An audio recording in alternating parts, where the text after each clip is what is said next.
like a butterfly. I flip a switch, keep a secret, let you come inside. When I run the gamut, but I could never plan it. I keep on breathing when I land it. When I run the gamut, but I could never plan it. I keep on breathing when I land it. If you give me a piece of your heart, you keep easy when you are a part of two worlds. It could be nothing, maybe it's something. Keep your eyes on me. Keep your eyes on me. Keep your eyes on me. Me. Keep your eyes on me. Keep your eyes on me. Me. Keep your eyes on me. Keep your eyes on me. Keep your eyes on me. Keep your eyes on me. Anytime you clock a butterfly, you flip a switch, keep a secret, let me come inside. When you run the gamut, but you could never plan it. You keep on breathing when you're in it. If you give me a piece of your heart, you keep easy when you are a part of two worlds. It could be nothing, maybe it's something. Keep your eyes on me.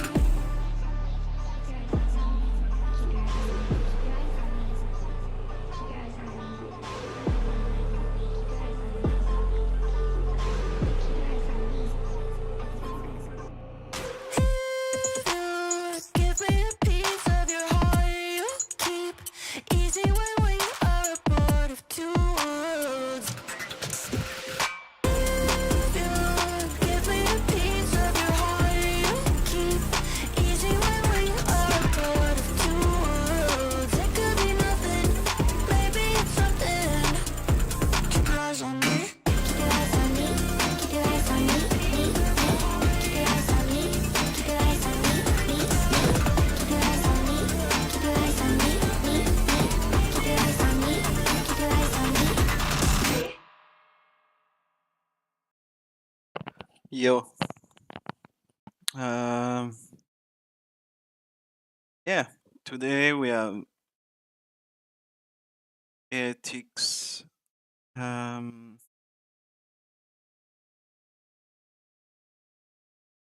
Ethics against like the Dragon Chinese team. I forget their name. And we also have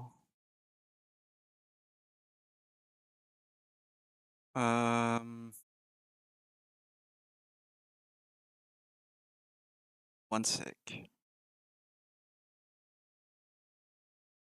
We also have the banger first game, which is Gen.G LEV.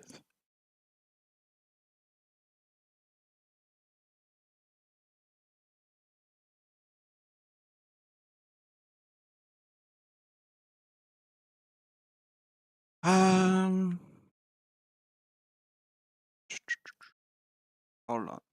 I'm fixing my shit.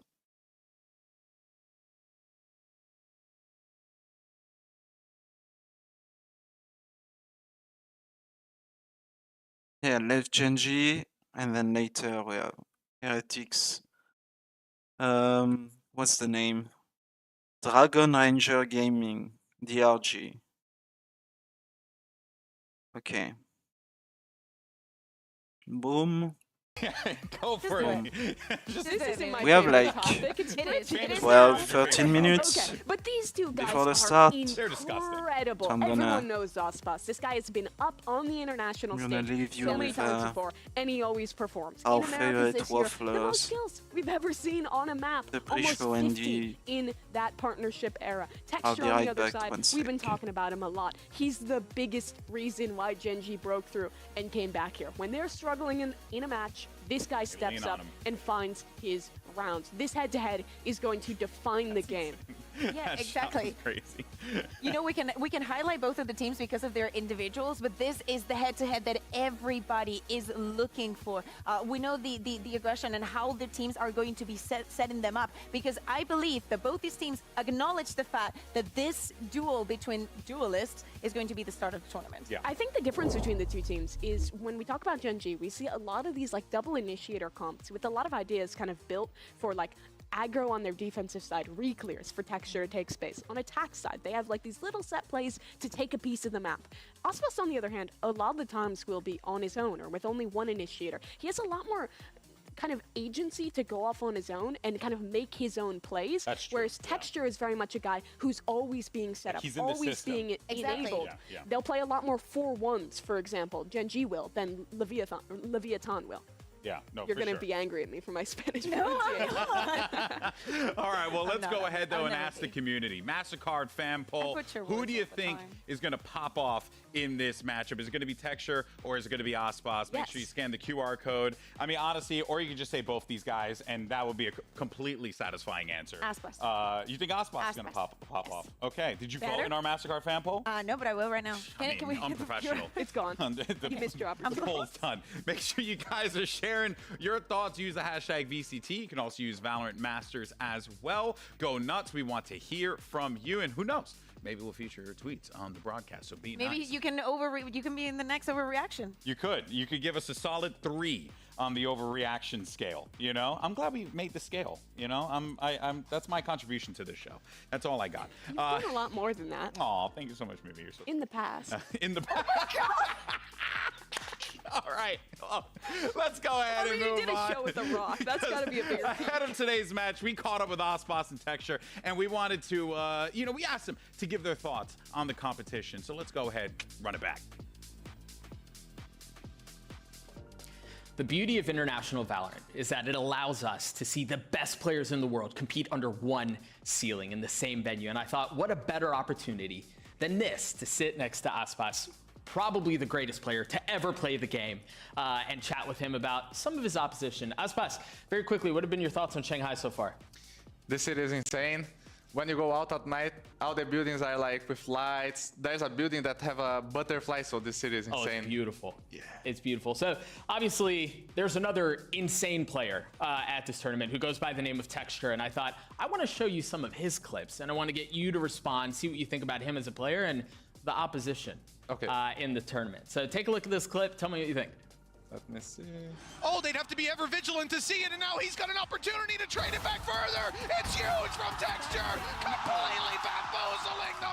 10 seconds left, a nade on the floor, a blast back for the fight, but Second still wins it. 5 seconds, they need to plant it now. If they can deny this, it's done on the spot. Karen does well to find one, and there's the follow-up. Yeah, that was clean. All right, what impressed you the most about that clip? I think was his patience to shoot. Yeah? Like, and he was faster, like he was moving his crosshairs fast, and he was patient to shoot. So like he was only shoot when it was on the head, but Yeah. he was fast. Now, what would you have done differently? Is there anything you would have done differently in this clip? I think just the thing that he tried the first time that he was trying to plant. Yeah. He was really trying to go for it. I would just do a fake. Yeah, just so a that's tap. the only thing. Bait him into the swing. Shocker. One of the greatest players in the world just likes to take fights. Who would have thought? Thank you, bro. Thank you. Thank Good luck you. this tournament. Thank you. We're all excited to see the matchup, Aspas versus Texture. We keep hyping it up for good reason there. But let's go ahead, though, and move on to Leviathan. Shine a better light on this team, because this is a squad that, you know, we're pumped to see them back in, you know, in the main stage here again, but it's such a different look from the last time that we saw Leviathan at a global event, right? We're getting the truly global roster, international roster here of a variety of players from all the regions here representing this banner, and it has been a fascinating experiment, but it has been working out for them, Cuckoo. Oh, yeah, exactly. I think that it's you look at them and it's so difficult not to like them because of what we've seen from them, especially at the beginning of if we think about last year, the fact that when they started the partnership, they couldn't, you know, achieve anything. And then this year, coming into the first Picking up guys kickoff, like Tom. Yeah. Hear me out. If they had the same kind of performance, for example, if you're from MMA, like Foot, like they lost, they didn't make it to Madrid, but because they lost to the two teams that actually ended up going, you know, it hasn't been an easy road for them. No, But I don't think they've lived up to people's expectations just yet. They Okay. struggled at the beginning of the stage. They had a bad loss to Cloud9. They slowly recovered and showed us better stuff throughout. But this is a team that was built as a super team. You saw two of their players lifting that championship trophy for Aspas and Calm. You look at the players on this roster, you expect them to be winning titles, winning trophies, and that hasn't happened yet. Even in the Are they lower making top final. four? I don't think so. I don't think so, but we don't have to dive into that too That's much fair. because they do have the potential to do that. They have so much experience between these players. They have so much talent in terms of the firepower of all these guys, but it hasn't fully clicked yet, right? We've seen them at Yeah. their peaks, and we've also seen them kind of devolve into more messy gameplay and, we and saw struggle. what happened in stage 1, right? You hit the nail on the head, right? They started a little slowly, and then as it progressed, you started to see this come to fruition. I think, they all just kind of had to have a real serious conversation about what it is that each person Sure. brings to the table based on what we talked about with I think the Common. It seems biggest like thing that's what right now happened. I'm seeing for LEV is that when they get into chaotic games, they oftentimes end up relying on a lot of hero plays, relying on a guy like Aspas, players like Mizzino to step up and have massive individual performances to pull things out. And they haven't shown me yet a really consistent, clean team that can compete to the highest level, but you see the potential there with the players, with the coordination between them. That's what we're waiting to see fully. Exactly, but it has to be polished. We're highlighting the teams that won yesterday through their resilience and the fact that not only they won after a very long series, is the fact that you have no breaks. You have to come into here. Every single mistake that you had during the season, you have to polish in less than a week. You have to prepare for everybody. And when you're talking about the chaos and Leviathan trying to adapt onto it and relying just on the individuals, that might be a problem here. Yeah, for sure. It's a great point. I think it's certainly something that they know is going to be an issue potentially for them, Mimi, and they're going to need to have to fix it because, like you guys said, not a lot of time. Yeah, but I think things that are really good for this team. I like the looks they show when they have a lot of time to prep into a team. I think about their match midway through the season against NRG, where I think they had some amazing sunset reads. I actually have a lot of faith in the leadership, the coaching staff with Goket of this team and King to come up with some good ideas for prep. I also love how flexible they are. I think they adapt to kind of setting Aspas up for a lot of his own individual ideas, giving him the freedom to be the star he is, and King calls around that really well in the mid-round. So this is a super flexible team that I see as kind of a wild card in this tournament. Yeah, oh, most definitely, most definitely. Well, let's go ahead and hear from a world champion because we've got Com standing by with you in 2.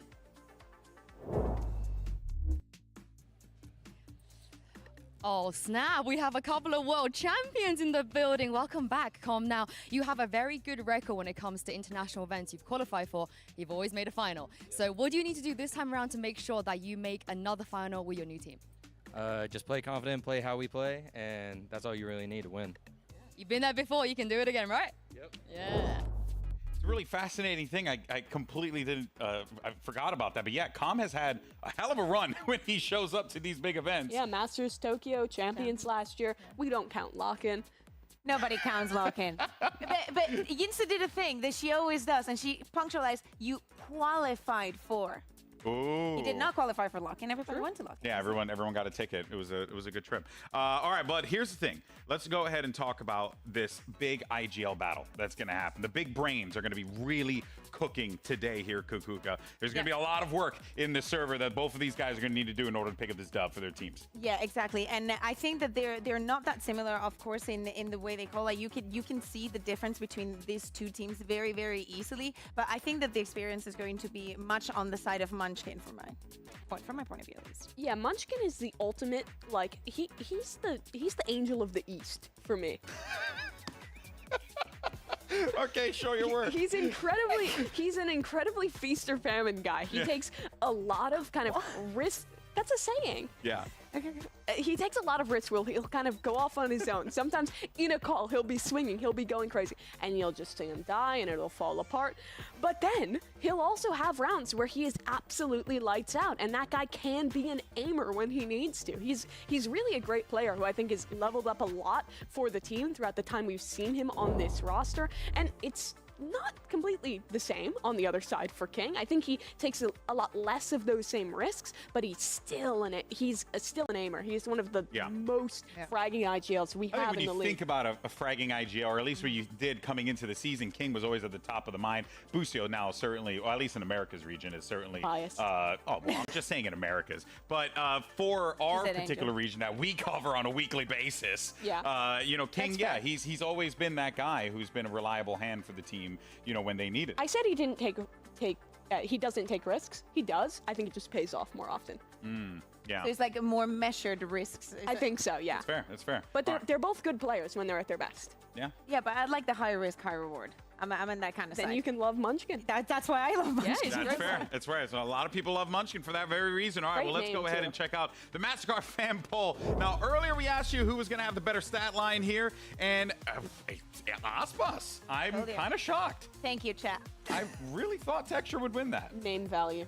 Name value? More people know Aspas and Texture. Also, the Brazilian fans go crazy on social media. That's This is like you're saying like this tweet is like, oh, what did she call it? An interaction farm? Oh yeah. She has a category for everything. Again, I'm just being real today. Just being real. I'm being pragmatic. That's the only way you know how to be. Real quick, let's see if we can get this up before we got to throw it to the stage real quick. The predictions. What do we have here? Who predict what? Oh, okay, I remember what I picked. Yeah, I went with Leviathan. There you go. Wow, we all went with Heretics. It's a guarantee. Yeah. I mean, how can I not go with Heretics and Leviathan? Are you kidding me? I go with Goku, then I go with Spain. Like, what can I do? Oh, so it's a bias thing? Oh, yeah, it's completely 1,000% a bias. Wait, but you have a player 1,000%. who played in Tier 2 Spain. 1,000%. Doesn't matter. You're going against Vukashu? It doesn't matter. Yeah, but Heretics, you know, it's my home. Okay, that's fair. It's true. I mean, it's Heretics. As a Spanish person, she can't go against. This first match should be Legally close, though. I think Gen.G is a favorite here, but Leviathan When all is of a you wild voted card. for G2 yesterday, nobody said a thing. I know. Well, look, all right, the time for talk is over. We got great matches across the board. Let's go ahead and send it down to the stage and get the show started.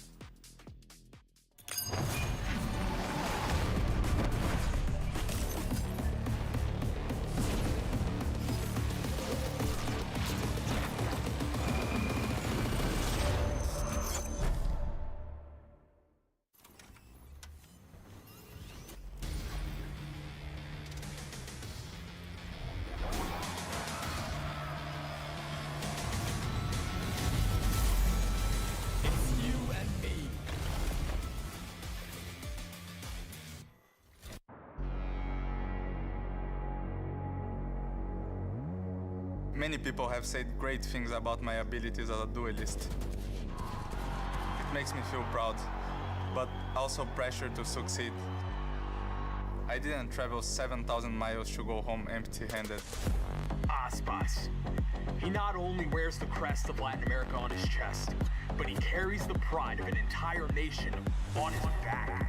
How do y'all feel about Gen.G? Texture versus Aspas, that's a banger.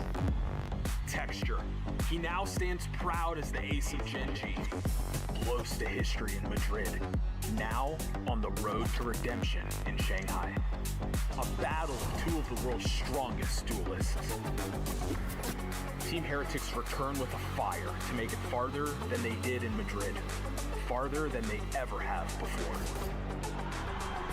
DRG has ascended and are now prepared to level up at home in Shanghai.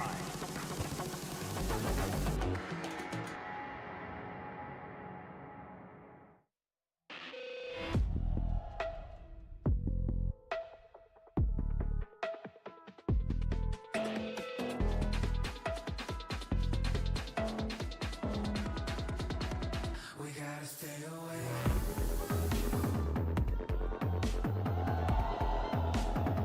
We gotta stay away.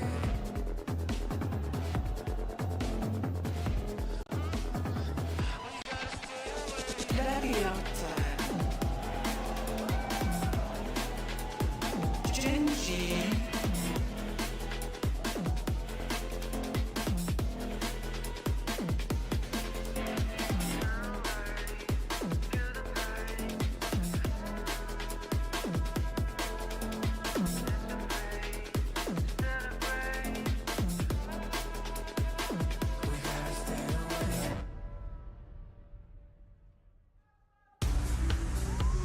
think of heavyweight matchups, a few names come to the mind, but in Valorant, most definitely, you think about names like Aspas, names like Texture, Gen.G, Leviathan. It's about to go down, and we just got our maps in Icebox, Lotus, and Breeze if necessary. I'm seeing a lot of opportunity here for some Rays, seeing some opportunity for some Jet. So we're going to get a good mix of pretty much everything you could possibly want coming into this series.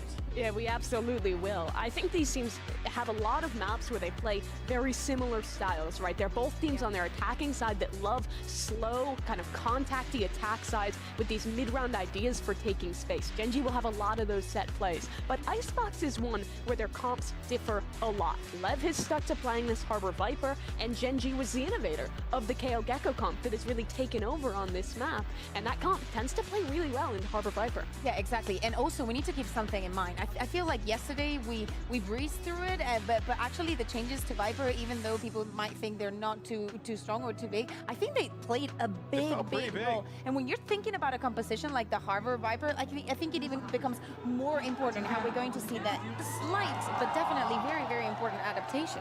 Yeah, for sure. Something I did notice as well in the map draw was that, you know, all season long, we've just been getting a Leviathan just perma-banning split all the time. They floated it. Gen.G doesn't tend to pick into it, so I think they were just willing to take the risk that Gen.G wouldn't pick it first round, is fascinating. which I think is a good decision. I think that they were counting on Gen.G going for Lotus because they've been extremely successful in it. Like, they feel just way too comfortable. Yeah, it was a risk, but maybe a risk worth taking. Yeah, or and maybe I think we will see it, you know, next time they play. It was proven too in Split not coming through in this pool. Lotus as well has been a map where I think we've seen some struggles for this Leviathan team. It has definitely not been a stronghold for them, whereas Gen.G has a great record. I think 10-2 across the year. Yeah, and I do have to wonder if Leviathan kind of felt like it was going to be an inevitability that they would be running into Lotus here, just given Gen.G's, ability to play that map. And it's definitely something they will have been focusing on coming into Masters Shanghai. Yeah, most definitely. This is going to be a great matchup here. Both teams just ready to go. You got really, this could go either way, honestly, and I think that's what makes this just such an awesome game and a great way. Just day 2 of this event, and you're already getting such a profound matchup here between two heavy hitters that could have deep runs in this tournament. It's absolutely a good one to get out early here. We are going to focus a lot on this duelist head-to-head, but two players that I'm really looking at in this match are the Sentinels, Tex and Meteor. Both these guys have stepped up and been able to carry games on their own at moments. If they can have that impact today, that could be make or break. But in this Agent Select, we get exactly what we expected. LEV going back to the default Harbor Viper, and Gen.G picking into that KO Gecko that has defined their year. Yeah, exactly. And with Gen.G starting on the defense, Mimi, I'm going to pick up on something that you said that I think it's very important. I want to see how, like, the level of micro that Gen.G is going to put into their defense, and when are they going to try and slow things down? Like, how is their reaction going to be against Leviathan? Even though they got that experience in Madrid, I feel like Leviathan is a different beast. Yeah, Gen.G's comp on the defense is defined by these flood retakes, setting up with the double flash combos and letting Texture in. The key to success for Leviathan is disrupting, getting forward, and stopping those retakes. And Aspas, he's one of the best in the world at doing that. Well, I hope everyone's ready for a damn good match of Valorant, because I know I am. So let's go ahead and send it over for the first pistol round. You got your casters for this one. It's Achilleos and Paper Thin. Have fun, fellas. Thank you very much, and how could we not? This is a matchup. As soon as we saw it on the schedule, all eyes went to those duelists. Texture versus Aspas, the new record holder taking away from the original guy who said it. Now, let's see how they clash against one another. This is going to be one hell of a battle. Yeah, these are two incredible players. I think most people would consider these the two best duelists in the world right now. They are absolutely in form in both respects, and we get the Jet v Jet matchup to start between these two. Should be very excited. A quick dash up on Aspas, getting a lot of damage into Munchkin. He does. Munchkin going to be whittled down to 15 HP. Absolutely has to pull back, and no damage in response received, but then the double push up here through tube. Makia does manage to find that final shot. Charon, however, does take an immense amount of damage there as Meteor now tries to hold the line over here. Green, back yellow, looks to try to still maintain this position, but it's being encouraged upon. Finds one, they line up for him, but he's unable to find the final shot. Tom takes it down. 4v3 now. These things very much get slowed up. For now, King still on this lurk, working his way up through mid, but there's two players nearby. Munchkin working his way down through tube at the moment. Might just end up clashing against him, but for now, wants to just hold this position, it seems. Yeah, King just waiting this out, expecting somebody to make a rotate here, and he's gambled correctly. Looking for the shots, and he eventually is able to find it. King taking just a little bit of damage, Lakia out. Also working around back yellow. Let's get pinged out, and Lakia's not ready. As he swings out around the side. Texture now, gonna be the last one standing. Sheriff still in hand, Comp swapping out a weapon. Turret set up, Texture waiting out as long as he possibly can. Clear on the recon, 5 bullets remaining. Comp just around the corner, there's the first shock dart. He moves up in front of that one. They know his position now. The swing out, he's able to find one, but cannot get a transition to the second. Calm will be the last one standing as Lev claimed the pistol round. It's just a great pause here for Lev after trying to get Aspas heated up early. You know, the desk was talking about this, that Aspas is a player who likes to go out on his own sometimes, try to create his own plays. Goes up on top of tube, gets identified, gets taken out. Gen.G so good at first contact. That's one of the hallmarks of this team, is that you have so many players who can take first contact duels extremely well. However, Lev says, okay, let's pump the brakes. Let's watch for that inevitable rotate. They've already identified the tendencies of players like Munchkin, players like Meteor, who like to go for those mid lurks as early as they can. Look at this, though. Very heavy stack over onto A. Reading that this is where the pressure is going to be coming through from Lev. Texture trying to set up that headshot, but it's only going to be one into the shoulder there, Mazzino. Overall, it's going to be sitting pretty. 82 HP remaining on him. Aspas the dash, ready to go. Guardian in hand. Biggest bit of firepower they have, aside from that Bulldog. Trying to figure out if there's any more Gen.G players here. I'm sure they're considering a rotate. Off that contact with Texture, you don't want to run into the death ball of Gen.G. They are widely known for their thrifties. They are so darn good at it. Gonna check with the drone. Very wise here. Yep, drone to lead. This is spotted the lockout. Aspas able to claim that kill. Mazzino finding himself a third as Munchkin and Karen will both fall, and now it's all on Meteor with just that Marshall in hand. Loves to play into this one, but Aspas just set up on the line. It is a flawless round as Lev move up 2-0. And I'm loving the patience we're seeing from Lev early here. You know, Texture comes out, they get him off the top of pipes. The whole time I'm watching Tex, he's sitting in their spawn, waiting for somebody to try for a fast lurk, a fast rotate, and they are waiting until kind of all their utils ready to go. They've kind of identified how they want to set up this execute.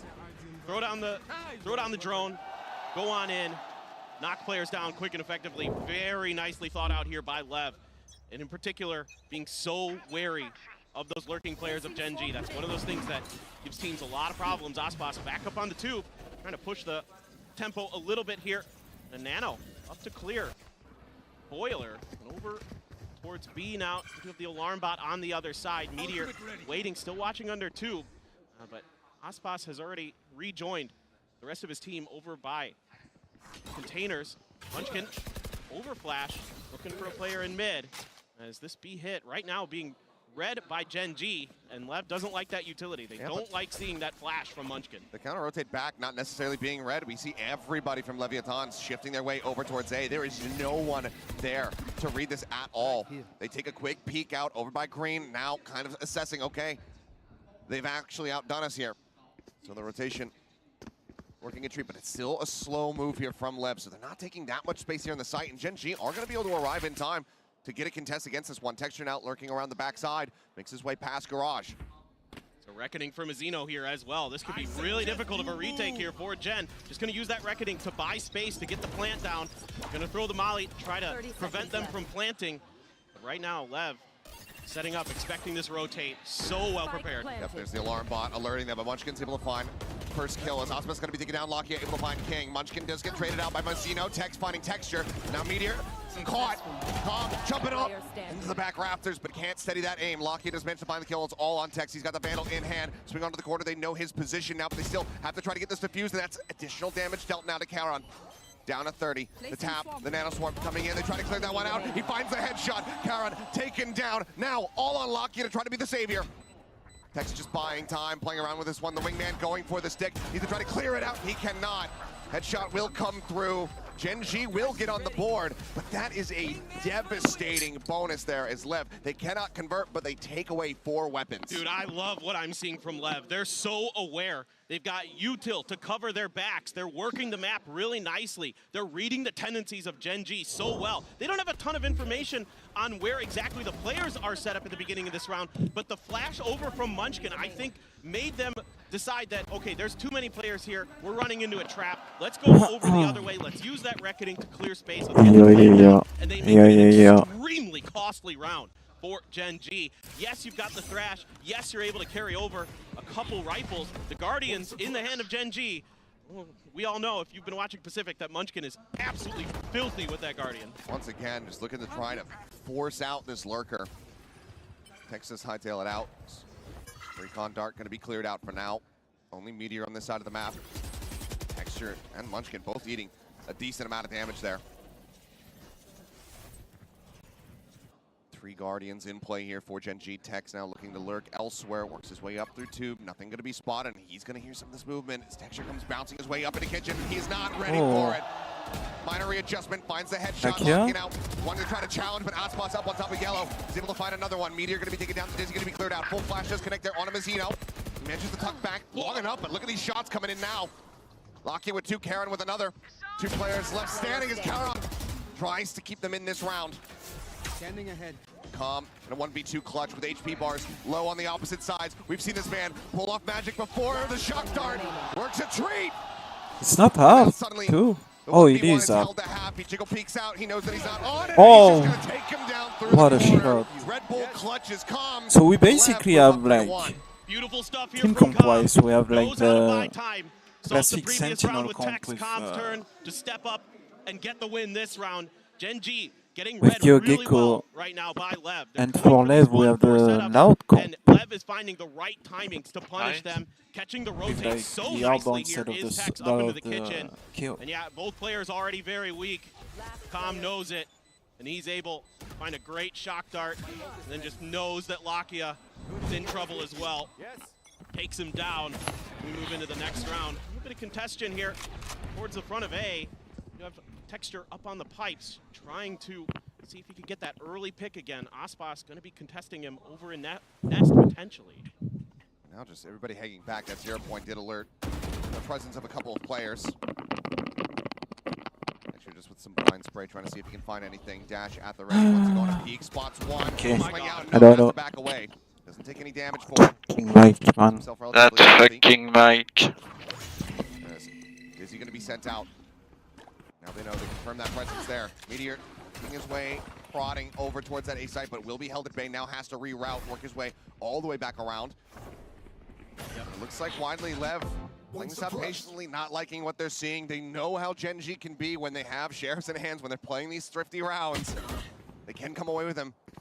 They gave over intentional information there, trying to show that they were staying They are at pulling A. people Now from they're doing A. the double pump. They're going back towards A, so they're really working the map here, trying to keep Gen.G confused. Doing a good job of it.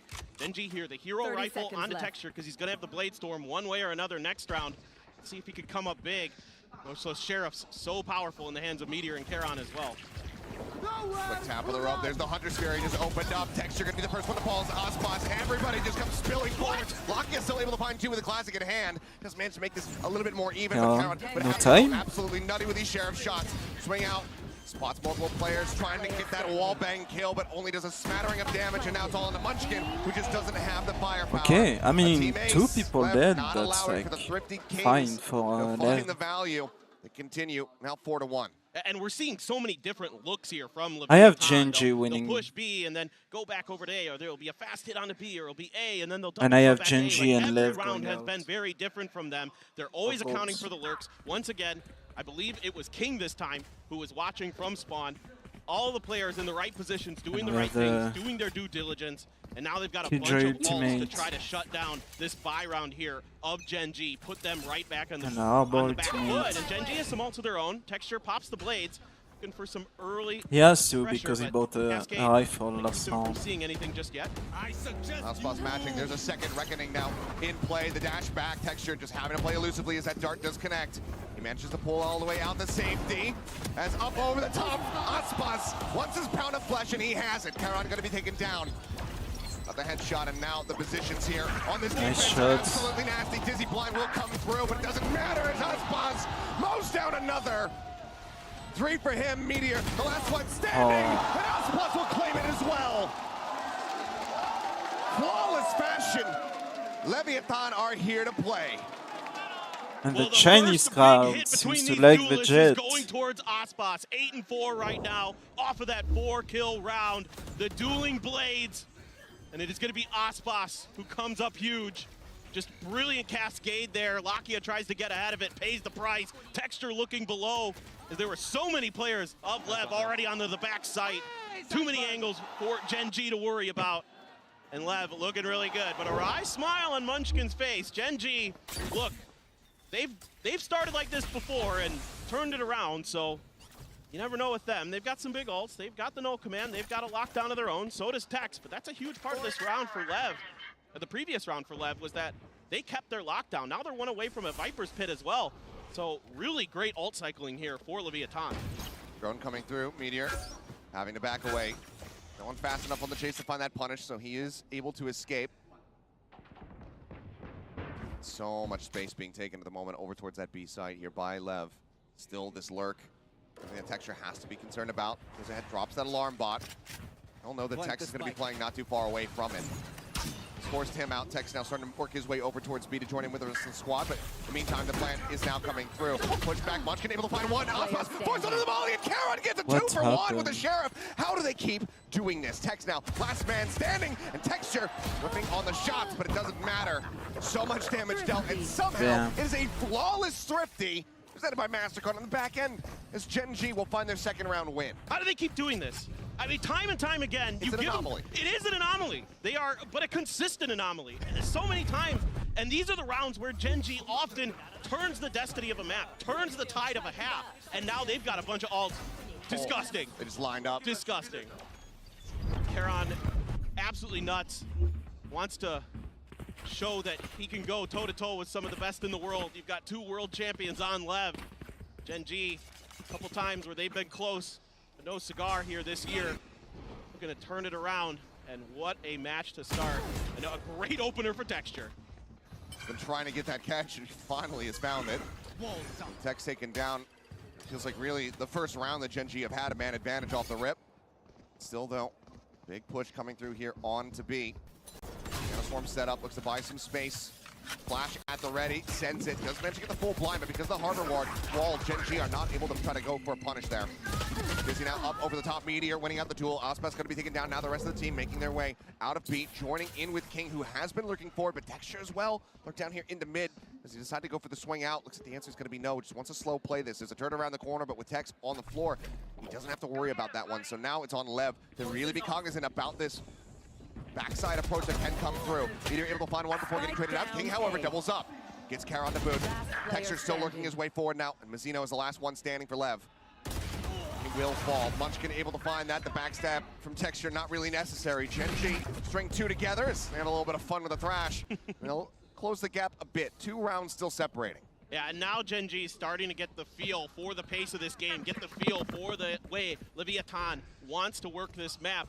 And Texture does a good job getting that early pick, kind of taking that early space to keep track of the movement of LEV. Here's the footsteps through spawn, able to identify that they were in fact all going back to the A site. Yeah, King able to get there, get a couple kills, get some good info. But the fact that Gen.G is winning on the point of contact a couple times, that time Meteor out-dueling Aspas, and now we have Texture with the operator in hand.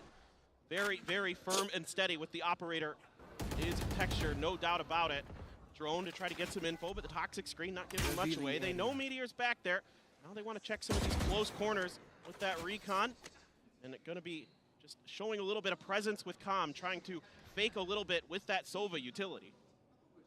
Curious to see what the approach is going to be here. Tax could just go ahead and invest that lockdown, create some space, get King forward onto the site, and then just invest the pit for the post plant. Granted, Meteor does have a lockdown on the opposite side, so curious to see how this rock, paper, scissors battle of ults could come out in this round. Person will be reckoning another one available. Malakia up over the top is able to find that kill, but it's going to be quickly traded out as Ospas answers back in time. Push forward, Cobb somehow just plus pouring his way in, is able to find Munchkin. Meteor now taking down Cobb, but there's that lockdown investment. He's finding one. Ospas takes out the pit. Kara now on the floor. Viper's dead, and Meteor having to pull back. It is a 2v3 with an op in play here for Gen.G, who might just end up having to make the call to go for the save, but looks like the answer, that's not going to be their solution. Lockdown does come through. But how do they rescale back into the site? Seeing if they can get a little bit of extra space, get this op going. Gonna have to push through before those long angles. Texture gonna hold on to it. Oh, he's shut right down by Ospas. Immediately taken out. Meteor now everything to do in the 1v2, and he cannot find another. Mazzino will put an end to that, and Lev will stop Gen.G from building up this team. 6-3. More rounds we've played on the half. Lev still very much out in front. You can see that Gen.G's just willing to go for it here. Feeling the pressure with the scoreline. Already 5-3 before the round started. They're investing all their ults trying to stall this, but Ospas able to slip right behind. Couple big kills on the back of that site. Left Charon on an island. Not much he can do. And then Meteor says, well, let's go for it. Let's see if we can get that op. You know, confidence here from Gen.G, going for that play. Appreciate it, but it just wasn't quite there. Lev's so ready for it. All right, out as Texture peeks in the main. I mean, this is a big investment. Munchkin dumping 7,200 creds just to be able to get this operator back into play once again. Cleared on the drone, going to be able to spot 2 players. Texture still relatively unscouted, but it seems like Lev have a very firm idea as to where this operator could be positioned at. Well, I mean, it's been almost every round that Gen.G's put some player up on top of pipes, so they're being very cautious of that position. However, Lakia did get up into Nest, and Lev doesn't like what they see. They haven't been able to really get any pressure, gain any space, so they're going to go back over. But this should be a quick, easy read here for Gen.G. You can see the rotates coming through from Texture, and mid has been under Munchkin's purview the entire round. So now let's see what Meteor can do. He's been pretty decent about playing his life on this site. Going to be a lot of pressure on him here shortly. Now went forward, first op shot not connecting. Meteor able to find one, Calm not ready for it. Does end up getting mowed down. Mazzino now falling Tex, trying to drag them back into this one, but now he's all on his lonesome in a 1v3. Be a monstrous clutch, but as the snake bite lands at his feet, Munchkin will swing out and find the headshot. Gen.G answering back in time, trying to keep things as close as humanly possible. 4-6. Meteor finds such a good timing here to take out Ospas. Ospas is going through a smoke, jumping up on that box. He catches him. Com's trying to get over the nano swarm. This is just so well played here by Meteor as a side anchor. I mean, he used to be a duelist, and sometimes he still is. Occasionally for Gen.G, depends on the map, but... They split, you know. Yeah, exactly. Fortunately, we won't be seeing it, but he is so tremendous as a Sentinel as well. Another one of those star players that we've seen this year, shifting over to that role. Saw it yesterday. Wait, is split still disabled or some shit? Now you're seeing it here with Meteor again today. Just phenomenal instincts. And of course, Gen.G as well, reading that map, gaining that space off of those pipes positionings. That's part of the game plan for them. You know, get that info, be able to make those quick rotates, because often they're setting up in a 1-4 or a 1-1-3, and they need to be able to mirror their opponents on this map to not get caught, you know, with one player on their own getting swarmed by the heavy forces of Leviathan. Those opening picks so crucial in a map like this. You can tell how much Lev want these last 2 rounds in this half. Calling the timeout, they're still at a lead, but they don't want that lead to be shrunk down at all. They don't want to end this half in a 6-6, even a 7-5. That's not good enough for them. They want that 8-4. I want to give a shout out here to Lakia. 11-6 right now, having a great map so far. He said in the pre-tournament interview that the thing that one of the things he's most focused on for this event was just improving his own mechanics, improving his own abilities, and so far it's looking good. So credit to him, having a pretty stellar map. Just going to clear the turret in mid is Texture, but right now all of Leviathan is just fanned out, just trying to get some info, trying to find the open space here of Gen.G. It's going to be where Gen.G has left the minority of their defenses. It's just Charon over there right now. However, with all this util coming over from the side of Leviathan, you've got the Sova util, you've got a few other pieces coming through, and that's bought the attention of Gen.G, and that's bought a lot of open space on the A site. It very much has right now. Only Charon there to try to hold the line as they continue to push forward. Decent amount of util used by Lev just to clear out the alarm bot. Shock Dart as well as a nano of their own taken out, but here comes the entry. Charon now sounding the calls for reinforcements. Here's them stomping forward, Pit coming through, but Ospas gonna be taken down ahead of that. Drop down, Karon tries to get himself into a good position. He's managed to find another kill. Com gonna be taking down the snake bite. Landing there, so just around the corner, but Bazzino spraying away, able to find one, but now Karon comes over the third. King gonna be taken down, now the Pit drops Bazzino out into the open, and he will fall. Meteor to claim that final kill. The round is Gen.G not getting shook up by that timeout.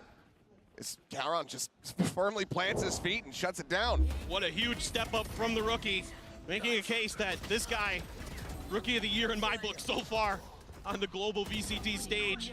What a play there, stepping right into that Viper's pit as it was coming up. Com caught once again a little bit off guard as he's running towards the back of the site to try to deal with Karon.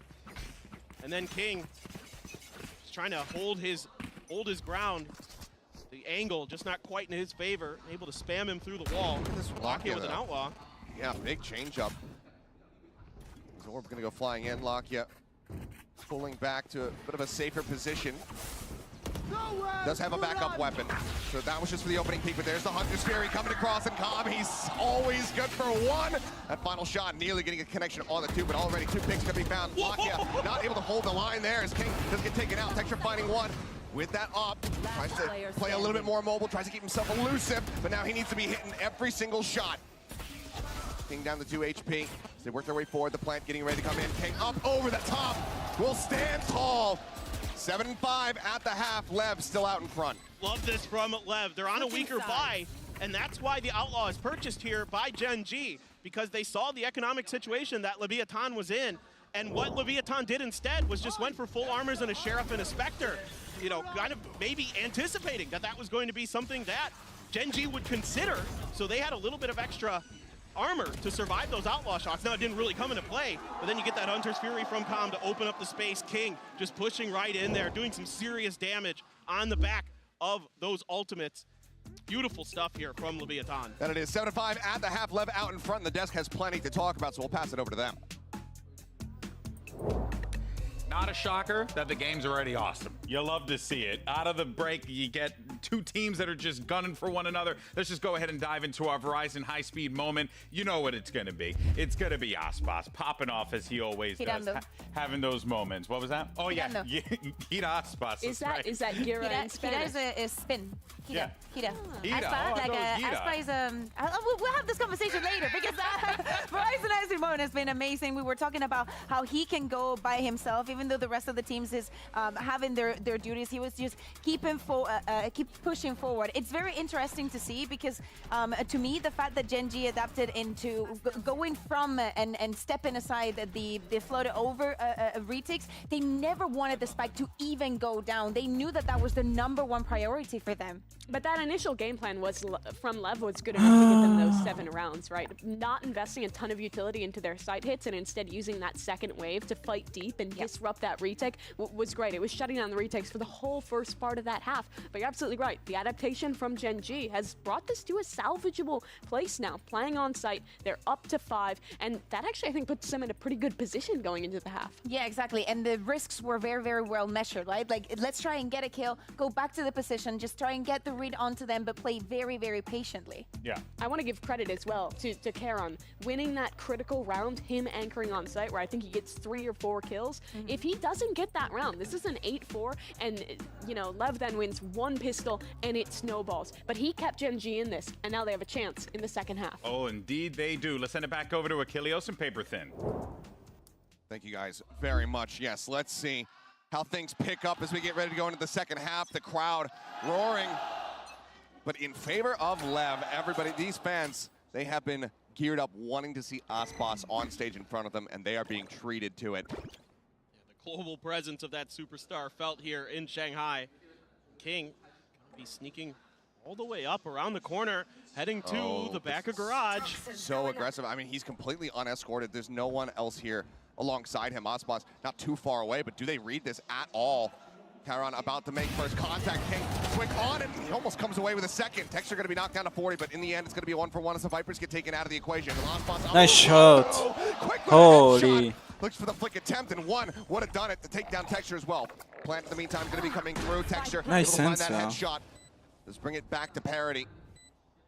HP not in their favor here. They do have a decent amount of firepower, given that they have those two sheriffs in play, but they need to be accurate with the shots. First one going through. Mazzino going to be whittled away at his Lakia. Looking for the timing there, but even though he catches Calm out with Util in hand, he's unable to find the kill. Quick reactions from Calm, brings it back. A 2v2. Texture out of the open, trying to get the timing shot, trying to have them swing out into him, but they will not. Okay. Kills found, pistol win. Once So for again, LEV. going the way of LEV. And it's these It's the early second one, lurks right? from King that sometimes throw teams off guard. He loves to do this. This is why the desk was talking about that him and Munchkin have a really similar play style. There's a really interesting battle going on between these two IGLs that they love to lurk around the maps. They love to get into positions to catch their opponents off guards. And it works pretty well. It gets the opening kill and it gives just a little bit of extra time for Leviathan to get into place. Now, you could argue that this round might have still gone Gen.G's way if Lakia is able to connect those shots onto Calm. However, he can't. Calm with a fantastic reaction there. Able to swap back into his gun and take him down. Now, Outlaw for Aspas, Guardian protects, Spectre, Stinger, Sheriff. Smorgasbord here for Leviathan on their buy. Right here. Early wall set up, but widely being disrespected here by Gen.G. They push up past this one. Another one coming through as Dizzy goes up over the top. Rotation's not yet in, but Texture again starting things off with a low HP bar as Texas is able to find him. Lakia taken down moments before. Karon with 4 HP, gonna see if he can do anything at all, but he ends up just getting mowed down by the Stinger. And that suddenly leaves Meteor all on his lonesome. Mentioned to find one, but there's a player up above. The knife is coming through. Calm looking for it. This time denied. Oh, I love it. I love it. But what I'm really loving about Leviathan right now is the way they're swinging together, the way that they're finding great timings here. We saw it in the pistol round to close it out with those final 2 kills. Here, you're seeing the swing out as Gen.G gets in towards the site, trying to find some kind of damage, and it's just immediately shut down. Just phenomenal teamwork right now for Leviathan. They're really feeling it. Going to be able to carry over that Outlaw. Guardian, Yeah, I mean, it was Stinger. an equal, so... It's basically the same buy as the previous round coming into their bonus. You can tell how much they're feeling. I mean, Calm going for that knife kill, that's just bringing back memories of him stabbing Buzz. That crucial moment on Fracture many moons ago. Man was looking for that same energy. It's a full buy for Gen.G as they look, see if there's any more trickery. And with that cascade there, gonna have to be a little bit cautious of it, of course. You might be trying to sneak a player somewhere in there in green, but Gen.G though, happy to take their time, happy to wait this out. Meteor just looking around towards mid, seeing if anybody's coming out of 2. Now, for Leviathan, they don't have much info either. I know there were a few players over at B, but right now Calm up on the pipes. Aspas. What an angle. There's a swing in. First 2 shots going to go a little bit wide, but now they know that that Outlaw's in play. They know that Aspas is here, and they very quickly evacuate the site. Start working their way and cross over in towards B. Quick peek into mid. Clear out that turret here. Knife's not going to confirm any forward presence. They know that there's going to be no one in back yellow, but Zeno playing that close corner, gets a little bit of damage across, has to back away. Makes it out to safety. 30 Avoiding a lot of the mollies being sent in, and while he gets flashed, he's still able to find one. King up over the top, the headshot comes through. Lakia going to be taken down. Munchkin does manage to find him though. Brings us back into a 3v3, but once again, the bonus. This could be catastrophic for Gen.G if they continue to lose members, and now Meteor is gone. Texture, he sees the gun barrel, he's able to find the headshot, but not before Tex gets a hit off. Now Texture whittle away at that Sheriff, will kill. Calm having to be respected, he just swings out with the Stinger and finds the elim. Spike now taking a fragment in hand. Munchkin tucked back behind the box. They are very much aware of this, it would seem. They want to go on the push. They rush forward. 6 pulls remaining. He tries to get the knife again. Come, you absolute lunatic. But it doesn't matter. The kill is found, but as he tries to hold in for the defuse, the time has been bought. Munchkin, he did his damnedest. He did his job to be able to get them over the line for the Red Bull clutch. But everything, once again, taken away from Gen.G. It's just so expensive for Gen.G, and Leviathan is just so disciplined right now. They're not giving anything over for free almost. I mean, there's a few kills here or there, but Calm doing such a good job playing his life. Beautiful shock dart as well. And then he knows that he can just run in the face of Munchkin, and that maybe could have given him enough time. It was just 0.27 short. Love the attempt, no more bullets. Might as well body block for your teammate so you can get a little extra knife damage in there. Now, quick push out. Leviathan and a great shot for Aspas. What a way to kick off the round. Another full buy as he goes ahead, swings the corner once again. And that's a dynamic duo. taken down. Full flash connecting here on a Mazzino, but everybody having the back pedals. The Hunter's Fury coming across. Tag on a one. Looking for that follow-up, but unable to find it. A rare killless Hunter's Fury here from Com, but still damage dealt and a message sent. Gen.G having to pull back and play this out much more patiently, much more quietly. Com in the meantime, droning out into mid, gets the spot here on the Munchkin. Didn't see anybody else, but looks like they're not fully biting on this being a rotation, and why would they? They've got so many players, they've got everybody alive. They can continue to just be fanned out, and there is another one for Aspas who just looks like an absolute god. And this Outlaw, so They're devastating chanting when you ace. know your opponent can't afford to go for those full armors if they are going to invest in rifles. You can see the economy of Gen.G is He's gonna in go tatters. for it. 100 for Meteor, 150 for 30 Texture. seconds Everyone left. else No. brought down to 0, and Gen.G is going for the save. I don't think they're going to give that ace up over to Aspas easily. Certainly, they might consider looking for it, but LEV looks like they're happy to just kind of fan out, make sure there's nothing strange going on. Aspas just going fishing. Nothing to be 10 found. seconds left. Couple more bullets in that Outlaw. Let's see if he's going to get into spawn, and Maki is trying to tuck himself into the corner. Just not enough time. Yeah. Won't be able to find it. The crowd was chanting for the ace, but they'll have to just settle for the 3K here from Aspas, who just holds down that site and goes ahead and upgrades to a Vandal now. LEV, they get themselves up to double digits, and what an incredible pairing of shots to start things off. He's just insane. Always has been. The Outlaw Demon. The Outlaw Demon.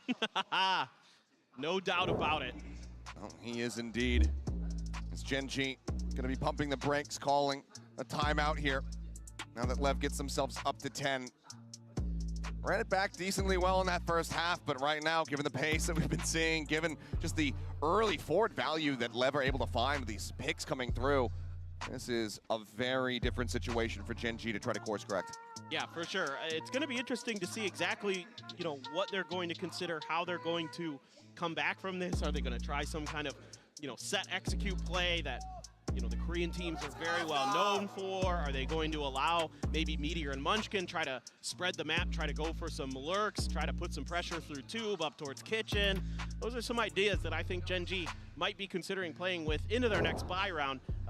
This round here, with the economy the way it is for Gen.G, they can't really invest a whole lot. You can see that everybody is struggling to find any value right now. Yeah, you've got the Thrash, you're one away from Munchkin's ult, but right now you just got to put the big guns in the big players' hands, so Munchkin and Texture are going to be getting it. Texture so far not matching up with Aspas, his duelist across the stage, trying to find some value in this round. Gonna get the full armor as well, so putting your eggs in the Texture basket despite a slow start here on map 1. We've seen it, that switch get flipped very quickly. All right, now it has not been a good look. I mean, down by 10 kills. It's a massive delta between the two Jets. Aspas has just been very much looking to affirm that he is the superior. Flashes now start to come through, and they are just met with an immense amount of death. Texture gonna be taken down. A blink and you miss it round. LEV completely ready to intercept this push. Just beautiful anti-flash positions played by LEV. Yeah, one of them gets caught by the Dizzy, but at that point the round was basically over. What a read. Just, yep, perfect read. Knew exactly what was coming. And now you do have the Blade Storm for Texture. You have rifles mostly. Munchkin gonna go for a Guardian, but just, yep, just perfect. This joining this thing, being seen here though, pushing ahead of that wall before the Dizzy starts to come through, not getting any kind of identification as to other players' positions. Knife's now gonna be pulled out here by Texture as they look to work their way over towards B. Munchkin maybe sending a couple shots over towards Mazzino. They will go ahead and pull back, but that Reckoning is also available for Mazzino to make things a lot more difficult for them. Meteor creeping forward, tries to get the catch, but Tex is just so ready for this. New. Shuts him down. That's the deep lurk now taken care of. And for Leviathan, you know that everybody is just going to be pushing forward here. Straight up through main, throws past yellow. Cloudburst thrown down, Texture looking to take some deep positioning here. Over by Snowman, Karen Snappy with that headshot, Snappy with a second. Takes out King as well. Swing onto the corner, Mazzino will go ahead, bring that to a conclusion. They're taking him down, but now we've got the no command, the Thrash coming through to try to buy some space. Check out around, make sure no one is close to this spike. But here comes the lurk from Calm. Munchkin seemingly aware of this, wary of it. But can he win out the fight? Has that Guardian in hand. Wall now coming through. The setup there from Mazzino, and now with that fragment coming in, aware that there's going to be somebody at back yellow, and he's going on the hunt, and Munchkin is not ready for this whatsoever. They have no He time. gets taken down. Little minor spray coming through with the recon, able to find the pigs. Half? They hold it up. They have to half. stick The it. counter spray back They have in. to stick Tex it. Takes out Lakia. Oh, he got him. Take them off of the spike. He got the bomb. Now the time. It is dwindled down, and they cannot escape. It's another Red Bull clutch that results in all of Gen.G being left on the floor, but they do get the round win. Yeah, this is one of those rounds where Gen.G is able to get just enough space. They're able to get the plant down, and they're able to push Snowman. They love to do this. Texture loves to do this, especially when he's got a Blade Storm in hand. You have phenomenal angles from the back angle to really just rain down destruction, updraft, up and over a lot of those toxic screens and other utils. Get some damage. However, it's more about the positioning in this case. They're just in a spot where LEV has to push them to clear this, to get enough time to get the defuse. They get it to half, that's all they get. Oh, Munchkin spotted and tagged up significantly. Swings back out, and Mazzino, I mean, I think he could have just firmly planted his feet and found the kill, but opts to go ahead and back away, play it a bit more cautiously. Aspas position forward, Texture just around this corner, swings out, and of course he's ready for it. Nails the flick, takes him down, Tex holds Meteor at belt. Aspas repeaks for another. And Leviathan, they look like they are done with this round.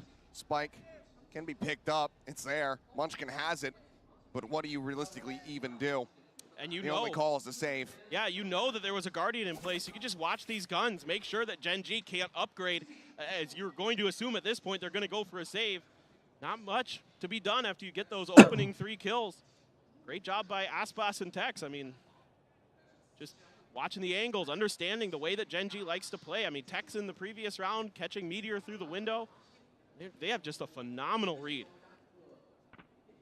So impressive is Leviathan coming into this icebox. 30 seconds left. Certainly their map picks, certainly they've been pretty good on it so far this year, but they're 4-2 in this stage.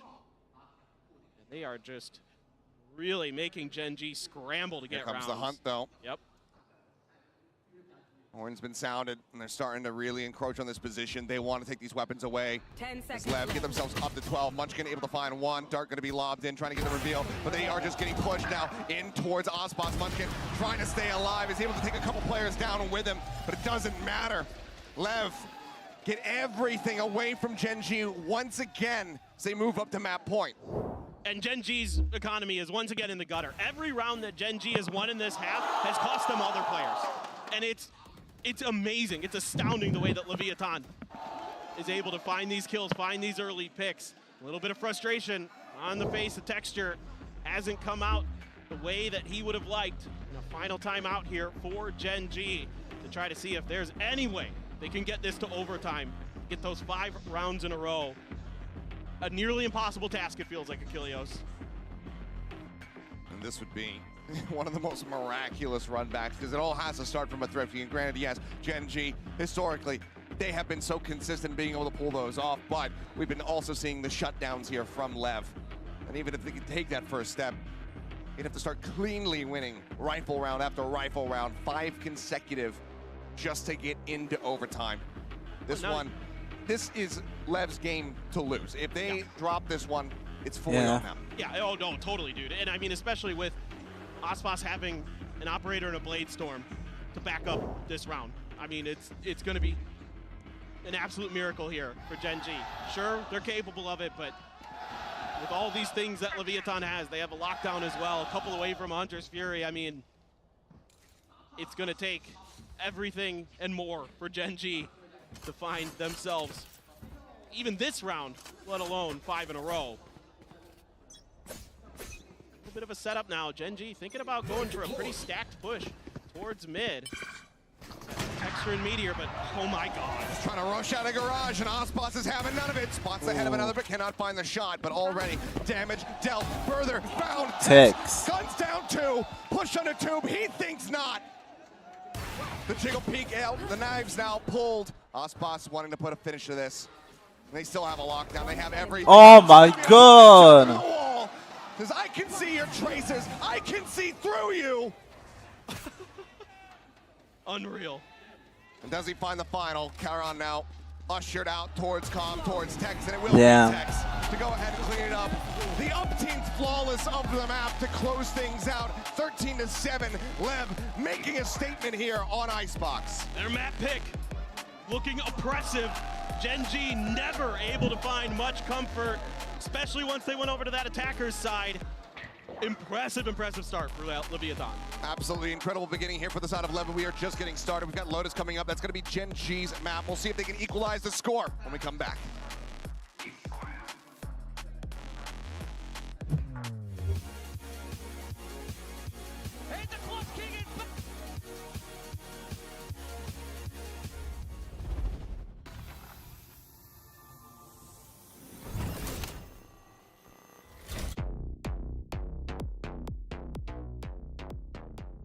Not sure what sensitivity you perform best with? Are you constantly changing your sensitivity because you're missing? Introducing the Universal Sensitivity Finder in AIM Labs. Get real-time sensitivity recommendations. Keep track of the sensitivities you perform best with, then bring it into your next ranked game and dominate. Now available in AIM Labs Plus.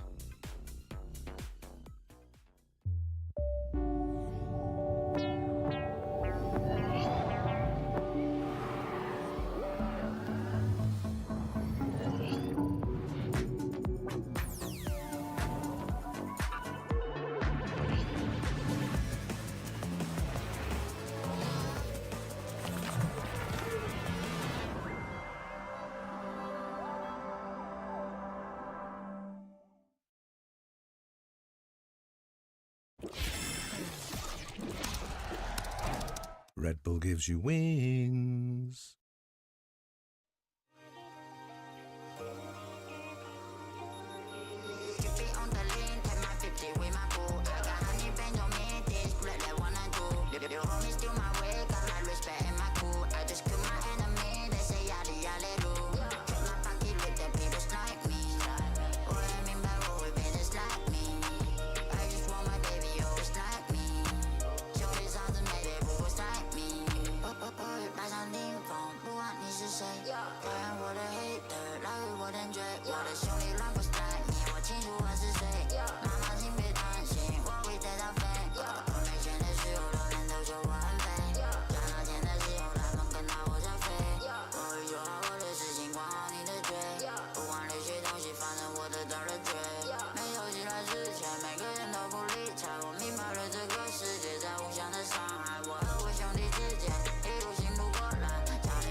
Show this all the matter, but go start me. Keep it on the lane, take my 50 with my boo. I got honey bands on me, this blood that wanna do. You only steal my way, got my respect and my cool. I just kill my enemy, they say yada yada do.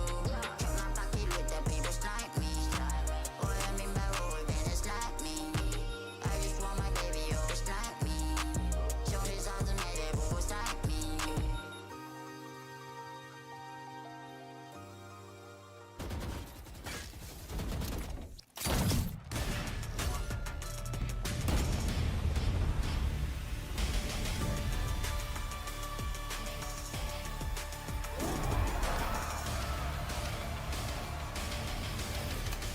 Hey, the Clutch King is back! Come on, boy, the gringos are here. The Gringos have done it again, haven't they? What a fantastic start that was for Leviathan here at Master Shanghai. I'm now standing by with their coach, Gokid. You guys looked so comfortable out there. Why do you think you were able to win so dominantly on map 1 right out the gate? I think it was a combination of us having good reads on them, but also all the players playing fantastic. They have a lot of experience in international, and they're showing it right now. Oh yeah, the fans absolutely love them here as well. Best of luck on map 2. Leviathan pick up the dub, and they look good doing it. It seems like they truly are just clicking. And that is a scary thing for a lot of the teams in this competition. Yeah, and what Goked said showed. This team looks their best when they have great prep on their opponent, and that's how they won this match. We already talked about their attack side, but on defense too. I think showing in the first few rounds a look of really heavy, on-site defensive play against the hard execs that Gen.G are sending, and then varying that up with these really forward ideas, embedding Ospas deep, and it was punishing Gen.G consistently. Yeah, exactly. So my question here is what happened with Gen.G? Because it looks like the mid-round, when everything was going down, they just decided to take it up a notch, to take it up a little bit further, and it wasn't really working. Even though they thought they were gaining that map control, it really felt like all the time LEV were very, very conscious and aware of every single thing that they were giving up. I think Gen.G is a team that relies a lot on kind of getting set up for their set ideas. We did talk about beforehand. Yeah, especially when they play this KO Gecko. They love playing their set retake, they love playing their set side execs, and I think LEV's biggest strength in this match was being super disruptive to those plans. Yeah, exactly. Yeah, and I mean, the guy disrupting. I mean, I was going to say, part of the reason why they were so disruptive is because Ospas just decided to go out there and have a field day. I saw one of the tweets come in, and it was like, I'm beginning to think this Ospas guy is good at the video game. I agree with you, my friend. Quite good at the game. But I think what was really standing out was just the fact that so many of those rounds, you were just seeing Ospas just get in front of them. Just get in front of him, just disrespect him a little bit, not give him that space, not let him feel comfortable. This Outlaw round was just so great as well, because it kind of illustrates exactly what was going so well with this Leviathan round. Yeah, and it's also in the moment where it comes. It's not only that he has that strength to just go and perform that kind of round and be so successful. The follow-up from the rest of the team is also there. Homie is using the dart and just following. There is no moment for Gen.G to adapt to everything that is happening within the first 15 seconds of the round. Yeah, this is Leviathan looking in their best form.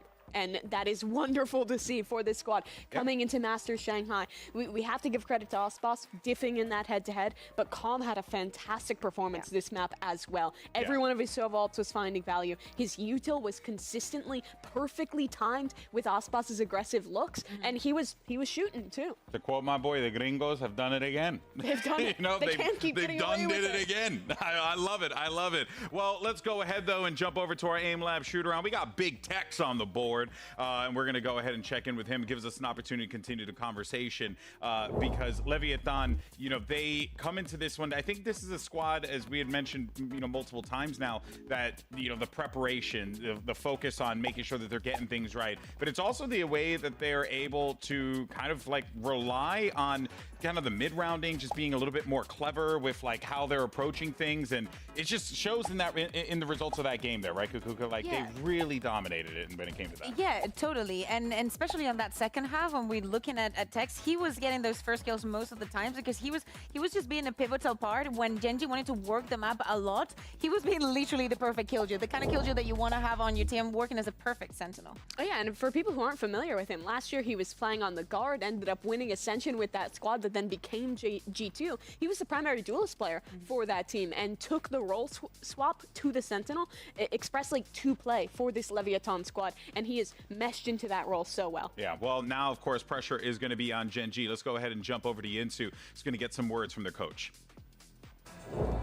I'm now standing by with Coach Solo ahead of map 2 and Gen to do some translations as well. Now we're heading to Lotus. You guys are amazing on this map, but after facing Leviathan on map 1, do you feel like maybe there's some weaknesses perhaps you can exploit from them? 네, 1세트 레비아탄을 상대해봤잖아요. 2세트 들어가기 전에 좀 노려보면 좋을 것들이 레비아탄 상대로 어떤 게 있을까요? 저희가 뭐 로터스 항상 자신 있고 잘하니까 뭐 레비아탄 아스파스 선수 좀 잘 견제하면서 네, 준비했던 대로 하면은 네, 좋은 결과가 있을 것 같습니다. We've always been very good or strong on Lotus, so you know, make sure that we focus on our own game plan and make sure that we don't let Aspas just frag. I can't wait to see it. Thank you very much, Solo. Thank you very much, Jen, as well. Let's see if they can bring this back on map 2. It's going to be a tall task, right? I think that goes without saying, especially considering that we praise Aspas for his jet, but his raise is also very good as well. So, I mean, curious to see how that plays out, right? He's going to be good. He's Aspas. He's good. He's good at game. Yeah, exactly. Hot But on the on the side of Texture, right? He has to forget what just happened on Icebox here. He ended up like 0-4, I believe, in first duels. He was not feeling himself, and now moving into Lotus, that has to change. We talk about how Gen.G is so good at setting him up.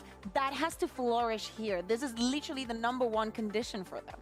And he tends to play well on Lotus, right? When he's playing on this map, he has looked great. When we talk about this team being one that has a lot of these ideas for kind of mid-round setting up reclears and enabling him, this is where I think we see them do it so often, right? When they play their defensive side of Lotus, they're going to be fighting back into Mount, fighting back into Rubble with really good utility, but that is going to be reliant on Texture actually following that up and having a good match. And credit to Leviathan. They shut him down map 1. If you're a betting man though, right, and you look at this stage, I mean, it's been flawless on Lotus for this team, right? They've looked so clean on this map, so you kind of have to lean a little bit here on Gen.G. It's the perfect map to bounce back. Really is. Yeah, exactly. But when we talk about the preparation, yes, it might have been perfect, but they all have already shown everything that works for them. And if Leviathan is as well prepared as they were for Icebox, if they can read onto every single thing and they can see this place, how they're going to be retaking the map, how and when they apply the pressure, especially on both extremities of the map, you know, it's from them starting on the attack. I feel like the momentum is on their side right now. Yeah, I couldn't agree more. Here comes the agent select now. This is pretty much what we had expected to see. You know, the star duelists on the raises. Nothing really too crazy out of this one. It's what you come to expect out of the Lotus map. But yeah, this is really just going to allow these guys to, we'll see what ideas they implement here. Momentum-wise, starting on defensive side for Gen.G is going to be tough. This is tended to be the most attack-sided map in the pool right now. But Gen.G actually wins a lot here, a surprising amount when you see them play in Pacific. Yeah, well, we don't talk about yesterday, but when Gen.G plays in Pacific, this is their strongest map. They have looked flawless on it thus far, and their defensive protocols look really good. So if there was a team to be able to get a leg up here, this would be their chance. Well, folks, we were promised the banger. Let's go ahead and see if we're going to get that third map. I know we all want it, so send it back over to Achilleos and Paperthin. Thank you very much. Yes, that is what we're looking for, to turn this one into a banger. First half of Icebox delivering on some of those fronts, but things fizzling out as LEV asserted their dominance. As though Lotus, the map pick for Gen.G, a map where they most recently were able to take down Paper Rex. Curious to see how they fare versus Leviathan, because there is, again, plenty of tape to watch. Oh, no doubt. And even though Gen.G hasn't dropped this map in stage 1, they're 5-0 on it so far, beating Paper Rex twice, in fact. They even beat them when they faced each other during the weekly series of the split. It is going to be very interesting because Leviathan looking very informed, looking like they have some great reads on what Gen.G wants to bring. Just the fragment out early, just to keep them pressured towards A main. Prowler sent to keep a few players in place, but Meteor right around the corner. Tucked away, playing this out patiently, looks for Aspas, whittles away at him, but cannot find that kill. Tex, in the meantime, Nanoswarm takes down Munchkin. Aspas turns back, finds Meteor, and suddenly, LEV are getting the spike planted here on B. This one very much getting away from Gen.G. Aspas still here at 7 HP, but massive man advantage here for them as Mazzino looks to force them back. Texture with a nice headshot is able to find King. Lakia about to be crunched on here by 3 players. All lurking just around the opposite side. There's the jump out. He's not able to find a single kill. Texture now looking to try to take a forward position, but the paint shell's going to come flying through. Juan getting the reveal. Calm able to find them both. That's going to be a damn near flawless start as LEV will take yet another pistol. It's a beautiful start here for LEV once again. Finding just enough space to get through. Meteor can't quite snipe Aspas out of the air. Some beautiful blast packing to get deep onto the B site. Then he's just going to be able to swing back through that smoke. Meteor had to turn his attention, some great patience to wait for Aspas to be able to re-clear, and a beautiful haunt from Calm. Having a great map 1 and continuing it here right into map 2. Everybody on Leviathan looking so in form. And Gen.G, nobody on Icebox was positive in their scoreline.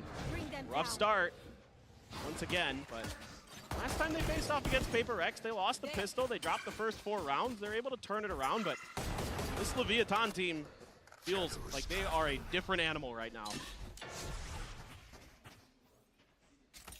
You get Aspas, you get Calm over onto an international stage, and it seems like something just clicks. Lakia taking a lot of forward space. He wants to try to lurk up here into a lobby. King there to meet him, but Lakia wins that one out and somehow doesn't take any damage either. Comes away with the kill, but going for the Sheriff recovery. A bridge too far, so he's unable to claim that for himself to get that extra little bit of firepower. A stack here for Gen.G though, and LEV doesn't like it. They're gonna pull back, trying to see if they can clear Lakia after that opening pick. Oh, the crouch, unscouted. Calm just playing this very patiently and almost gets the catch. It's a good amount of damage there on Lakia. So now they'll start working their way here into the site. Still, the reinforcements needing to come through, and Lakia, he's in a committed position. Getting out of here is going to prove to be nigh impossible. He has to just try to take the fight, see if he can deal any kind of damage here for the rest of his team to play off of. Waits this one out. Plant coming through. Still tucked around the corner, and somehow he has gone completely unscouted. Tex watching over towards stairs would be a very quick adjustment for him to be able to find the kill. It's a push starting to come in. Tex able to win out that fight. Calm finding one, but then take it down as Texture finds another headshot here. Sheriff doing wonders, but Aspas 1-2 tap Tex with a finisher. They'll clean him up. 2 members dead, 2 rounds now. LEV starting things off wonderfully once again.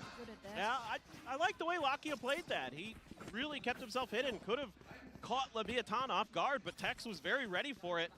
Able to clear that angle nicely, and as per usual, Aspas is absolutely nasty. A great opener there for Lakia to win out with the classic. Texture able to find another with that Sheriff, but otherwise, great coordination. Seeing great team play here so far from Leviathan. Rarely are they giving opportunities for Gen.G to find those trades that they want to get. A bit of spam out the opener here. Calm just grazed a bit. He's going to slide back towards A main. Gen.G able to take full A main control. Everyone's being pushed over here in towards C. Turret to try to play contact, but the alarm bot is set up on B. They spot out that nano swarm. Paranoia across. Now Gen.G going to be realizing that they're very much entrenched here on this C site, and retaking it can prove to be very damn difficult. A lot of teams will go for that B hit on their bonus. But oh, Lakia with the spam. Manages to just come away with that one. So Mazzino on the floor. That does stop the spike from going down, but King in a very forward position comes up with 2. Munchkin and Lakia both falling. Tex now looking for a little bit more as that spike plant comes in. Haunt out. Texture still looking to arrive. Tex just using that high penetration of the Guardian. Takes down Count-On, and now it's a 2v3 as LEV looking to try to convert the bonus. Texture inching forward, able to find one. Sends out the satchel. Looks for the 3rd, and he's got it.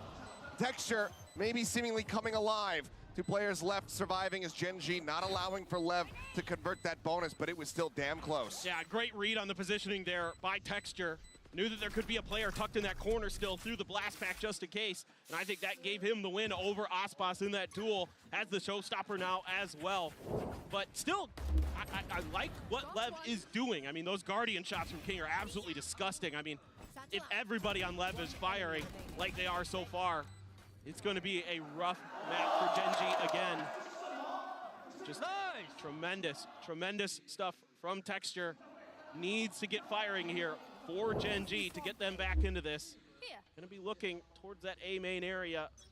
See if he gets an opportunity to fire off that showstopper. You're going to see him and Charon working a lot together to control that rubble space. Even Lakia considering a shift over, just throwing the haunt out, but Meteor going to be playing pretty far back on C, giving up a lot of space so far. Letting some of that util give him the early warning. And then he can peek those corners. Just everybody on Leviathan taking their time. You have to be so cautious against Gen.G because players like Meteor, players like Munchkin love to try to find those early picks. They've got that duelist tendency still inside of them, and they have been really good at it for most of the year. Pushing their way up, trying to see if they can get anything out of Gen.G, but right now they're not really budging. Slow, steady rotate from Munchkin and Lakia to start making their way through B. Meteor joining in as well. Texture just waiting for this peek out. Ball comes back up. Already do have Aspas in front of this one, just watching that baby door. Aaron with his paranoia. Depending on when he wants to send it, could find an immense amount of value. There's the swing out. Decent damage dealt, and yet the kill found on the Tex, but now Texture going to be taken down as well. King finding one, finding a second. Lakia dead. Haunt forward, Munchkin, quick clear on that. What a LEV decide to do. 24 seconds remaining. Feels like it's going to have to be this A-site hit. Aspas now looking to lead the charge. The showstopper coming through. Count with a quick little pump on the TP. Rocket going to be sent up towards heaven. Nothing going to be found as Munchkin makes his way now down into the drop, but swinging out. Caron able to find the headshot. Claims the first kill. Meteor on the lurk, finding one, finding a second. Now it is all on Mazzino to see what damage he can deal. He finds the first one. Pivot back over, 6 HP remaining on him. Caron just sprays in the smoke, manages to find him. As the defuse comes through, Gen.G, again, another bloody round. Not able to keep too many players alive, but they do tie things up at 2-2. And another tremendous sight hold from Caron. We saw it once over on Icebox with that Viper play on A. This time around, he's being really cagey, finding good timings, hits the paranoia. Gen.G isn't really able to follow up on it the way they want, but that fake TP completely wastes that showstopper from Aspas, and then he starts winning some battles. Good swing with Munchkin as well there. After Munchkin went to drop to make sure that they could clear Aspas. Oh my goodness. It's pretty loud there, HSK, but sharp, sweet, and to the point. You're able to win that round, even though you lost that showstopper early for Gen.G. So that's the feather in your cap, but like you were alluding to, Achilleos, had to drop down to a couple Guardians, even though LEV is on a very weak buy. Quick jiggle peek, goes out wide enough. Paranoia not getting the connection there. As the last pack going to be sent in, trying to disrupt them. Carol with a nice headshot to stop the exit. The showstopper goes a little bit too deep, and Texture ends up getting punished. Weapon now handed over. The Rocket not getting anything. Suddenly that is the man advantage here. The Phantom being passed over into Mazzino's hands. And as they continue to creep up in towards B, it's going to be another one recovered as Tex also grabs a Vandal. That much more pressure now put on the remaining players who seemingly have no idea where LEV are going to look to go. There's not much info here for Leviathan on what's going on in that C site, so they're just being cautious. They haven't revealed any presence. This time around, Meteor set up that KJ utility over on A site. Now they're starting to get a sense because Calm hasn't been pressured at all. Look at Munchkin's position. Okay, he's going to start backing away over towards Bend, ready for the snake bite to try to slow things up. 30 seconds and then as soon as he hears the haunt hit the sky, snake bite going to be sent through. Calm just backing away for now. Time bought. Now the quick pivot in towards B. The spam across and Munchkin somehow comes away with 2. Now suddenly Gen.G in with a man advantage. Calm going to be picking up that rifle, but it's going to be put right back down on the ground. Mazzino swinging onto the corner, Phantom in hand, the pullback from Meteor. He's on the hunt, he's looking for the kill. He's going to be able to find him, and now he has to face against 2 from behind, and he cannot make it happen. Gen.G off the back of Munchkin with some just great games since playing off that audio timing. Yeah. They win the round, and now they find themselves in a lead. All it was just utility, throw out your Molly, and then start spamming with the Guardian. Just going for it, sees the shots come through and tracks it down. Gets Tex on the second, and Munchkin able to turn that round on its head. It looked like Leviathan might be able to sneak a thrifty in themselves. But Munchkin standing tall, getting his first 2 kills of the match so far. A couple big ults, but Texture out aggressive. There's no real contestant here from Leviathan, so Gen.G gonna be able to get this space. Once again, Meteor immediately sliding over to B, so there's a read here for Gen.G that there could be fast hits coming towards B off of that early A main control. Prowler spots King. I don't know if he's going to necessarily read that there's multiple players here, but now he can confirm that, given the shots fired. Everybody else, though, positioned very much up front towards this C site. Placed on the alarm bot. Meteor not having line of sight. Can't go for a quick clear on that. Recalling my bot. Time to recall it. Has that lockdown available. Does he feel comfortable enough trying to go for a tempo play? Seems like for now the answer is going to be no. Munchkin wraps his way around bottom of bend here. Swings out, catches the timing. Ospas distracted, ends up falling. Munchkin just looks for the next target. Sees Sent, no connection to be found there. Quick spot out on that Omen. Multiple heads out in front of him, but he's unable to claim either of them. Meteor now trying to hold a hard line, but with the TP coming through, it distracts him and pulls his attention over to the side, and King is able to capitalize. Now the pit going to be invested. 28 seconds remaining. Plant still not there. Texture arriving, finding Mazzino, but Lockyer going to be traded out. Man advantage still very much here for the side of Leviathan, and they also have that lockdown, and it's going to come into play. Hex investing, wanting to very much secure this round, wanting to tie things up. They wait out a little bit longer. Now the plant coming through. Texture playing aggressively. He's going to give his life for this one, but doesn't find any value. He ends up falling, and now it's all on Charon in a 1v3 into a pit. Looks like it should be a save to me, but right now he's thinking about it at least. Has the paranoia, trying to escort him at least a little bit further forward, but as that orb blooms, he says, okay, there's nothing that can be done here, and just has to back away. And I love the way Leviathan works together as a team here. They make it so hard for these players on site to really keep their aim steady, to just pick out a target and then lock it down and take it out. Sure, you get the early one from Munchkin onto Ospas, but then there's like 3 or 4 players that are always in the face of whoever's on the site, and it makes it really difficult for those players to kind of figure out the timing on when they can go for those sprays, when they can go for those big moments. Leviathan's being really cagey, moving back and forth into cover so that you don't give these opportunities for these massive multi-kills to Munchkin and Meteor. And it's just wonderful. And the Nightfall as well makes it tricky, of course. You get that Viper's Pit down, and it's nigh impossible for Gen.G to do much. Texture just going to see if he can do any damage. Maybe get the Spike Planter as they go for it, but it's read by Leviathan. And it has to be a weaker buy for Gen.G. Marshall, Guardian, Karen with the holdover Vandal, and a Sheriff for Texture, Ghost for Lakia. See if this time LEV wants to make a bit more noise. They do. Just a little bit of armor damage to calm there.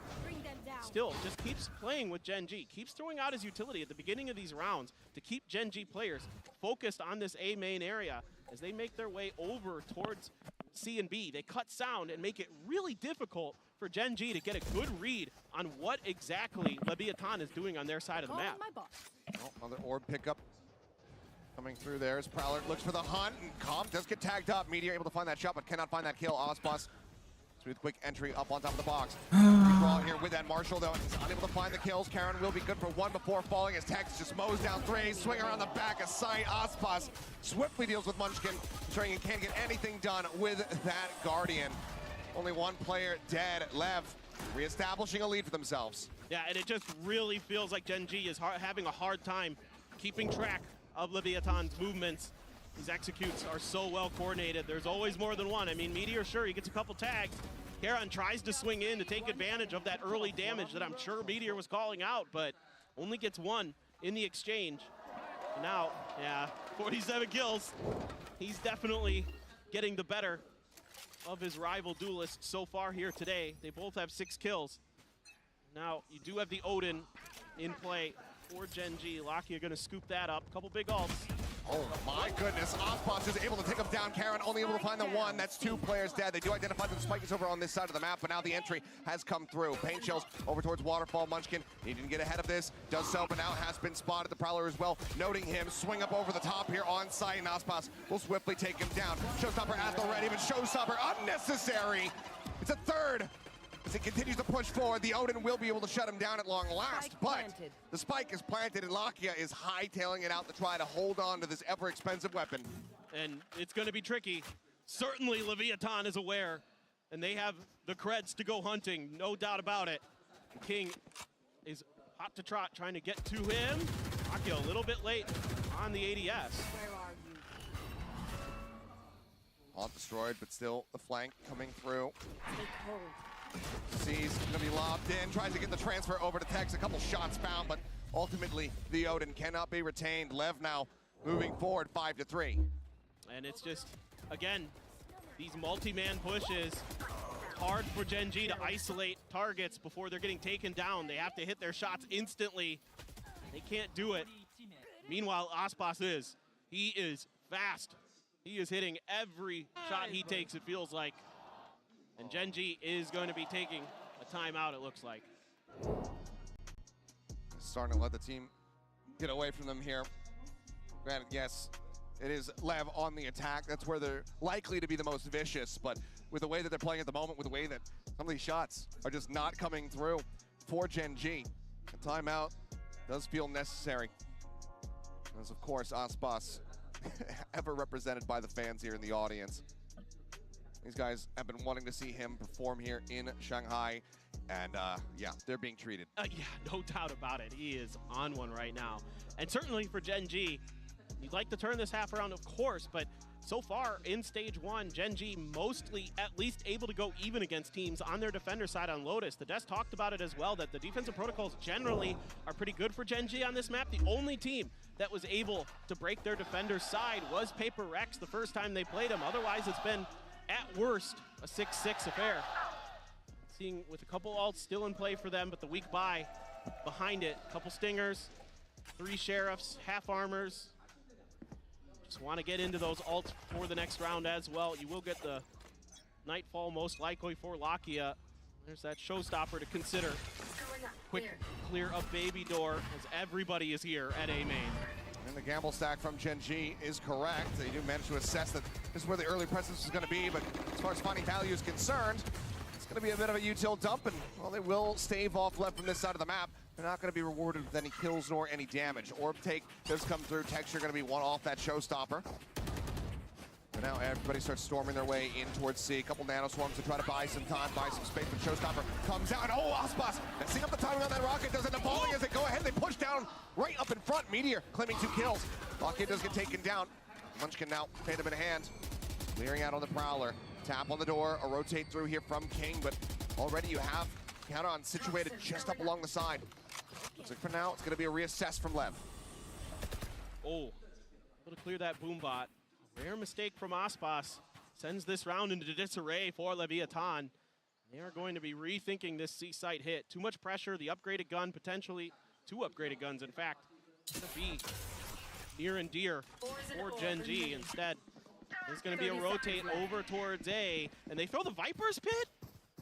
Throw the Viper's Pit just to try to really ensure that this rotation over across the map is going to be coming through. You know, they still have the alarm bot set up as, okay, tempo lockdown going to be used. They know that they desperately want this round win. As Caron is able to put up 2 fantastic shots with the Sheriff. 10 seconds left. King now, the IGL last one standing, spots the glimpse there of Texture. He himself, of course, also spotted, but there's the first, but there's just no time remaining. Wants to hold on to the weapon, wants to try to take any additional creds away from the team here. Build up towards his own Viper's Pit. But in the end, it's going to be a MasterCard thrifty here by Gen.G. Close the gap a little bit more. I mean, you got to like what you saw from Gen.G at the beginning of this round. Meteor finds a great timing to swing in with that stinger, catches the player TPing right up on top of the box as well. However, 2 big ults invested there, Achilleos. The Viper's Pit and the lockdown to guarantee Gen.G that round. I mean, certainly the ult cycle is in their favor. They have the showstopper, they have the Nightfall as well to back up this next round. But that is a heavy investment after what looked like a surefire win for them. Cutting down so many players early. Of course, the Odin spam now begins. A little bit of damage done here towards King as A once again being seeded by Leviathan. And they really just are always kind of doing the same thing. It's A and then over to C and then kind of feeling out the defenses that Gen.G sets up. Cover go. Smokes just being cycled here. Cutting off that C access. Tap on the door.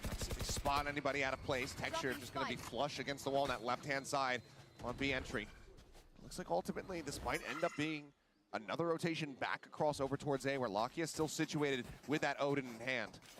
Yeah, I mean, I like the way that they're working the map. They've rarely tried to commit back towards these A hits after rotating through, so nobody here from Gen.G to help out Lakia. Very far forward, but the Prowler tells him all he needs to know. He's able to back away.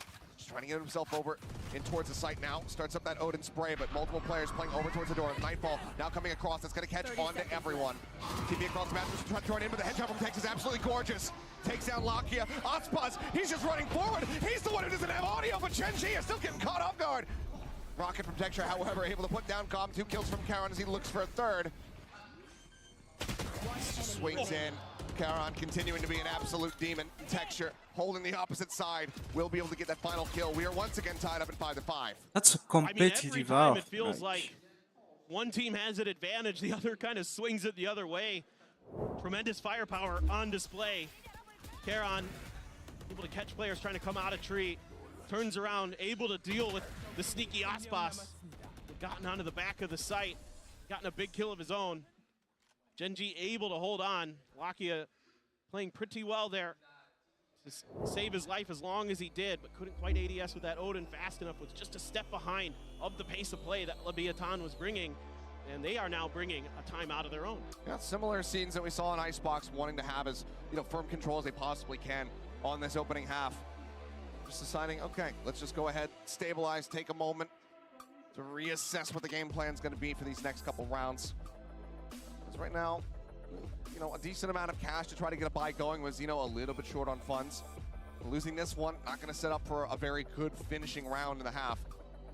Looks like they'll just try to work out the game plan here a bit more. Because they have drawn out all of the ultimates from the side of Gen.G. And they are very dangerously close to having multiple high-impact ones for themselves. That pit, that lockdown, just one orb away, one kill away for LEV.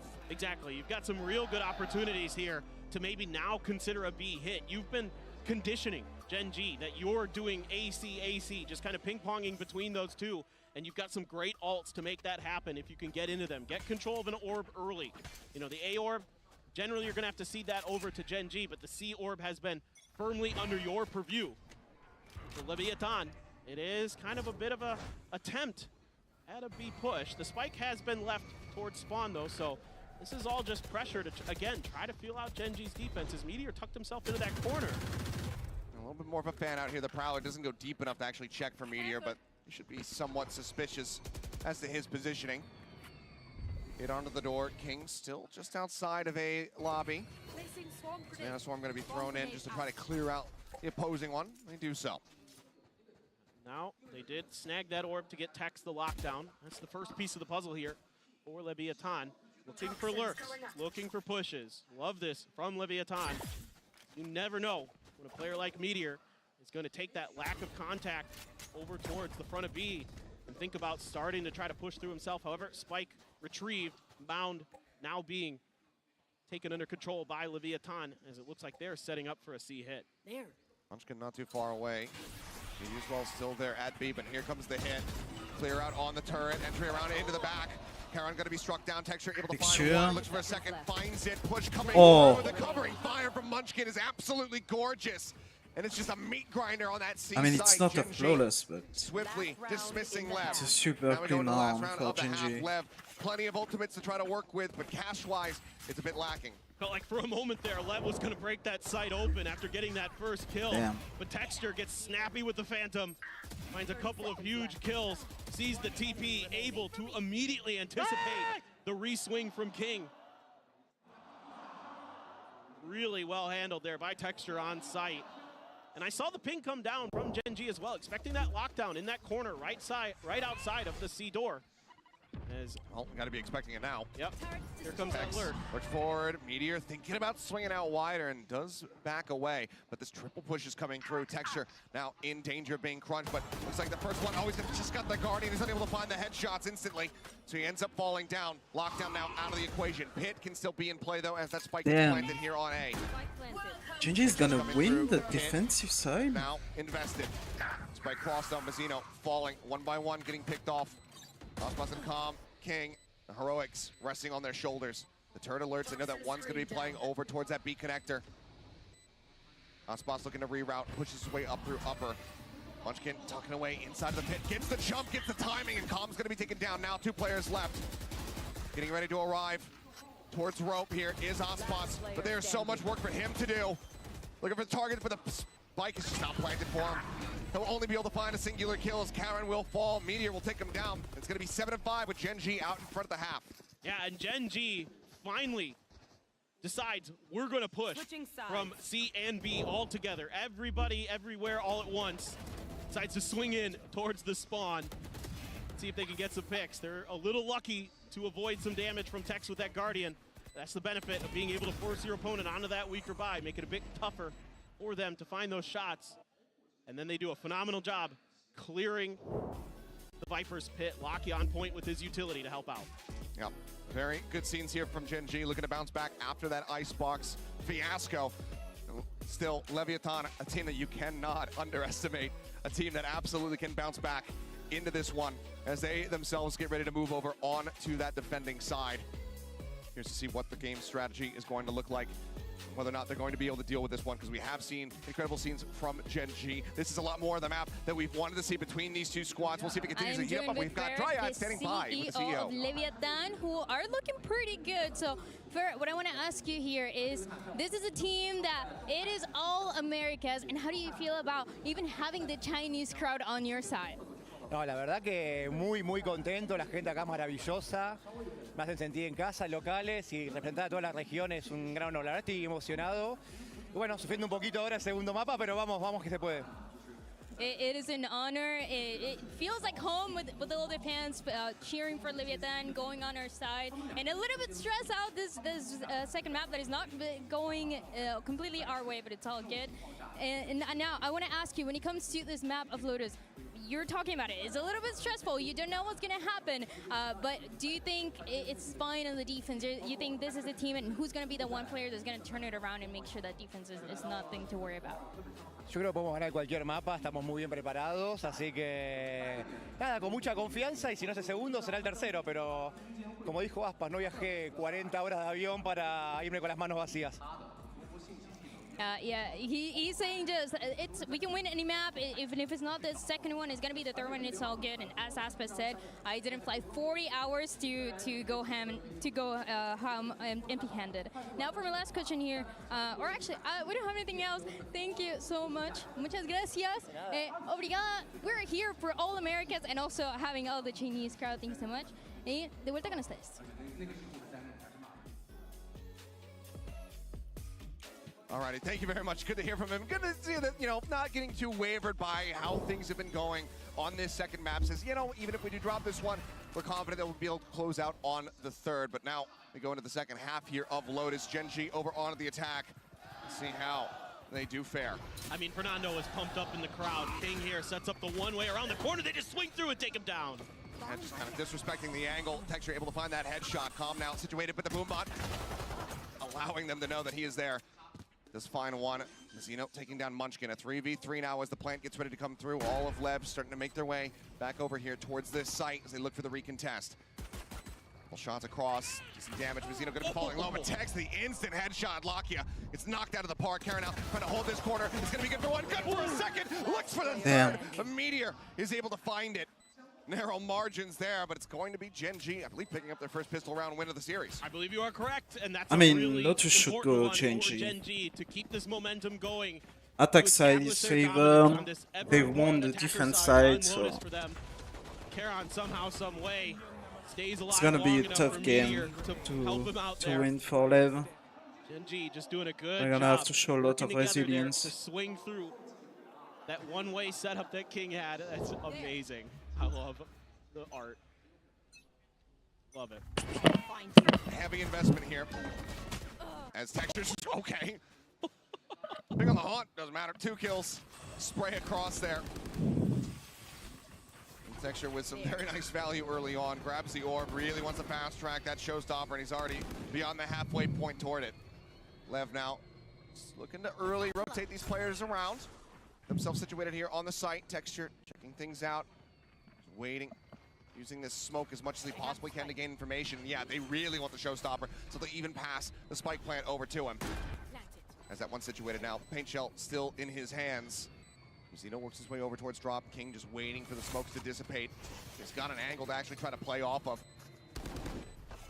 As there's a reveal on the one. Paint shell's now going to be sent. He's looking for the TP, but will just end up swinging out as Texture claims himself a third. Tex now last one standing. Was Crispy with a ghost in the previous round, but it's against significantly stronger firepower here. So widely, might just want to tuck back and wait for that spike to detonate. Yeah, looks like this is going to be Gen.G's round, and Texture on Icebox. It was Aspas's first round win. in terms of the bout between these two players. And this time around, Texture is starting to take control of this map. He has been instrumental, those opening 2 kills, and then he's just swinging around the site, looking for more, looking for those extra alt orbs to see if he could get that showstopper. He's only 1 away, so as long as Gen.G can safely and securely claim an orb, we're gonna have a very strong round here. Potentially could take this bonus. 3 Bulldogs, a Vandal, and a Phantom for Texture.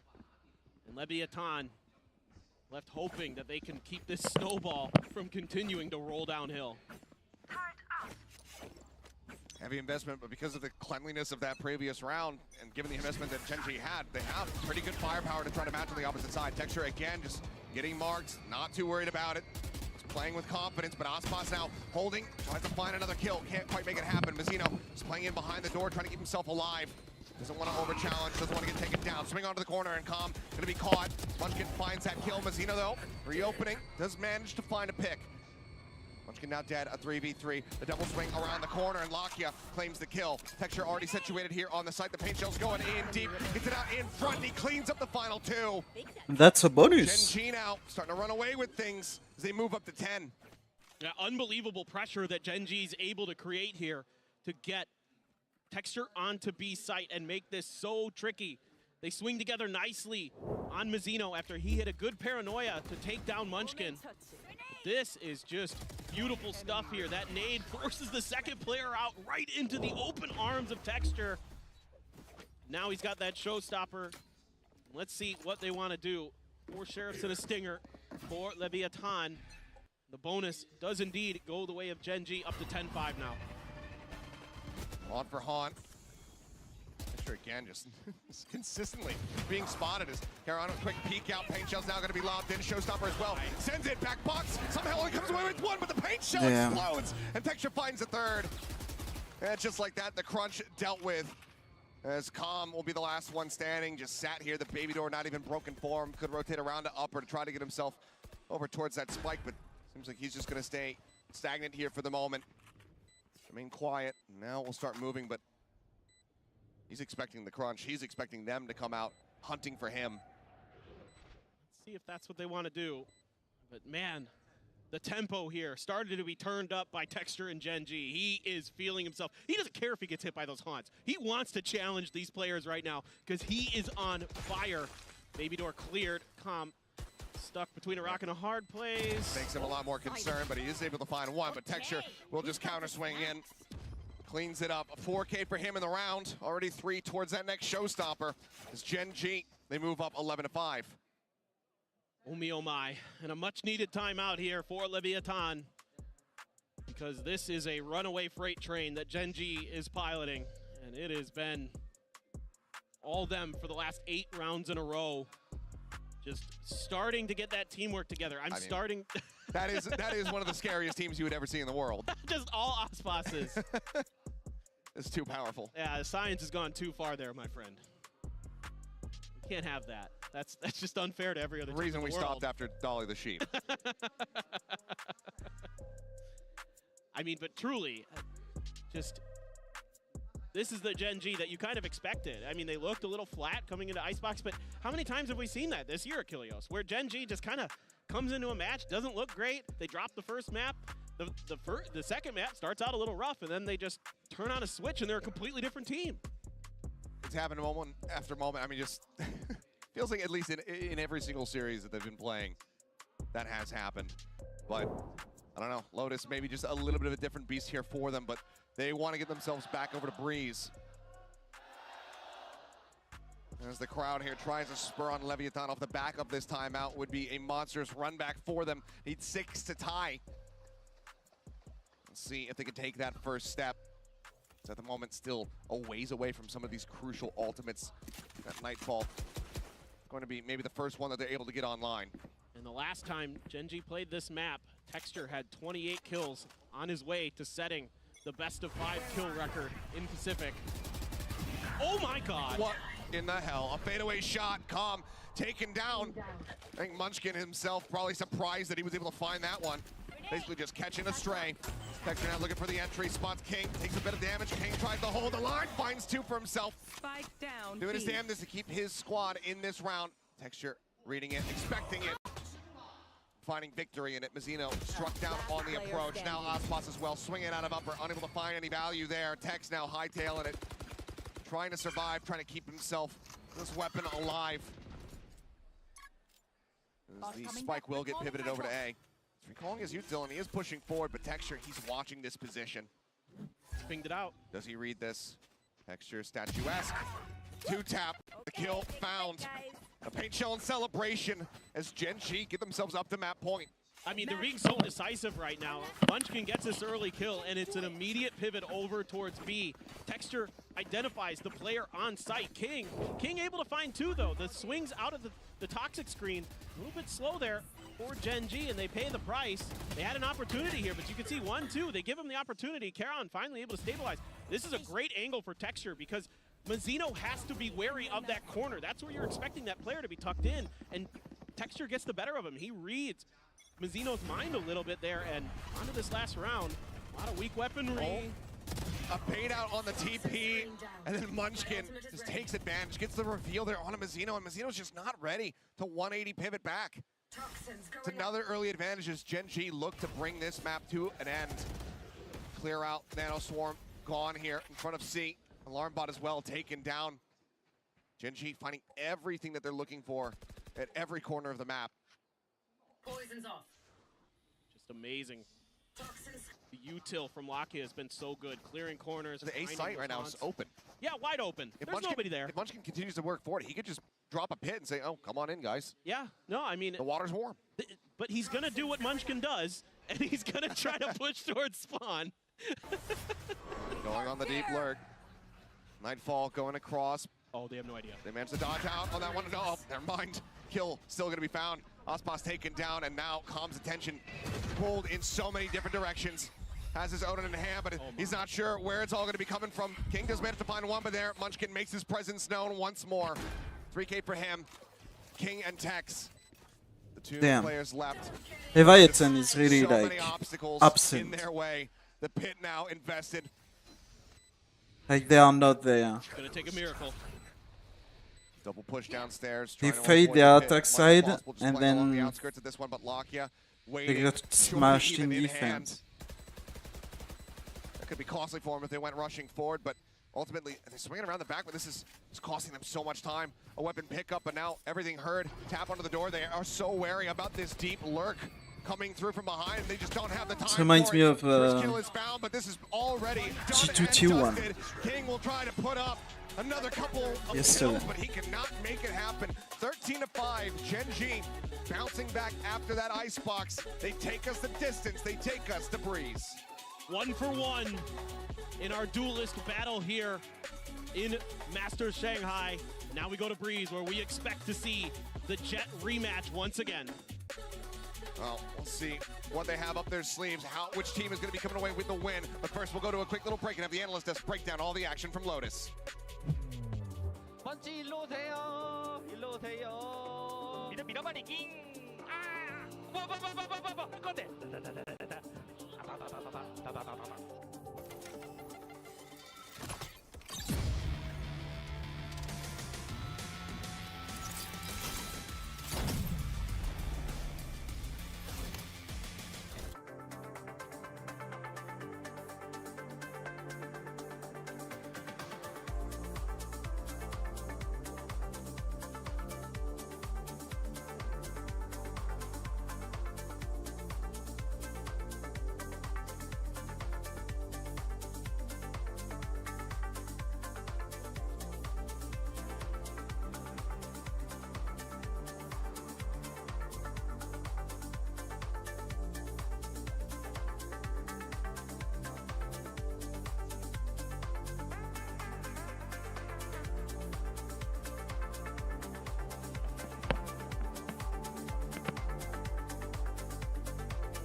Well, we wanted it and we got it. We got ourselves a map 3, but the way that Gen.G did it, absolute decimation when we flipped sides. And that is what Gen.G needed. After losing that first map, you could see them just reinvigorated, and now we're getting ready for a clash in map 3. Yeah, Gen.G, if their approach on Icebox defensive side was all about the flood retakes, on this one it was all about the hard anchoring on sites. This team's synergy is so strong when they're in like these team fight positions. Well, everyone's kind of flooding in to support the anchor, and those anchor players were stepping up. Guys like Karon in particular having great rounds to catapult them to that massive defensive advantage. And it's also amazing to see, right? Because we're talking about them starting on the defense. We know that they have a flawless record. Well, starting from the season, I think they're in the 6th win in a row here on this map. But starting losing that pistol, and as you're saying, Mimi, learning how to anchor the sides. We saw a couple of rounds where Leviathan were having too much of an easy time running onto C. Like the utility they were encountering, it was not that much. It was not really stopping them. And that anchoring actually, you know, took them off guard. 7-5, that is outrageous. And then a second flawless half for them. I mean, they have to be proud of what they did. If the first half was about the anchors, the second was all about texture. He had a rough map 1, but he came out and was ridiculous on this second map. Wow. Nearly 400 ACS. He's pretty good. Yeah, I mean, hey, guy who tweeted about Ospas, Texture's very good about the game, too. He's very good. I mean, absolutely mind-blowing performance there from Texture, which is exactly what the doctor ordered for Gen.G. But it's also just the fact that, like, you're able to flip that switch like that so quickly for this team just goes to show that when you think that they're out of this, not by a long shot. Yeah, but hear me out. They were trying some things on Icebox when they went onto their attack, and most of the things were not working. Like, the synergy was not really there. You could see that Lotus is just a different beast for them. They feel too comfortable. The way that they walk around the map, the way that they gather the information, the way they execute, all of those protocols that we talk about, Gen.G, everybody knows what they need to do every single second, so everything looks flawless from the outside. We also see with LEV kind of this comparison, right? When they have a really good game plan, when they have the perfect prep coming in, they're really good at executing on that. But I think this team tends to struggle a little bit more when they start to lose that momentum. And we saw it here, right? Starting to kind of take more risks on their defensive side, going for these forward plays, and the timings are a little bit off. And Gen.G's synergy and their fundamentals are just so strong that they are going to run that over. Yeah, definitely feels like Leviathan, once they get rattled a little bit, right, it's really hard to unrattle them. And that is at least what I pulled away from it. I don't think it's like rattled as in like nervous or off. No, yeah, because all these players are so experienced, right? But I think it's more so the game plan was rattled. Yes, once the game plan doesn't work initially, then you see more of these individualistic moments, which are sometimes winning them rounds, but are a lot less consistent, especially against a top-level team like Gen.G. Yeah, and I also think in a map like Lotus, you cannot rely so much on that, because if a team is very prepared on the map, like the way that you can move around it and cut your opponent off guard, it's so big. Like the variables are so many. It's very difficult for it to go your way. Yeah, no, for sure. I mean, we were talking about that flawless half that we saw from Gen.G, and I think we have our breakdown there to kind of illustrate it, because it really goes to show you just like you thought that going into it, sure, Leviathan had a few things that they needed to try and like clean up going into that half, but it really just felt as if Gen.G just said, no, just not today. It ain't happening. We're winning this one. And as we had talked about before, and you guys alluded to before as well with the 6-0 record, like this is a great map for them in this stage. It's dangerous, like can't let them have it. But there's so many other things you got to worry about with Gen.G. I think also now heading into Breeze, this is the final map of our series, having Texture in the form he's in right now is a scary prospect. That guy kind of needed to heat up. He's done that now on that flawless attack side. He was a guy who was catapulting Gen.G to get all those opening kills. And Breeze, it's always defined by those star players. Yeah, exactly. And if yesterday was all about the preparation from the other team cutting their opponent off guard, I feel like they were very secure, very safe in what they wanted to do with this maps. I agree. Breeze is going to be a different beast, and there is something that I love about it, and I expect that we see the Astra. I think what do you love about Breeze?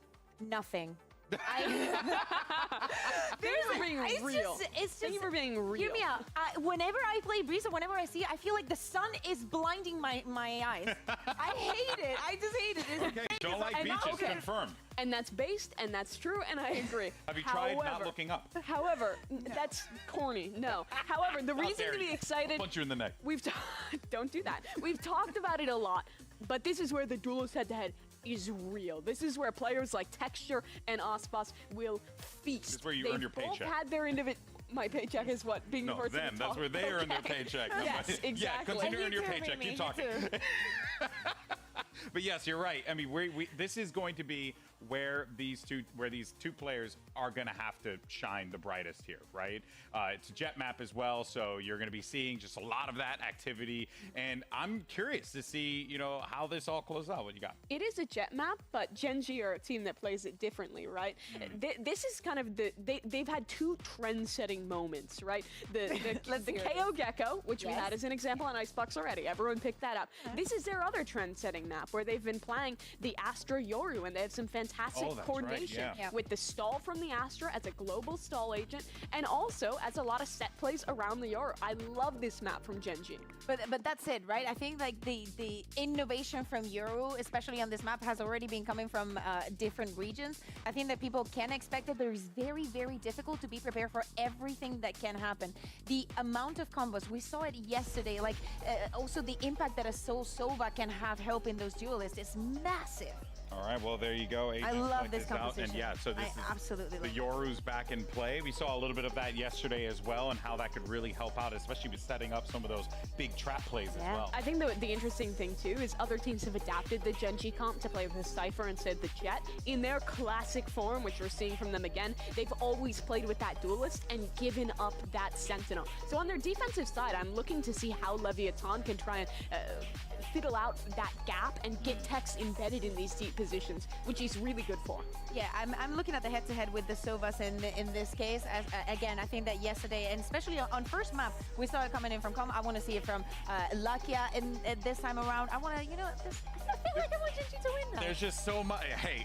Well, I'm changing my She's changing her predictions here on the fly. I'm sure there are two people who are very happy that you changed your predictions and they're about to cast this game. Let's go ahead and send it home. We got Achilleos and Paper Thin on the call. Fellas, over to you. Thank you very much, GP. I'm not sure what that's supposed to mean. I don't think... I'm coming into this one unbiased and just approaching to see who is going to be playing the best Valorant, and so far, it's 50-50. It all comes down to this final map. Yeah, in this heavyweight bout, it's been haymakers thrown by each side, but nobody's been able to land that knockout blow just yet. And we look to see here who is going to be the better duelist. Aspas on Icebox, Texture on Lotus, and now we look to Breeze. Find out who is going to be able to take this series and go 1-0. That crucial 1-0 here in this Swiss stage. It's going to be Leviathan on the defense. Gen.G on the attacker side. Leviathan, this is where they do their damage on this map, is on this defender side. So a lot of pressure, I think, particularly onto the Yoru, onto Meteor, to try to slip the net past Leviathan's defenses and cause some disruption. But an early establishment of mid-control. Nebula ends up falling, and Aspas able to come away with one, but the dash not taking him out far enough. But Tex, what is that shot? Gets a finishing blow to take down Texture and keep Lev in with an advantage. Munchkin now looking to set up the wall here. That's a crossover in towards A. Could be a fake. Trying to, but you can still see that the Lev players drifting their way over towards B. At least we'll now split up and try to just go 2-2 on these sites. But Munchkin didn't get the attention he wanted, so he's going to try to go towards that link angle. See if he can go on a bit of a lurk about. Now they start pressuring the front of that site. Comp, first line of defense, tries to find the kill, but can't. Eventually finds that headshot. Now the approach coming through, but Tex very much aware of this. Does take him down. Karen at 10 HP. Meteor needing to find some impact. Tap on the spike, trying to see if he gets any forward pushes coming through. Lev still playing this out very patiently. Now Meteor in a very dire position. 2 around the half wall. Here's that Cyber Cage getting tossed, and Tex is going to be good for it. This guy's been putting up numbers this entire series so far. He starts off the pistol round here on Breeze, just as strong. The awareness just phenomenal from Leviathan on this mid-cross. Nebula goes down, and they're ready for it. It looked to me like they might be swinging back towards A site to try to set up a pinch on an execute from Gen.G. But when that Nebula goes down, they are fully prepared. Even though it's a trade, Tex so ready for that Munchkin change of direction. Munchkin didn't get any contact over towards A. Didn't get that pull off of that toxic screen like you would have liked. Now you got that outlaw again for Aspas. Oh. Dash at the ready. Meteor making some noise as he works his way up into the nebula. Aspas now gambling, trying to figure out where exactly he's going to approach from, but Meteor does decide to just go ahead and back away. Still looking to see where exactly Gen.G is considering. They're just looking for somebody to get aggressive, seeing if they can maybe find that opening pick. See if they can get Texture set up with this Sheriff. Even Charon coming out towards mid, but didn't really see much, so it's going to be the spike pickup for Meteor. Heading back over towards that B site, but again, the toxic screen, seemingly a ruse from Munchkin. So far, hasn't paid off for Gen.G just yet. This time, Calm going to be kind of the pivot man here for Leviathan. Akia with a very deep lurk up here into this A site. 3 players on the opposite side and plenty of covering fire. Here's some footsteps, so even if he was able to try to get the jump on the one, he wisely needs to try to wait and see if he can pull some rotations, but now they know that he's in. 30 seconds Akia left. trying to cut back the opposite side, but he's not ready for the swing around. Aspas makes his presence known, and you can see Gen.G in the minimap scrambling now to assess how they want to go on this approach, where they want the spike to go, and they are running out of time. 18 seconds remaining, so it's going to have to be this A site. Teleport set up, smoke coming through, looking for that concuss. There's the TP in, but Meteor turns back around, the opposite side. Now it's a little bit too late. Aspas finds it. Calm and King get the rest of the eliminations, and that is going to be a flawless anti-eco here from Lev. Oh, it's a cute attempt at the Nova Pulse into the TP. Almost gets Aspas, but he's able to sneak behind Meteor. And Meteor isn't aware until it's too late. Aspas able to switch over to the Classic, take him down. Gen.G kind of second-guessing themselves. They're trying to get a little tricky. They're trying to throw Leviathan off, but right now, Leviathan's doing a really good job of reading into Gen.G's movements. They don't move a muscle, even though all that space is gained by Lakia unaccounted for. They're just willing to hold. Gonna dodge the knife early. Oh my God, he's up on top of the map, looking to get some more value out of this outlaw. He is, and while everybody on Gen.G, aside from Texture, does have full armor, Aspas' accuracy, those headshots could very well come into play. Cam gonna be set up. Zeno working his way around here towards tunnel. Aspas now reinforcing as the plant. They're gonna be stuck. Does so, but Tex!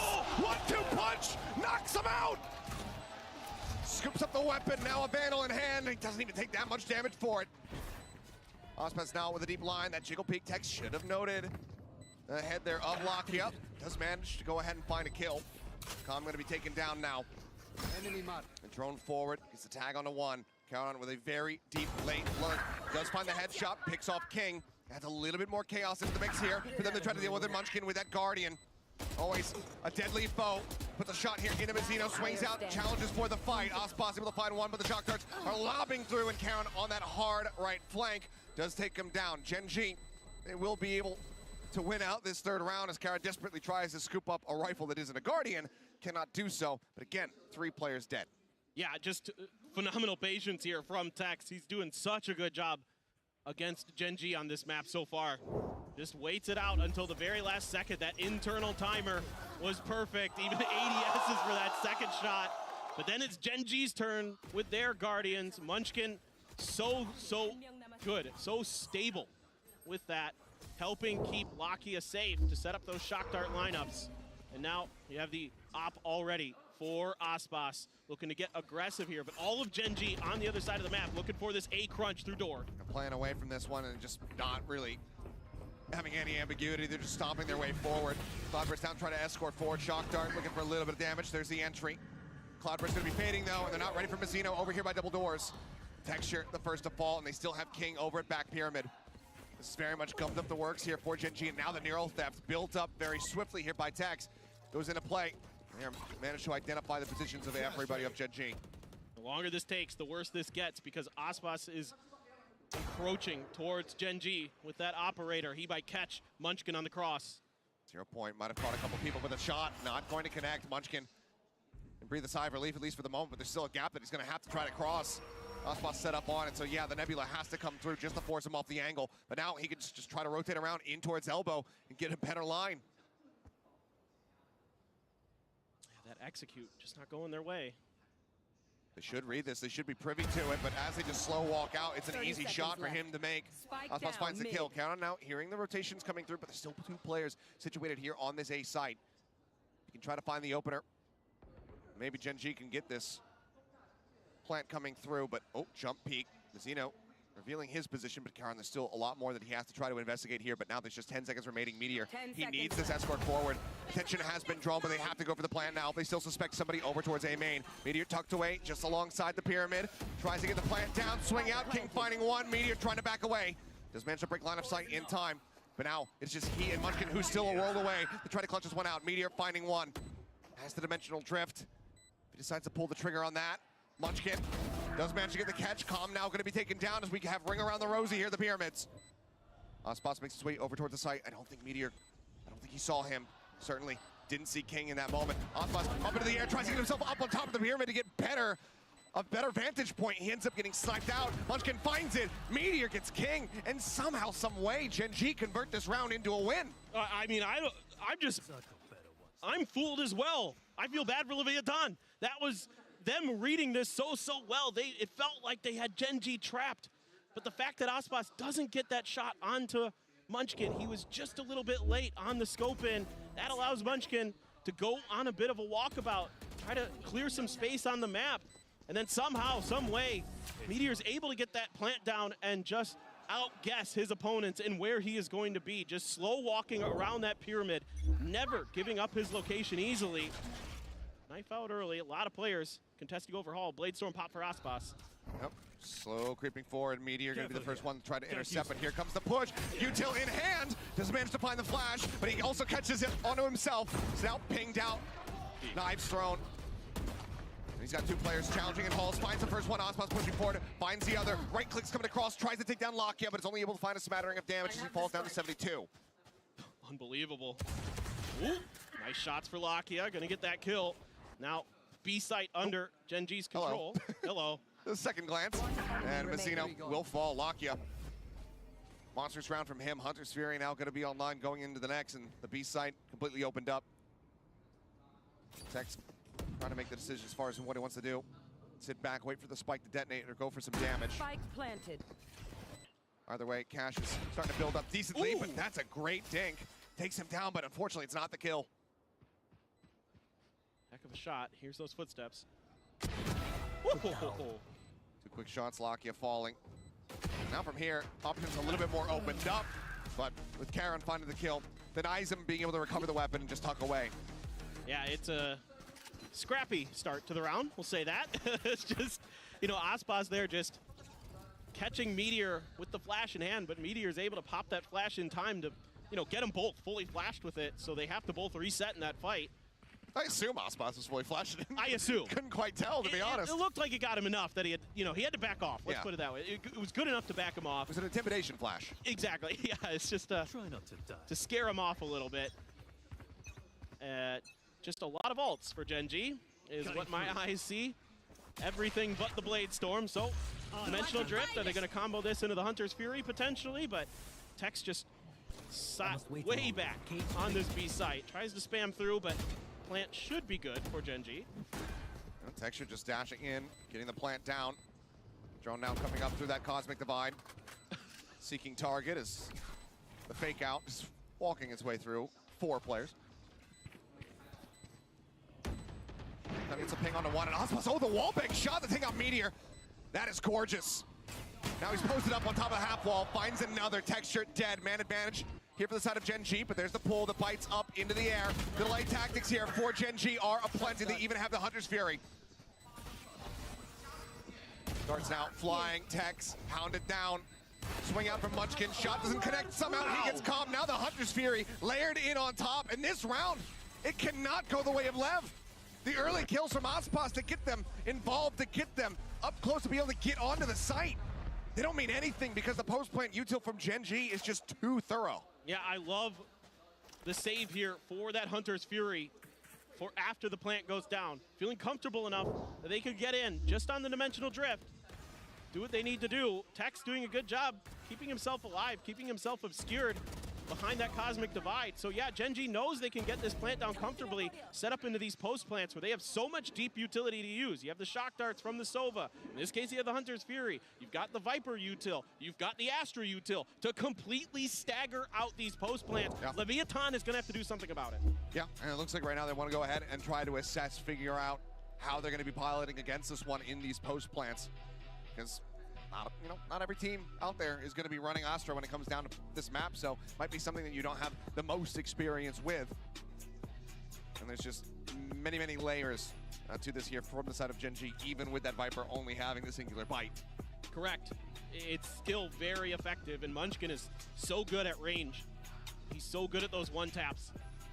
And he's got a Viper's Pit as well coming into this next round for Gen.G, so a lot to consider here for Leviathan to try to stop the bleeding. 4 rounds in a row for Gen.G after they strung together, I think it was 10 in a row on Lotus. I mean, it's a streaky team as Gen.G, and once they hit that next level, it's hard to take them down from it. Well, Operator still carried forward here into round 7. Half armors for damn near everyone aside from Mazzino. It's a very heavy stack here from Gen.G, and Aspas starts things off right foot forward. Texture going to be taken down there in elbow. Peeks across in the mid. You can already tell this is very much disrupted what Gen.G wanted to do at the start of this round. So now they're just going to start hightailing it back, cross over towards A. Just trying to find some open space. Have to be a little bit considerate. They don't have a lot of info on what's going on. And Meteor setting up the fallback TP, just in case they don't like what they see on this site. And also set himself up potentially for those post plants. Good flash. Great count coming through, but King still able to find the headshot. Looks for the second, but Lockheed storms his way forward. Does find that pick. Occupying space here on the site. Looking to be reinforced as Charon gets the spot there, but yeah, he's like, that's Aspas. He's got an operator. I'm backing the hell off. I'd rather not. And wisely keeps himself alive. Xeno though spotted. Charon able to find that first kill, puts some nasty damage here on a comm. They do find some more, and Aspas gets the headshot just over the top of the stairs, but now Munchkin playing forward, finds Aspas. Lakia finds comm. 2 players standing once again, but cash aplenty. Gen.G carry on their merry way, now up 5-2. Yeah, fantastic work here. Lakia quick with the follow-up to take out the player right around the corner. That leaves Mazzino kind of on an island for a while. Yes, it's a nice opener for Aspas, but then Charon able to identify Aspas's position, set himself up nicely for this crossfire towards the site. Munchkin just so ready for it. This is the Gen.G that gets scary, is when they start covering for each other like that. Very steady on the aim there from Munchkin. It's nasty to see, but now straight into round 8. Multiple Sheriffs, 2 Vandals here for the side of LEV. The operators finally being wrested from their hands. Slow creep up though as Charon plays out on an island by himself. Aki has got the spike there right at the front of A main. Could be... Just sat behind the bricks. I'm just waiting this out. The gate crash just to see if there's any early pressure, and you can maybe TP behind if there's like a heavy push through A main. So you could set up a crossfire, but instead, Leviathan continues to play fairly defensively in terms of their positioning on the map. Charon, though, going to be holding down this elbow angle from Cannon. There's 2 players just the opposite side there of elbow. For now, it's like Gen.G going to start trying to work their way forward, but that 0 point is very nicely timed.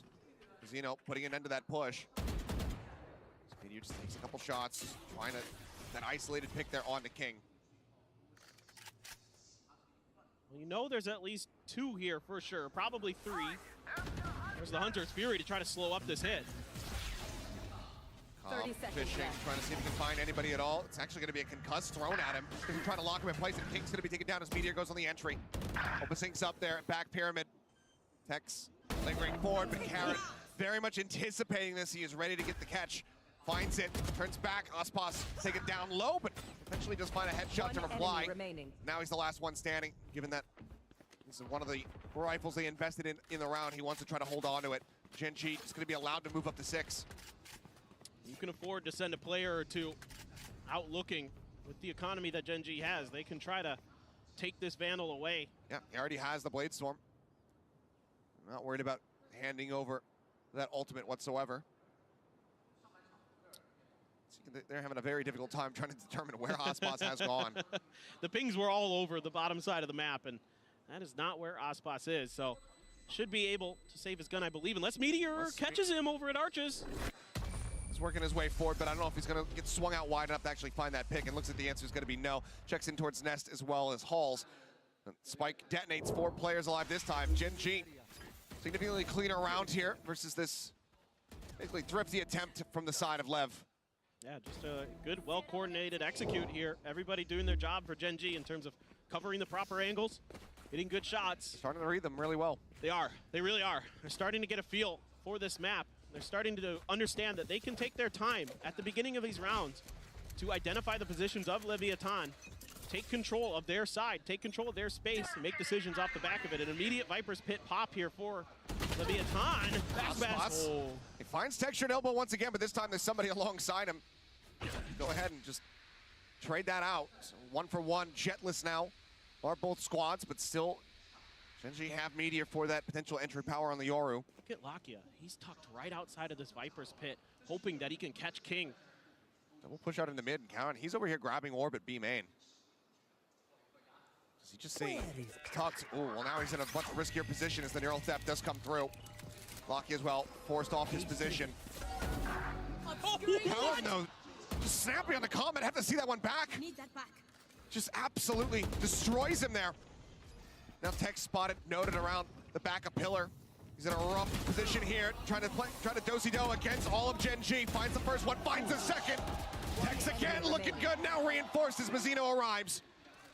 Meteor taken down, it's all on Lakia. Spike never got planted. He's got full util, but being able to utilize it here, being able to isolate these fights, it's just not possible. As he creeps forward, Mazzino will strike him down, and LEV will finally get themselves another round win. Yeah, I mean, Tex is playing these angles so well for himself. Yes. Just able to quickly take out his targets, then re-swing. I mean, this is just phenomenal. The shot through the box. Gets a little bit of help with a flash, I believe. Yeah, Mazzino's flash got in there. That's great support from the KO. That's okay. Some smiles from Karan. Having a good map. It looked like Gen.G was going to be able to break that site open. Off the back of that pick from Karan. Shock darts at the ready. Right now, once again, just Lakio. Oh boy. I'm trying to force him away from that orb. They do so successfully. They might be anticipating. Oh, Mazzino full flash, but still pushes forward. That's the spike now. Stranded. That was a clown. Trying to re-challenge, but King is there. Texture around the back, able to find Calm, pinching in. But they still have to break their way into shop. And Aspas, he gets ready to reinforce that position. Oh. Texture with a one-tap, takes out King. They're worried about this approach from behind, but Tex still a ways away. A 3v3 somehow. This Cosmic Divide going to be coming through. Mazzino just playing in front of the wall, can tuck back behind this one very swiftly, but another orb set up, trying to get the grab well across. All command thrown through, catches onto them both. No easy exits here for the Yoru. As Spike does get retrieved, and it looks like they just want to leave Meteor in there, lurking. Fantastic use of this Cosmic Divide to get this spike planted. And get these post-plant positions set up. 2 towards A main. Karan on point, defending the spike. The Blade Storm for Aspas. He's looking to go hunting. No updraft though. All right, null command popped. Oh, my util gotta be Oh. eliminated. Oh my god. What a shot. Karan gonna be taken down. Man advantage now here for the side of LEV. Meteor on a deep line, not quite reacting fast enough. There's a swing out, comes through, and now it is My all gun, on main, Meteor. they Finds know the first, Aspas. the jump out, Aspas will dice him to pieces. Okay, and we kind of have the opposite scenario, where like They're clawing it back.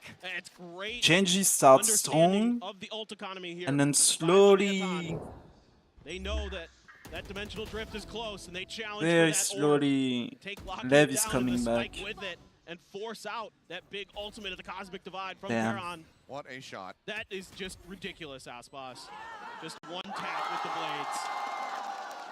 Unbelievable how clean he is.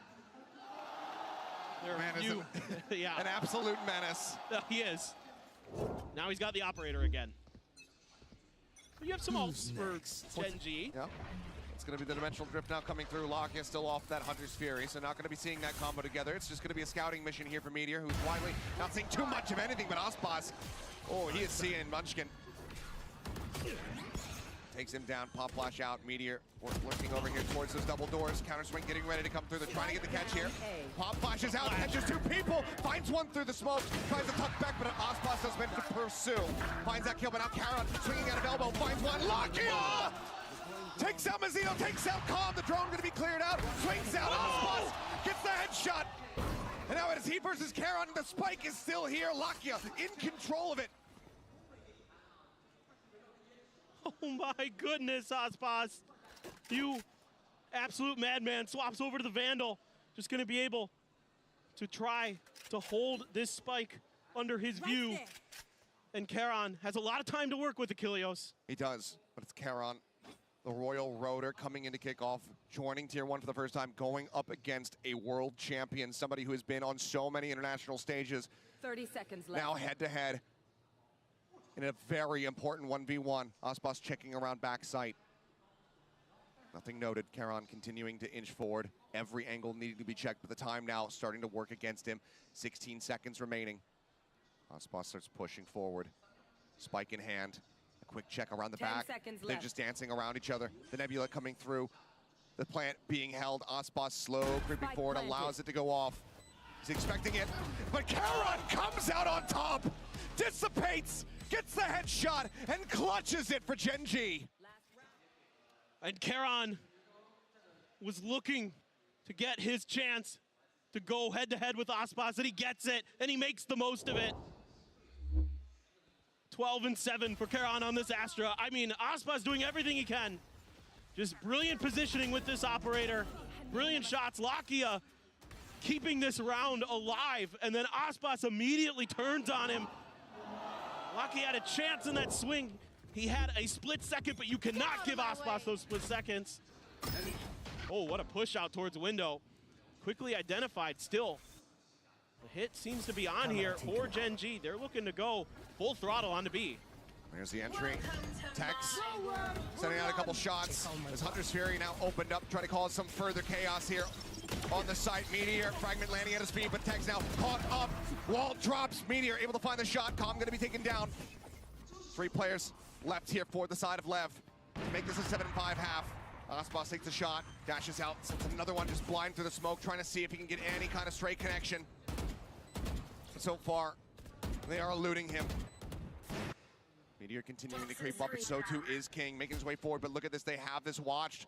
The double stack as Lakia just instantly finds a headshot. King taken down. That was a contingency here for LEV. Mazzino swings out, Meteor says no, and it's now all on Aspas. He's been doing everything that he can, but Meteor will not give him the time of day. It's a flawless way to end the half as Gen.G are up 8-4. And it's a brilliant start here for Gen.G. Generally, defender side is better for Leviathan on this map, so they've got a real advantage, not just in the scoreline, but in the flow of how things go for these teams. Oh my goodness, Lakia, great start, obscures the position of Meteor enough. Meteor so good. Close contact, getting Aspas at the end as well. Coaches obviously quite happy. Lakia as well, having a whale of a time here in this game. So lucky, bro. But for LEV, they're at the halfway point here of this game to try to close things out, but it is not over yet. But earlier we had Doug catch up with Texture and get his thoughts on going up against Aspas. We've heard from Aspas, and now, of course, we've got to give an opportunity for rebuttal. So, Texture, thank you so much for joining me. I want to show you a clip of Aspas's, and I want you to tell me what you think about the clip. You're in 2, and now there's only 3 standing, and it's all building towards this A site. They've got so much utility to work with again. Bagolo and Aspas have both found one. It's all on one. The last man standing, F&S. 되게 움직임이 진짜 좋은 선수인 것 같아요. 뭔가 위로 올라갔다가 또 스모크 깔리니까 또 스모크 이용했다가 또 킬조이 궁 기다렸다가 또 꺼질 때쯤 또 안에 들어가가지고 또 뭐야 상대방이 예상 못하게 또 위치 잡고 막 이렇게 움직임이 되게 좋은 것 같아요. He likes how Aspas is doing everything, you know, utilizing what's going on. So like, you know, updrafting up, and then when there's a smoke, hiding inside, trying to be unpredictable, and then waiting for the Killjoy ult to go down, and like also dashing into the site again after the ult. So basically just, you know, making the most out of whatever utils or like the situation that he's been put in. Texture, obviously you guys are going to face up against them. Last question I have for you, and then I'll let you go. You've seen his clips. You've probably seen him play before. Who's better, you or Aspas? Aspas. Thank you so much. It was good to chat with you. We're going to throw it back to you guys.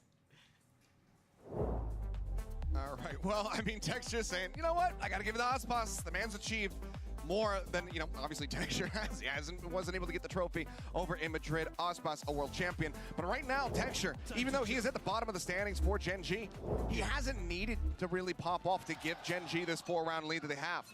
No, it's been Lakia, Munchkin, and Karan in particular doing a lot of good stuff, and this is the typical setup here for Gen.G. Karan putting a couple of those stars right at the front of A main, trying to play for himself. A good knife to eliminate the ability for him to use his util. Swinging around, but Aspas already dealt with. Lakia able to find that shot. Recon will get a ping on the 1.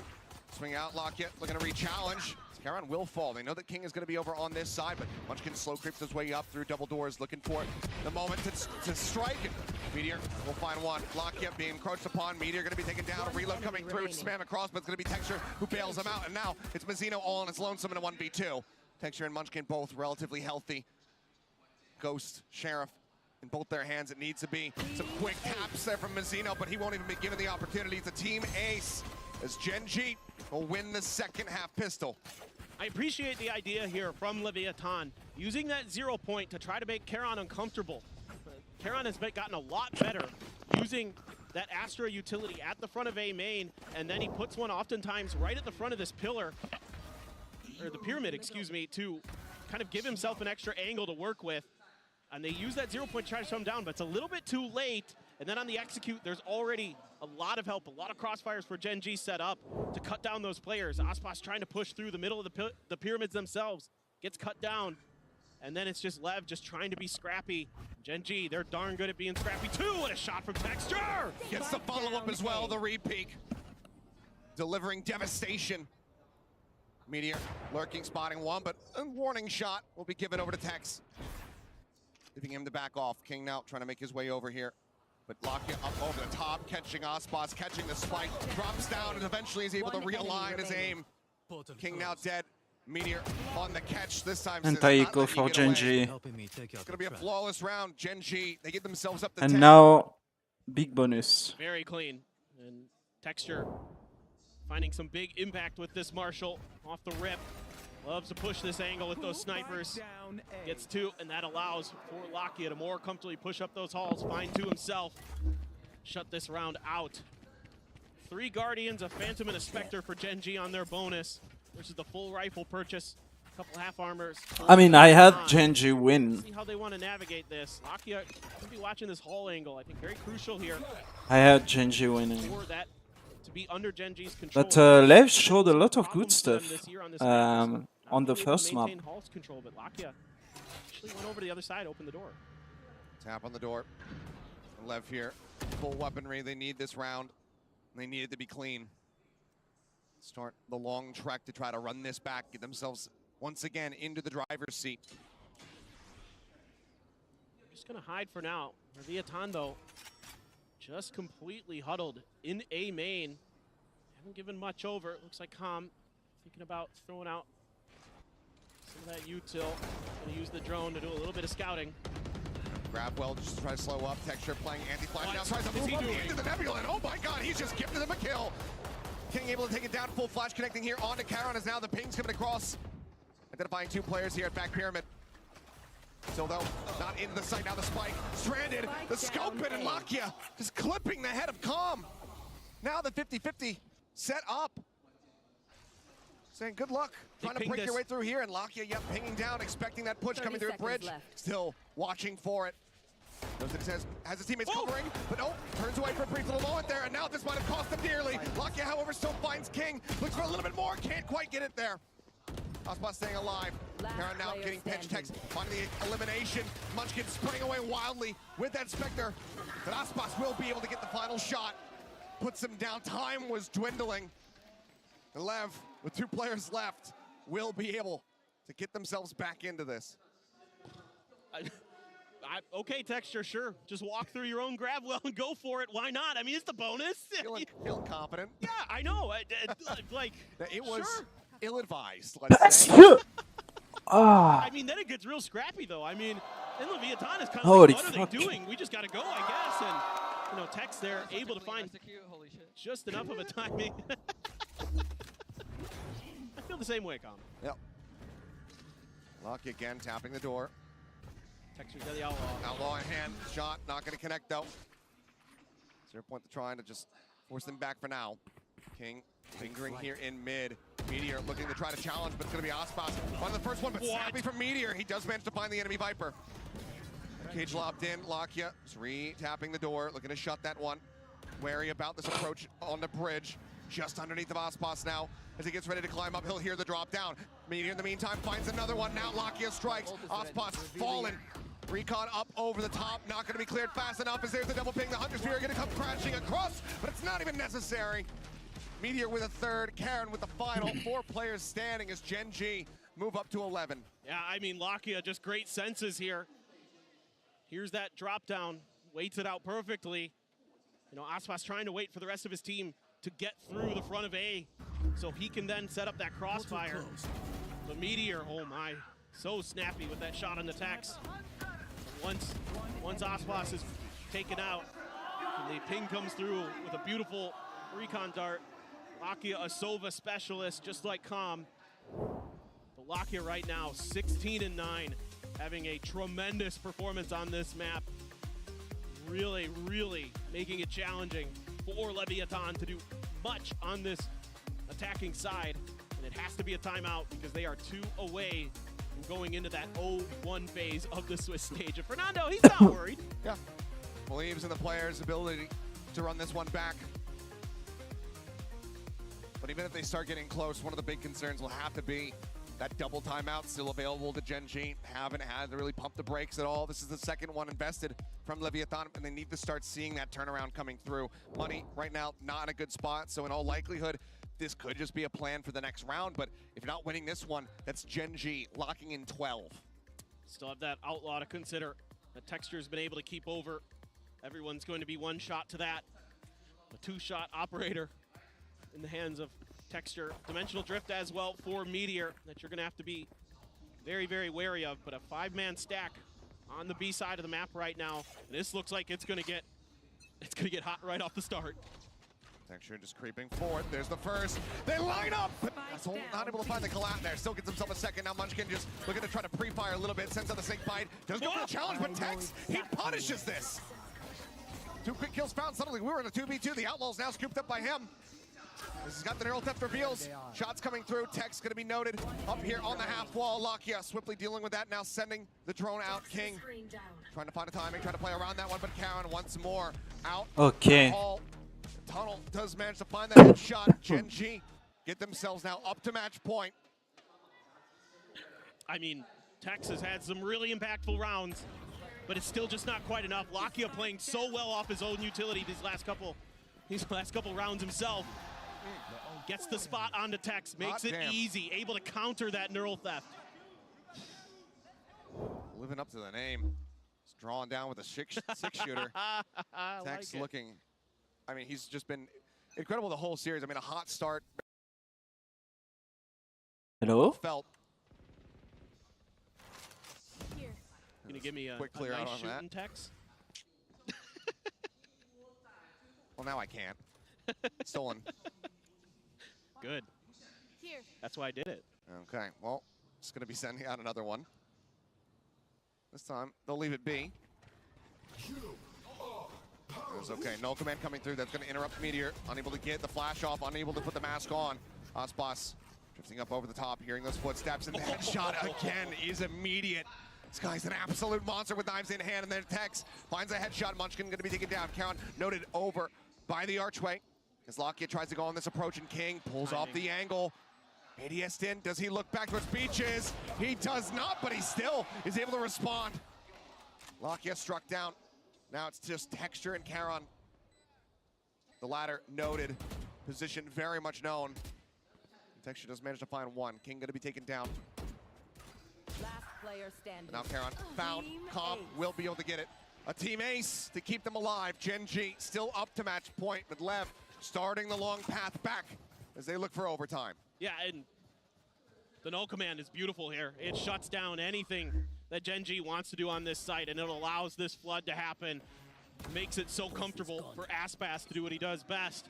Use that Blade Storm to knock players down on the way in. And then it's just great coordination. A little bit of a scrappy fight with King, but still wins it. So a breath of life for Leviathan. It's still 6 rounds to go just to get to OT. Well, Knives now pulled Texture's a turn to make a big impact attempt. Quick entry over here in the shop. Nothing going to be spotted. Mazzino just going to be slow creeping his way up through Hall. Thrown across, spotting one. Munchkin as well going to be noted here on this B site. They know there's 3 players here now. Flash out, Tex taking the brunt of that one. Scrapwell unable to find a catch. Meteor swinging, looking for it, but Tex again. Solid with a shot, but does get traded out. Karen able to find that kill. Door tapped here from Mazzino. See, I think everybody's evacuated this A site, and he would be correct about it, but Knives in. Texture goes past to Mazzino to find Calm. Drops the spike there on the ground. We now have Munchkin swinging all the way out around, working his way in towards shop now. Is there enough room for Munchkin to sneak through this? I don't believe so, but Lakia either way does get taken down, so now it's a 2v3. He's working his way forward, and he cannot find the shots. Only a smattering of damage realistically found there onto King. A lot of those bullets just whizzing past. That's going to lead Karen to just go ahead and back away. Doesn't want to give over any needless ult charge here. We'll just look to save this weapon. So LEV continuing on the run back. They'll get themselves up to 7-round wins. Yeah, this is just... Gen.G just kind of forces themselves back this entire round. A little bit of damage. Looking for the punish, and he's able to find it. That would be huge. He hears the updraft. Takes out Aspas and says, you know what? The rest of you can stay alive. I mean, Karen has been so clean this map. Can't even take him out. They're just trying to take the gun away. But Gen.G just really falls back to their spawn. They're so cautious in this round. They give up so much space, and that allows Mazzino to just push up through halls, push over to A, take control of the site, and then make it a lot easier for Leviathan. The Viper's Pit comes down, able to account for Munchkin's lurk really nicely. Great senses there from King on the timing to take it down. Operator now for Texture. And the judge to Munchkin. Is he close to the pit? No. It's 3 away. Yeah, this is just Munchkin things then. He's a little weak on the money, I guess. Drone over the top. Dart not going to connect. Lakia still just trying to hold with his door open. Prevent Tex from creeping his way forward. Suppress from the 0 point. Does expire. Texture just clearing out Cam. Letting them know that they have that op in play. Maybe making them think twice about where they want to try to go. But for now, it looks like LEV wanting to just cut noise relatively and then just get ready to steamroll their way through. Meteor tucked out. Tex going to get caught unawares. Now the dimensional drift coming through as Meteor will be moving in behind them, trying to scout things out. Hunter's Fury going to be drawn through, looking to try to find some kind of opening tag, but Meteor now gets out of the gate crash. Gets out of the dimensional drift, finds the kill. Kong going to be taken down. Karen here, mid pyramids, only able to find one. Lakia, however, finding the other. Now it is all on Aspas. The one before, clutch to try to make it happen, but he won't be given the opportunity. Texture will take him down, and Gen.G will win the series 13-7. Just a brilliant final round there from Gen.G. Meteor able to creep up underneath the chute and waits it out and takes Tex, who thinks that space is free, and it was not. And Gen.G gets the run back. Lotus and Breeze go their way. And even though Aspas has a tremendous performance here on Breeze, it's Karan, Lakia really doing a lot of damage throughout this match. Phenomenal util from both of them. I mean, great shooting, outside of foot trolling. Gen.G right back in it, man. Meteor as well, solid impact with that Yoru. We've seen some really soft starts from him when he's played that here on Breeze. I mean, you think back to the last time they played against T1, granted the whole team wasn't really looking like themselves, but Breeze was one of those maps that they did drop 7-13 over to T1. They come back into it, retooled a little bit, studying Leviathan, and it's enough for them to be able to get this win. So for Gen.G, And now a sigh of Heretics relief as Dragon they're able Ranger to game. avoid getting that 0-1 start like they saw their I have comrades in Heretics T1 suffer yesterday. winning because Root is insane. Party Tech is also really good. They have played so many maps throughout so many different phases What? of the events this year. And they once again show that they have tremendous tenacity. Time and time again, they get pushed to the limit and they stand tall. And they are just seemingly unflappable for the most part, except in a couple grand finals. That's been about it. Well, overall, you got to give props here. The prep that they had on Icebox and some of the moments that we were getting from the players here, just phenomenal to see. Tex, I think, across the board, fantastic performances from him. Aspas was being Aspas. He puts up incredible numbers no matter what the match result is. I mean, 8 first bloods for him here on Breeze. He just continues to be such a solid foundation here for the squad. But Gen.G just kind of taking turns with who is going to be popping off, who's going to be clutching this round. This ends up being a bit too much for them to deal with. So Gen.G able to get themselves that 1-0 start. One more match for them. Get ready to advance forward into the playoffs, join the likes of Paper Rex for Leviathan. That's going to be back to the starting board. But hey, we're going to throw over to the stage where we've got an interview, post-match interview, Ryzen High Speed. Okay, I'm gonna take a quick break. Be right back. Hello， 大家好，欢迎来到赛后采访，我是维嘉。让我们再次恭喜 Gen.G 赢下了本场比赛的胜利。我们也是请到了 Meteor 选手来接受我们的采访，而且这样会做一些翻译的工作。那首先肯定是要恭喜他们获得了比赛的胜利，同时我们也很想问一下，因为每次看到 Gen.G 这支队伍，我们不可忽视的就是这支队伍非常擅长去找到一些特定的角度，去给予对手一些惊喜，可能会在一些特定的角度去对他们进行击杀。所以我们也很好奇，在每一次这些灵感来的时候，到底是谁的意见？到底是教练给他们的一些想法呢，还是说他们自己的意见去达到了这些特定的角度，去找到这些特定的角度的 ？So welcome to the post-match interview, and now we have Meteor joined with us and Jen for some translating. And first of all, congratulations on this win. And every time when we saw your game, this is only one thing we cannot ignore, is that you're very good at position yourselves and like to beat your opponents. How did you manage to find these angles? Is it your coach's idea or anyone else? 승리 축하드립니다. 우선 항상 젠지 경기를 보면 좀 잊을 수 없는 게 젠지의 포지셔닝이 굉장히 좋고 또 베이팅을 하는 포지셔닝도 굉장히 눈에 많이 들어오거든요. 그래서 이렇게 포지셔닝에 있어서 좀 어떤 연구 과정이 있는지 코칭 스태프의 역할이 큰 건지 좀 여쭤보도록 하겠습니다. 일단 전략적인 부분에 대해서는 코치 감독님들이 대부분 다 준비해 주시는 편이고 베이팅적으로는 그냥 팀 게임, 인게임 안에서 이제 팀원끼리 잘 조율을 하는 것 같습니다. When it comes to strategies, before the match, it's coaching staff putting a lot of work in, and when it comes to baiting the opponents, for us, it's just, we do it on the fly with, nice communication and the teammates just chipping in. 他说，每次在比赛之前的时候，其实这些所有的特定的角度也好，包括赛前的一些战术准备也好，都是他们教练组的意见。但是在当来到比赛之中的时候，可能在面对很多情况的时候，他们每个队员的沟通是非常积极，并且非常高效的。所以说，在这种状态下，他们每次可以达到一个更好的沟通，同时也可以达到一个非常好的效果，随时进行调整。那接下来也想问一下，因为其实对于 Gen.G 来说，这几次的大赛经历可能都稍会有一些遗憾在的。从马德里大师赛的亚军到太平洋赛区的2号种子，可能每次距离冠军都只有一步之遥。那这次来到了上海大师赛，也想问一下他们的准备工作有什么不一样的地方，让他们这次可以拿到一个更好的成绩，或者说可以距离冠军奖杯更进一步。So there's always a little regret for you guys in recent tournaments, like runner-up in Masters Madrid and the second seed of Pacific region. So how you have prepared differently in Masters Shanghai to get close to the champion trophy this time? 먼저 젠지가 올해 보면 마스터즈 마드리드에서도 그렇고 또 스테이지 2에서도 그렇고 한 끗 차이로 아쉽게 우승을 놓치고 있잖아요. 이번에는 챔피언이 되기 위해서 좀 어떤 준비를 하셨나요? 일단 저희가 집중력이 좀 부족한 것 같아서 중요하고 큰 무대에서 집중력을 기르는 게 가장 중요한 것 같고 그리고 2등을 했다고 해서 무너지는 게 아니라 성공을 하기 위한 발판이라고 생각합니다. Well, something that we focused on hugely coming into Masters Shanghai was having enough concentration and that stamina to put us through and get ourselves across the finish line. That was one thing that we really focused on and emphasized on.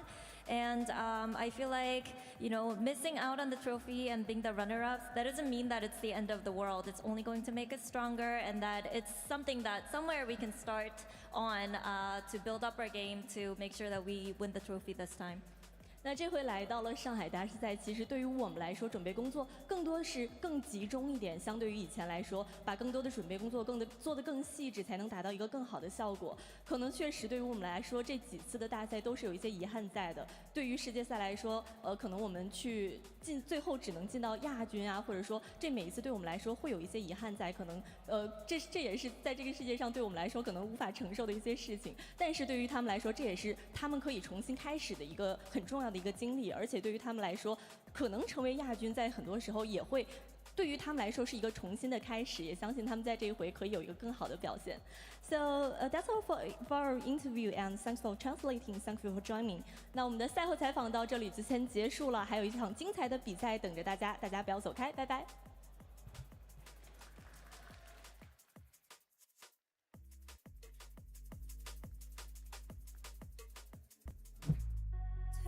When you think of heavyweight matchups, a few names come to the mind. Names like Aspas, names like Texture, Gen.G, Leviathan. It's about to go down. On this defense, they're absolutely nasty. Dizzy Blind will come through, but it doesn't matter as Aspas mows down another. Meteor, the last one standing, and Aspas will claim it as well.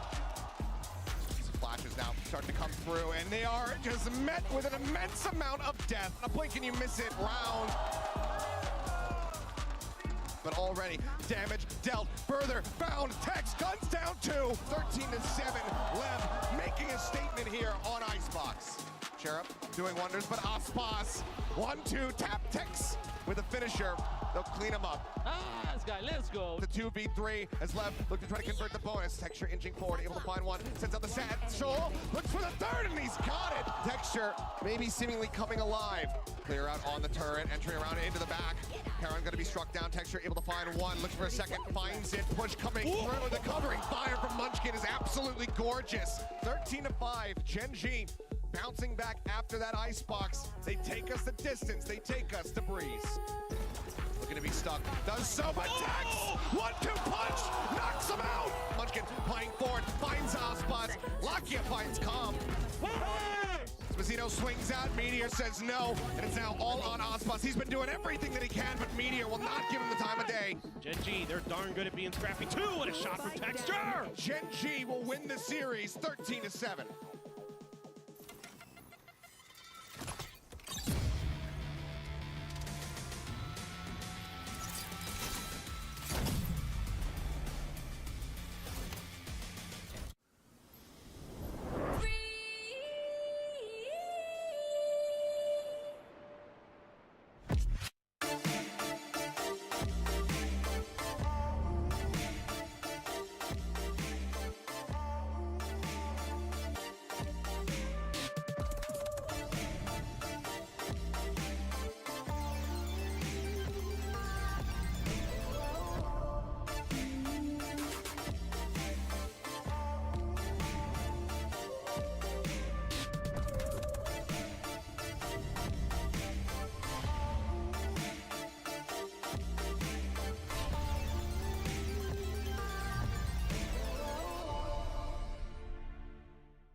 Red Bull gives you wings.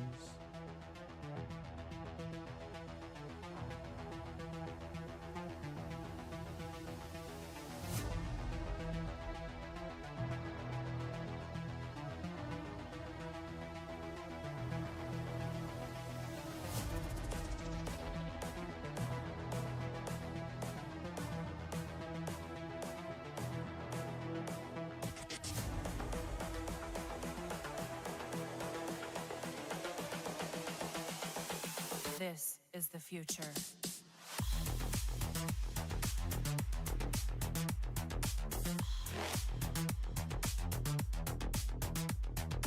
Evolution.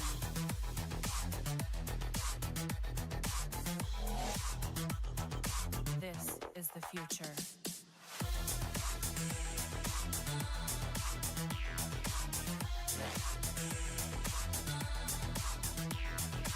Evolution.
This is the future.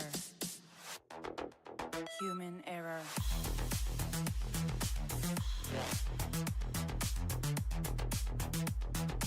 Evolution.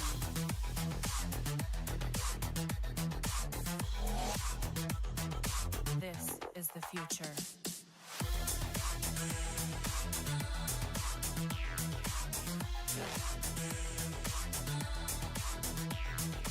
Evolution.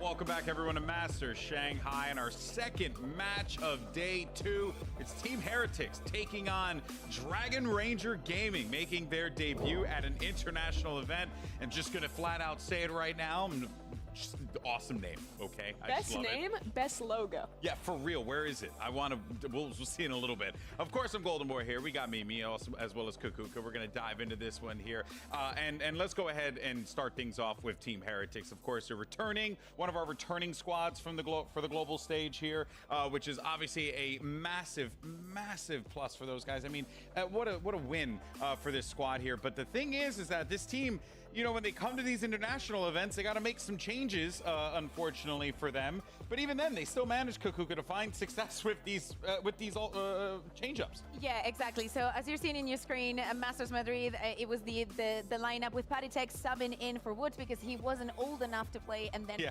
during mid-season of the EMEA Stage 1, he joined in. Paddytech subs out. But now Minibu, due to exhaustion and probably having to do with his he's still studying, he has exams and all of this, so he decided to take some time off. We actually have the tweet where he's just saying, hey, I need a break. I'm not, especially after how intense the playoffs were, and I think specifically them not winning that final that might have given him some extra days to rest off. He decided to step down. Heretics understood it, and then Paddytech comes back in. First off, credit to the org and him in kind of recognizing those signs of burnout and not pushing it and kind of taking that responsible decision. That's right. But also for this guy, it's so hard to be a student and study and have all of that pressure alongside the pressure of competing. Of being that good.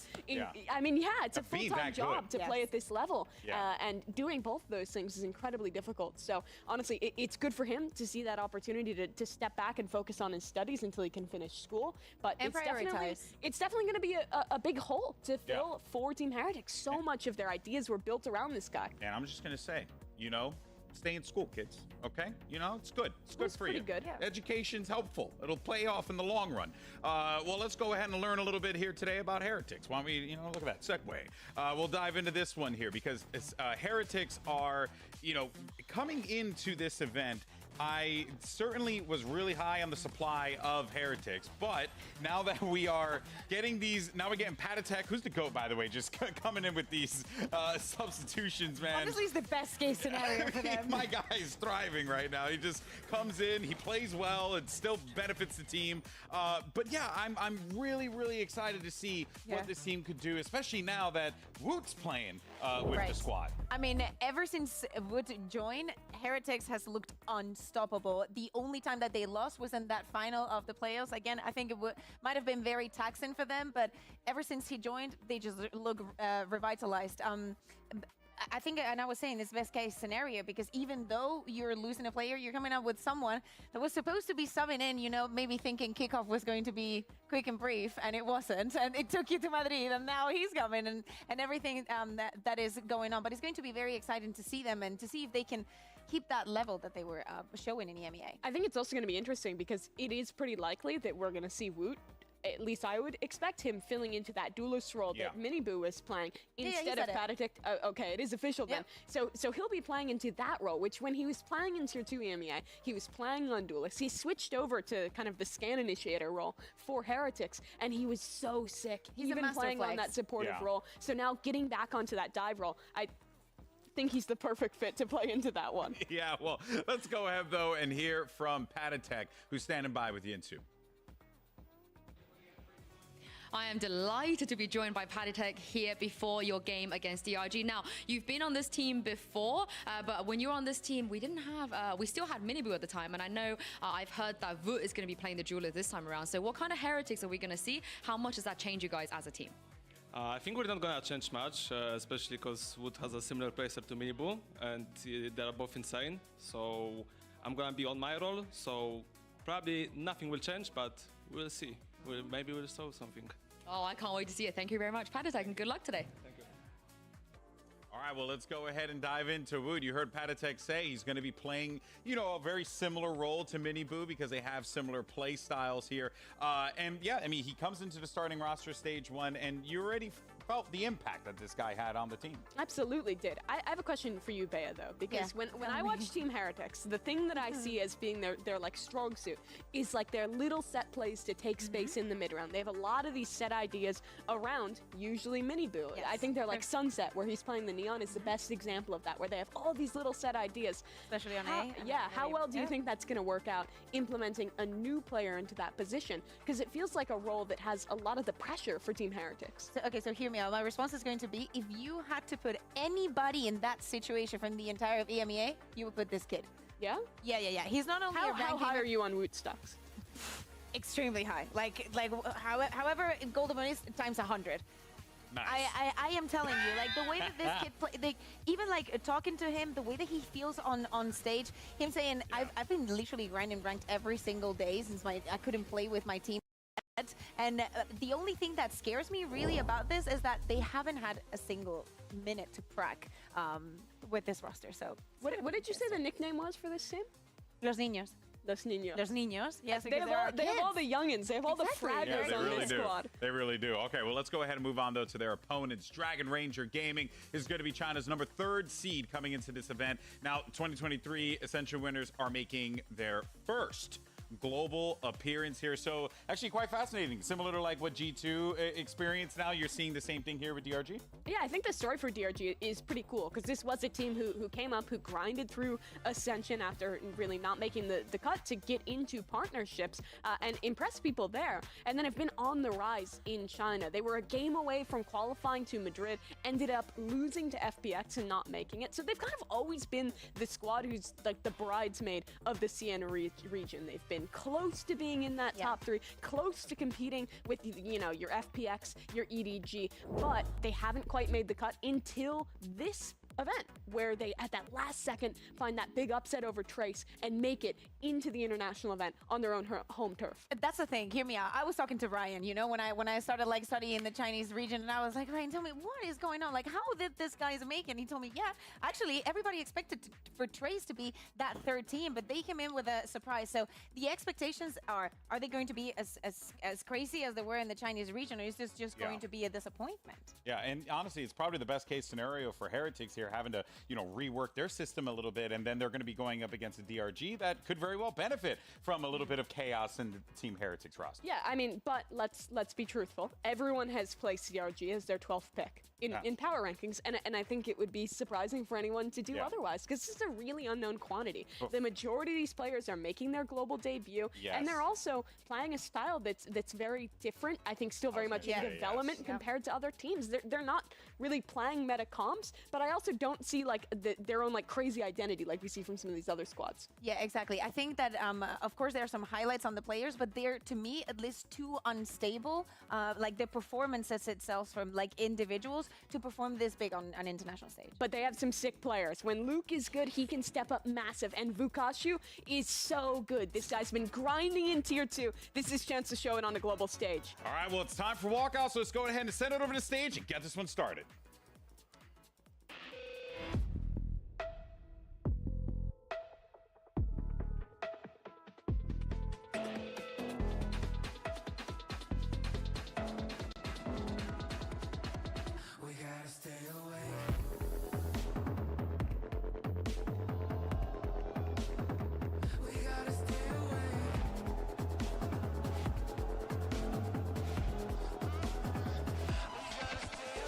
Dragon Range Academy.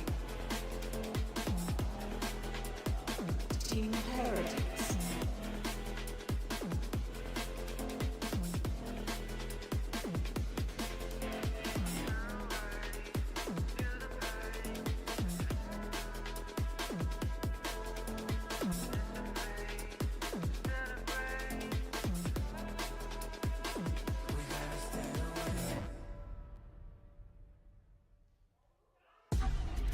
An unlikely contest between two teams here that I don't think anyone had on the bingo cards meeting at an international event, but here it is. You got DRG on one side, the third-seeded team looking to shock everyone with a potential win here. And then for Team Heretics, it's about getting their system in place and getting Woot activated. You can see the breakdown here, Icebox, Sunset, and if necessary, we'll be taking a trip over to Split.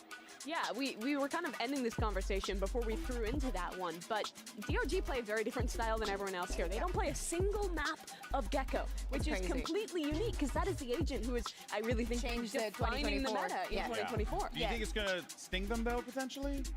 We have to see in the long run. To me, it's not that much that they don't play. I want to see what they do against him, you know? Like, I want to see, because these are teams that are very, like, they have a lot of experience playing the agent. It's a pivotal role for their game style. Now, talking about the maps, we see like the permabans, no Ascend, no Lotus. It's very good for both of the teams. Now, Icebox being the first one, we were talking about Vukashu and the impact that he has in every single game. Sometimes he goes a little bit too crazy. We claim him because he comes from the Spanish league. Everybody, that's Mini Boo did in the top back in the day. Sweet taste of irony, though, that he comes from the Spanish league. He's playing in a global event. For he the first found his way, Alex. He found his way. The Spanish team. Also, by the way, this guy's story is crazy. He's not a fluent Mandarin speaker, so a lot of the time... Look, it translates for him. Yeah, it's either crazy. that or sometimes they'll just be calming in Mandarin, and he'll just be out on his island. And you kind of see it in how they play, too. They play a ton of 4-1s where the team's like deathballing together, and then you watch Vukashu on the map, and he's just off lurking, doing his own thing. He's a complete wild card player, where some rounds he's completely useless, and some rounds he's taking over, finding a massive lurk timing, and then they're calling back into him, and they're winning. Yeah, exactly. And talking about, going back to the conversations that we were talking about, this is the one map where Vukashu doesn't play the Viper, the Cypher, right? That we're going to see him in every other map. And the changes are going to come in. Wood, of course, is going to be playing on the Jet, and Patek is back onto that Cypher. All right. Well, KO actually for Patek there. But yes, either way, the switches are starting to come in here. I'm stoked to see how this one works out, man. DRG on the big stage, gonna be exciting. Yeah, it's going to be really cool to watch these guys debut. They play the Harbor Viper comp, and, you know, I think it's a solid one against especially a Heretics who's playing that kind of older comp with the KO Sova. This is one of the maps where they're not playing into that Gecko instead. So I'm looking on their defensive side still to try and see how well they can flood and fight back in, and how well the synergy is with Woot. When you watch Woot and Gen.G as the Flash Initiator and the duelists together, the synergy was always perfect. We need to see that with Patatek and Woot as well for this new Team Heretics. All right, well, we are ready for map 1, so let's go ahead and send it over to your casters. 2 Dragon Rangers in training. It's Doug and Baby Bay. It's morphin' time. Last one, I swear. Unbelievable. It's impossible for GB not to just be GB, and quite frankly, we love them for it. We have a banger of a matchup ahead of us. So, Dre, we had the opportunity of watching a Chinese team play here yesterday and make history. Now, DRG taking the stage in front of this crowd again could be something special. Yeah, they have a chance to do something really, really funny here, and the home crowd advantage is a thing here. Yep. But something that I noticed was there was a lot of fans on the walkouts for Gen.G Fishy, which is kind of unique in this scenario where, you know, we have a Chinese team playing against him. It's easy to like the kid, I get it. But DRG starting off on attack. They run this Harbor Viper comp with Lukashu on the KJ. And it seems like he's going to be the tip of the spear with Luke not far off. Meanwhile, Heretics have taken a lot of space mid already. Yeah, this should supply them with all the info they need, that this is going to be a lean towards A, especially with that KJ turret being broken. And that's going to force DRG to have to speed up into Gen.G, who gets the entry. And then you've got the flank coming in from the other side. There's just not enough mobility coming off of that to stay alive. Woot with the dash forward. Xion7's already fallen. They're slowly kind of being picked apart here. And the thing is, they've got pressure coming in from spawn, from both spawns. You've got Woot who's playing up top, who's just crunching them, and there's nowhere that's safe for DRG right now. Wow. What a convincing pistol round for Team Heretics. They took all mid control early on and then actually kept pressing the fact. And honestly, DRG was really slow to make a reaction there. They didn't speed up after that turret on the flank was broken fast enough. Yep. And they also didn't re-clear their flank at all. Patatek actually went huge here, even though, you know, Woot missed a lot of those deagle shots there. It doesn't matter. He's going to warm up a little bit here and get in the motion of things. Yep. We'll see what the investment looks like for Heretics. This is often such a pivotal decision to be made. How much do you invest wanting to secure that you're going to win the round without over-investing? Yeah, 4 players are on light armor right now for the side of Team Heretics. So if it gets really scrappy and DRG deathball up, they can do some real damage here. The problem is they're deathballed up and they've already taken so much damage off of that shock. But it seems like they're intent on going A. Yeah. They're all playing backside. Luke is going to be the first to fall. Nice shot. You imagine the rest will be just a formality. But again, this is where things got really messy yesterday. TZH getting the best of Patatek so far. And that's exactly what I mean by investing only light armor. Yeah, they're only classics, but it makes it so much easier to be dropped. He doesn't have a dash. Oh my gosh. He's got nowhere to go. Those 2 shocks are going to hurt. But he's able to survive, fortunately. Wow. For him, Gen.G Fishy with 3. And crisis averted. TZH with nothing but a sheriff. Trying to catch some high ground and land a shot, maybe 2, to make this thing interesting, but just so heavily outnumbered, so heavily outgunned. He doesn't even have the spike in hand right now. Yeah, and look at the discipline from Team Heretics. This is what I like to see. They could easily run him down right now. TZH only has a sheriff to his name, but why? Why even risk the fact of losing another gun in this scenario? So a very big round here for Gen.G Fishy, who has been honestly very, yeah, I mean, it's an eco round, or an anti-eco round. Roster. The last, like, 2-3 matches he's played, he's been phenomenal, dropping bombs on the Sentinel roll. He's been very good for the squad. So it bodes well for Team Heretics and really for fans around the world if he's putting up those performances already. 4-1 to kick things off for the youngster. And so far, Doug, DRG has done 2 AD faults. You know, yeah, the last round was an eco round, but now they're already mixing up the pace and they're going to do a BD fall. And I actually really like this. I like the change of pace. They want to see how Team Heretics are going to control this B side of the map. Wow! That's how they're going to do it. Xion7 the first to fall. Marshall put between his eyes. And DRG at a numbers disadvantage. They're really split here too. Trying to feel out the map as best as they can. Gen.G tucking tail and getting out of there. Look at the respect that Heretics is showing DRG right now. They understand that, yeah, they're up numbers right now. Why even press for more? Let's just play back and have DRG actually commit to the B site. Yeah. Very similar to what we were talking about at the end of the previous round. Yeah. Just not really forcing anything, not choosing to push the limit too much.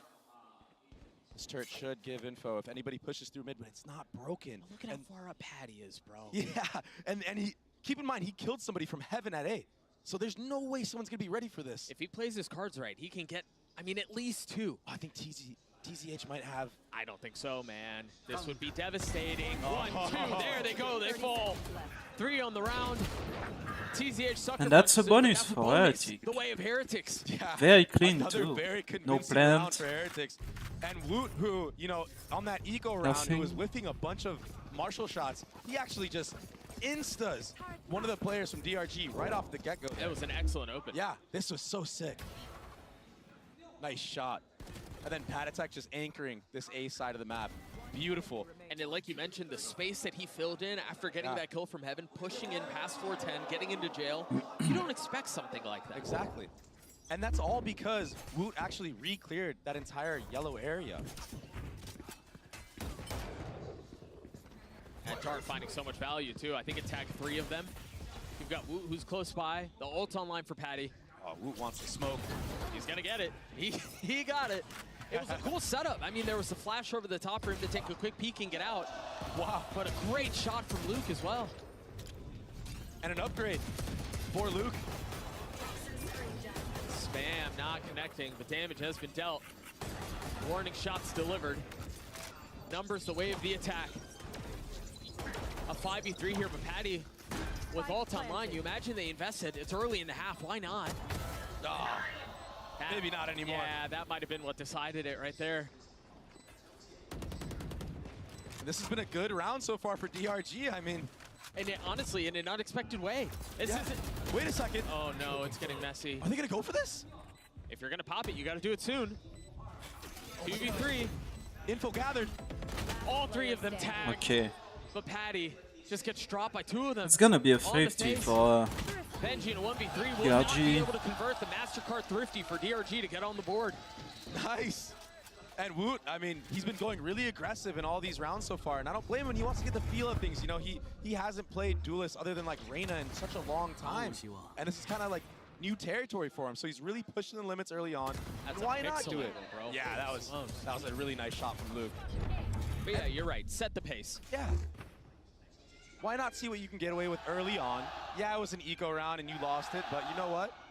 I mean, the last 3 rounds were so convincing. You want to see what you can actually truly get away with. And I think on the other side of the coin, it's important for DRG to get on the board, but to get on the board with that round, right? Yeah. Like, that's a round that you're not expected to win.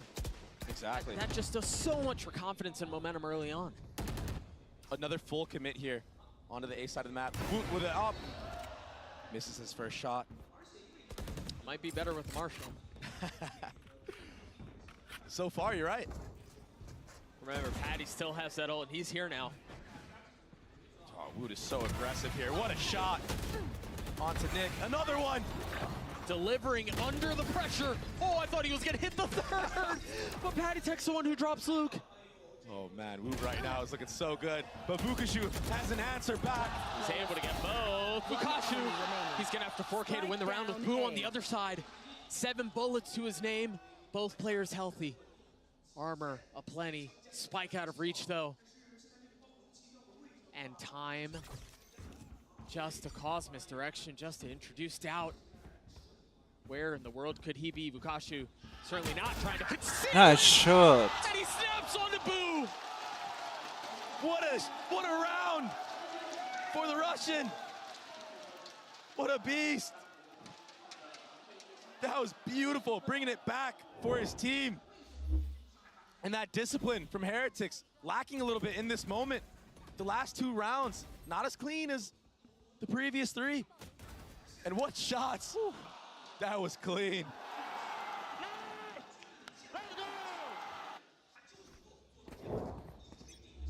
think if there was one big takeaway from that player, from Bukashu, as I was prepping for this tournament, is he might have some silly buys at time, but the dude can shoot. Oh! Well, it seems like Woot might be able to do a bit of the same. Yeah, speaking of shooting, as I said, this is something new for DRG, though. They did another A default, but now they actually have a lurk. TZH hasn't really been playing on this side of the map. DRG in general have been doing 5-man approaches in all these rounds, so I think Heretics might read into that a little bit, but on the opposite side, we do have Boo here, who is just maintaining this control, trying to jump spot, and he will get the info. As soon as he sees that, the orbs go up.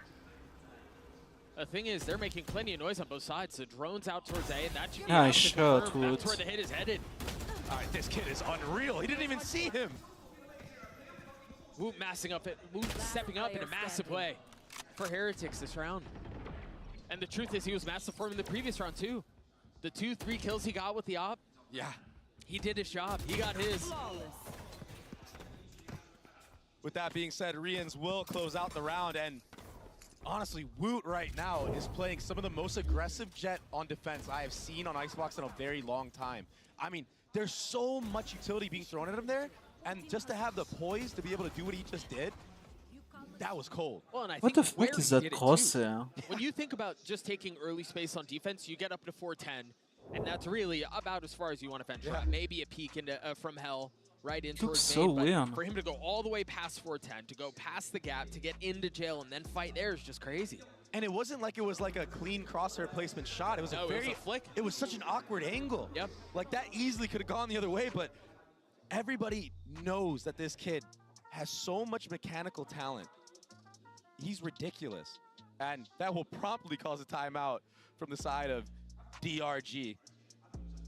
But they have so many ults available right now. I mean, both teams right now, I know the viewers out there can't really see it, but both teams right now are nearing 5 ults apiece, honestly. And Pad Attack right now is also having such a good map so far on this A side of the map. Doing such a good job of filling the role. I mean, many different roles, right? It's insane. The second dance with the squad. 7-4 so far. He's been holding on to that ult for a couple of rounds now. He had it, what, round 3? Yeah. Something like that. Still holding on to it, waiting for the right moment.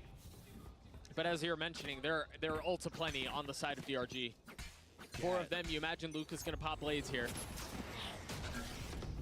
I can't use that. Waits the knife out first. This timing window is interesting. It's gonna stall things out for just a moment. Yeah, now Blade's online. But remember, Paddy's ult here cancels that. Yeah, he can deny so much. And the question is, are they gonna save their ults for the retake, or are they gonna try to match them and flood in? And it looks like they're kind of positioned to do either or. Yeah. Or perhaps even a stagger. I think as soon as they're convinced that that's where the hit is headed, Paddy can pop his ult. But he's still waiting. Shion's the first to fall. There's the ult. But Luke still manages to upgrade, get a weapon, ultimately dies anyway. And they're not fully convinced. They're not confident in the safety that they have. They're gonna have to give up the space. Yeah, and now, on the opposite side of the map, Woot is gonna get all the info that there's no one B.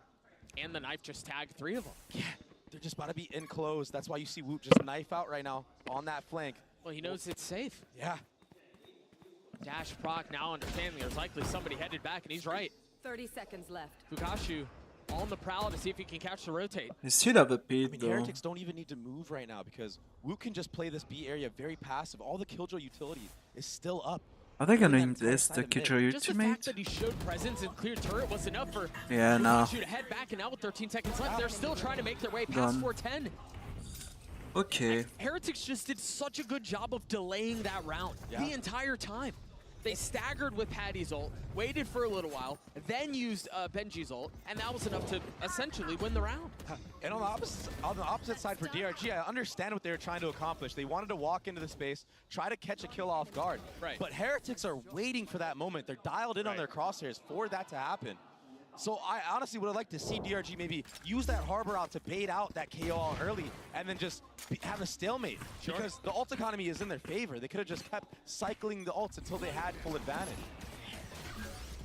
And another 4-1 default towards the A side of the map for DRG, and it hasn't really had a lot of success. Patatek has been such a good anchor on this side of the map so far.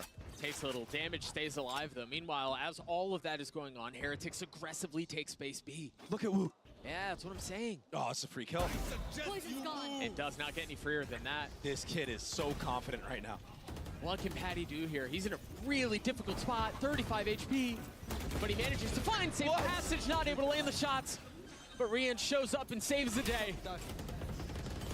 Shion7 managing to get the spike down, but there's just not enough in this fight. There's not enough here for DRG. Yeah, I mean, they're running into a blender every time they go towards this A side of the map. They haven't really tested the waters at B enough yet. So maybe they need to change up the game plan. Do something more on that B side, not let Heretics have full info on that lane. Right, exactly. They've been able to do so for free these last couple of rounds, and that just suffocates their attempt at A. Right? When you don't have a second layer to get to a plan B in case things go sideways, you're just kind of funneled into death, and that's why Heretics seem to be having fun with this. I mean, they have literally had 4 players on the A side of the map for the last, I don't know, 8 rounds. It does not look like the approach is changing for the attacking side. Still a lot of ults online for the sides of DRG, though, which is promising. And they keep getting tagged by the same dart. Yeah. Maybe some nerves on the side of DRG. They looked really good when Bukashu popped off and hit that 3K, or 4K, but since then, they've looked real slow. The Hunter's Fury almost connects. Not quite yet, but that will give them the psych, though. So they will get bombed down. They still have the turret controlling the flank, but Gen.G Fishy looks like he's going to be the one trying to find him. Meanwhile, Shion7 will fall at the hands of Rians. They're able to wait this out, and then they're going to flood. They don't really have any ult on the defensive side to help with this flood attempt. DRG wisely having to account for the fact that the flank that's been coming in through spawn has caused them so many problems that they've got to play back. Heretics a step ahead of it, though, decide that they all want to flood in through defender spawn. Trying to find some space out on the site. Rians falls. But Bukashu's so weak. They're sticking it. Nick not better off. Woot's gonna get it.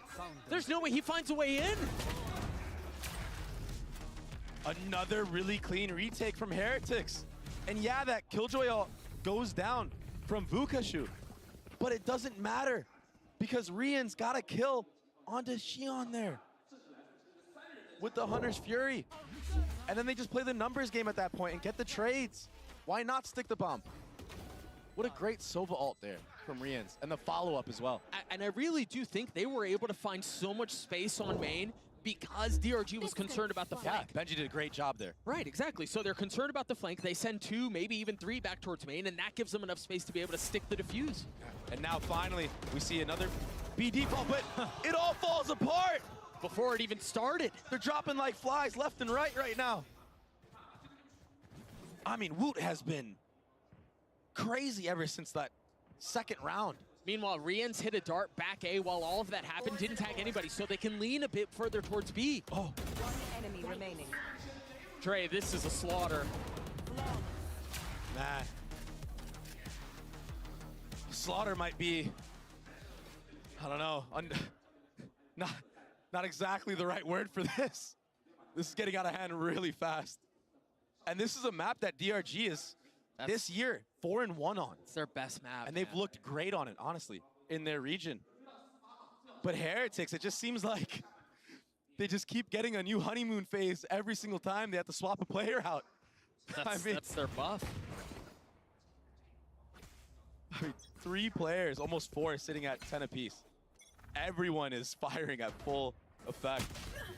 That's a good entry for Luke. This might be a good start for DRG. He's got to be the spark for this team. Yeah. They've got the Reckoning, and they've got enough of B to at least feel confident in leaning towards it. So to provide some cover, but it's instantly spammed out. They're not able to get the spike down. All of Heretics are already here to fight this as well. So yeah, they cannot get that spike down. They need to play aggressive here, and that's why you see the aggressive Harbor ult. Luke continuing to push the pace. Gen.G will fall, and so do the rest of Heretics. Spike planted. They managed to brute force their way into Holy this. shit. Boot is clean. This guy is robotic. He still has way too much to do here. TZH, 5 HP. Xion 7, not much better off, but he has no idea where they are. Never mind, that looked like he knew. He definitely did know. Yeah. Oh, Woot right now is just, I know they lost that round, and DRG actually did a really great job of, you know, not dying there, not dying to the spam or mollies or anything there, and just freezing the round and then committing backside with a harbor ult. But right now, I gotta say, Woot just looks like he's just, even his crosshair placement is just perfect. Yeah, he looks super comfortable right now. And he has money to buy an op, but Patatek is actually the one on it, so I think we're gonna see another aggressive push here on the B side of the map. Maybe trying to punish TZH. It's the last round of the half, and DRG are back to their A ways. There's no misdirection. There's no conditioning. They're just going to try to brute force their way on A, much like they did on B, excuse me, in the previous round. And they just have all this free real estate. They're closing in on DRG at the moment. Turret is broken. The wall's creeping closer and closer. Suffocating out. Spike planted. They're not ready for Boo here. No, not they're ready not. for the second. And this has been the approach the entire time. Vukashu's able to clear him though. A 3v3, Pit still in play. Oh, he's right next to him. TZH able to drop him. Enemy remaining. Benji Fishy's gonna have to do it on his own. He can't. Can't. He can't. A massive round Fourth for DRG round. to keep it competitive at the end of the half. Yeah, and they needed those last two rounds if they want any chance to get back into things. And they look a lot more warmed up now than they did in the beginning of the match, which is good. These are all good signs for DRG, but I mean, 8 rounds on the defensive side. That might just be too much of an ask for DRG to bring this one back. Yeah, that very well may be too much to overcome. I think you're right. DRG look like they're warming up. We'll see if that's enough to carry him into a competitive second half. We're going to throw it down to the desk to break down, see what they think about what we just saw. Thank you so much, Doug and Dre. Appreciate it. I mean, look, I agree with Baby Bay. I'm a wooter. Okay, I'm a wooter now. All right, I'm a big fan of this kid. You're talking to the original wooter. Yeah, you are the original wooter. I'm now with you on the wooter. Sell you well? Did I You sell it well told enough? me. You told me, and I didn't listen, and I'm such a fool. I've for been in that. this position many times. But here's the thing, though. Woot was impressive, but also so was Vukashu as well. Takes us to our HyperX reflex moment, which, you know, again, we talked about what this guy was bringing to the table. So, Bea, I'm just going to let you go ahead because, you know, Team Spain, right? Yeah, exactly. Go nuts. Pop off. Of course. No, but it's crazy to see that he can still do what he was doing regionally and have this kind of crazy plays when he's playing in the big stage. I believe also that this round, I thought that it was going to give them a little boost, right? He goes in, he gets the 4K. Even in the last kill, this beautiful vertical grabs the spike and gets the kill. It's just a little bit of a showing of what Vukashu can do. Of course, the crowd goes crazy. Honestly, the fact that they were even able to finish off that half 4-8 is very surprising to me. Yeah, it was a great recovery from DRG. I think also Luke stepping up, having a couple impactful moments, but we kind of have to note it was really relying on the hero plays for DRG sure. to get that stuff over the line. I think we saw some of those things that needed work, right? Players separating off on their own. Team Heretics, I think, did a good job in the majority of these rounds of actually punishing some of those Vukashu lurks too. Yeah, and Benji Fishy on the other side, right? The other Sentinel, regionally, he has been an absolute beast. Yeah. All right, well, let's see how this half plays out as we send it back over to the casters. Thank you so much. Yeah, I think the second half will tell the story of this map. And I think it's going to be really difficult. Dre, you mentioned it at the end of that first half. 8 on the defensive side for Heretics is pretty impressive, and it might be too much for DRG to overcome. And even right now, it's a B side default, but they're feinting the A with a KO knife. Luke is going to check this. I know we're not watching it because TZH is getting first contact here, but this should give the info for DRG that it is a B hit. But TZH, the anchor of B site, just gets dropped, and that'll promptly allow the bomb to go down. You don't have to worry about a Viper Molly or that orb to delay. Spike planted. It's a little bit more of a 1-for-1, courtesy of Vukashu, but numbers still the way of the attack. The spike planted as well. Shion 7, Nick, and Luke forced to try to figure out this puzzle that's been put before them. Desperate need to find success on this pistol, because if this doesn't go their way, this map very well maybe wraps. Luke looking to find the timing, and both of them crumble, leaving Nick all on his own. And they have a really good idea of where he is. The spam coming through the wall, the shot darts, everything proving to be too much.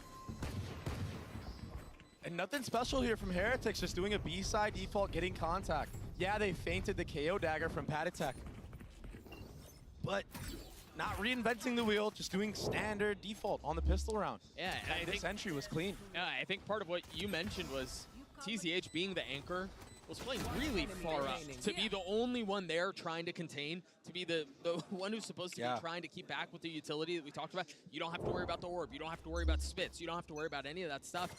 They were just able to punish that so easily at the very beginning, and it made the round almost free for them. Yeah. Woot hit a filthy shot in the first half that almost looked reminiscent, almost giving a little bit of deja vu. But it looks like they're pushing into the teeth of this defense. 4 members of DRG here, including Bukashu, who does have a Marshal.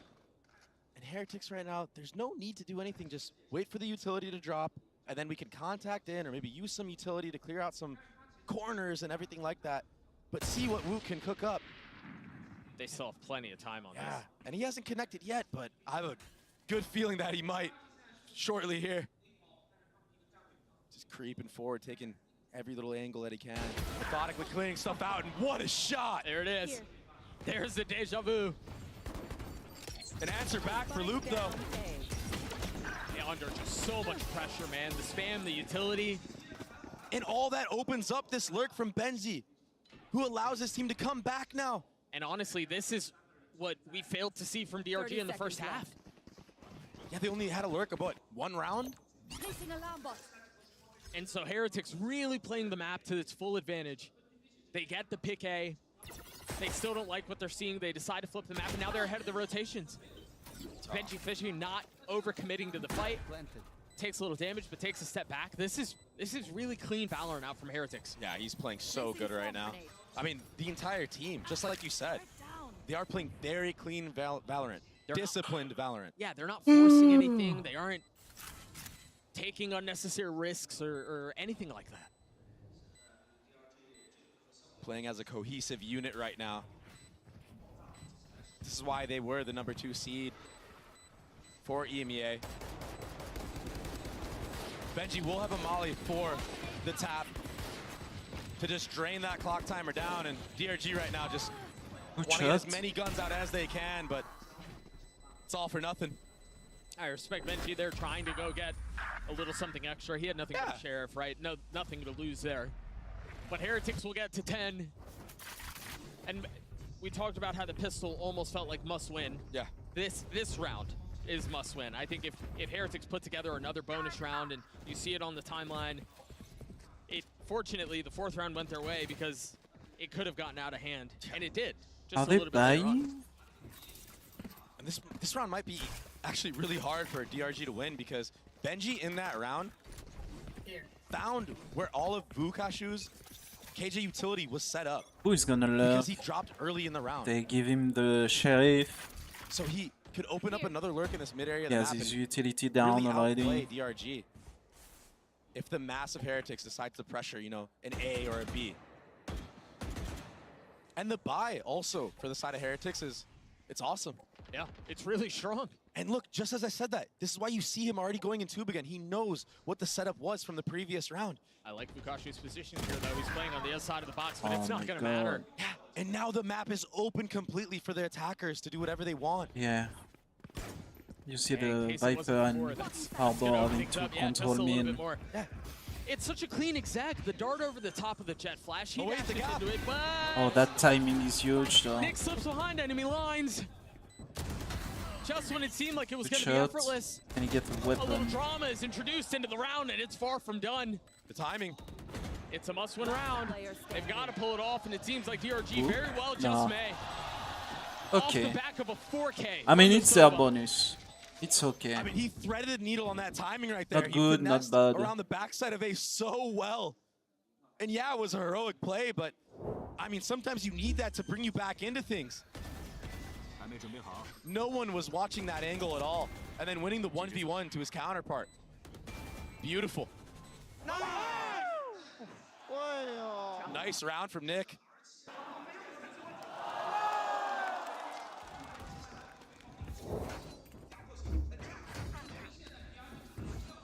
It will be a B-side default now for Heretics. And Gen.G still wants all of that mid control early on, but this time a new turret for DRG.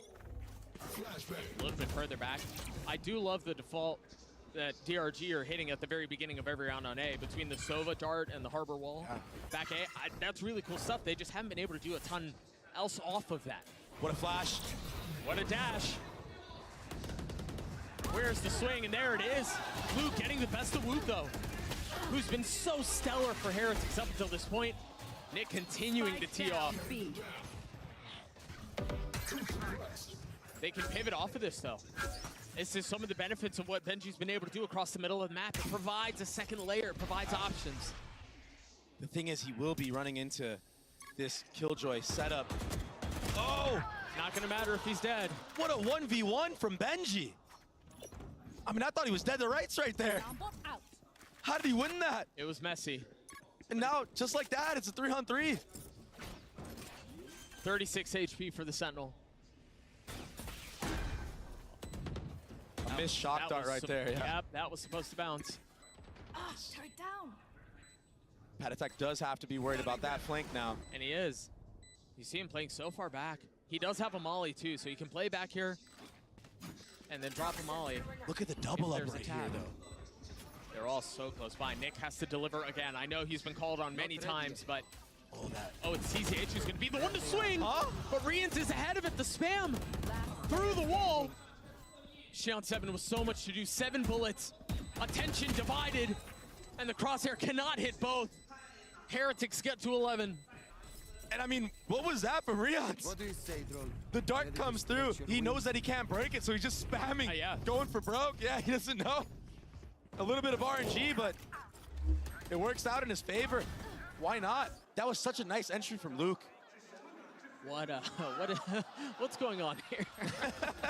Oh, he saw the barrel of TZH.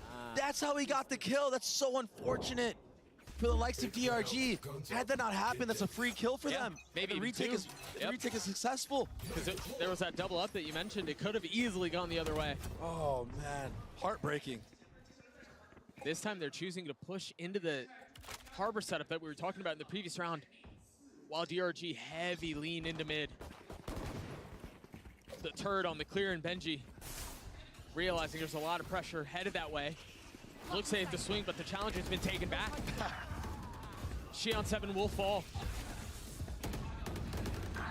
Boo has his pit too. Yeah, you have to imagine that he might invest it into this round, but I mean, maybe he just doesn't want to, doesn't need to, understands that DRG are on bad Nice guns. shot. And Patatek is just fighting this backside of A alone. Why not? And when everything is going well for you, like it has for Heretics, you're absolutely right. Why not? He's so good. He's so good, Doug. Heretics have outclassed DRG every step of the way. The On their best map. The couple of rounds that they've won have been heroics. Yeah. Right? Think about Bukashu's crazy 3K in the first half. That really kind of got something going. It's been... And then Luke following it up with a crazy 4K. Yeah, it's been tough sledding for DRG, man. I mean, you look at the scores right now for the side of Heretics, and you can literally see it's so evenly matched for every single player. They're all shooting straight.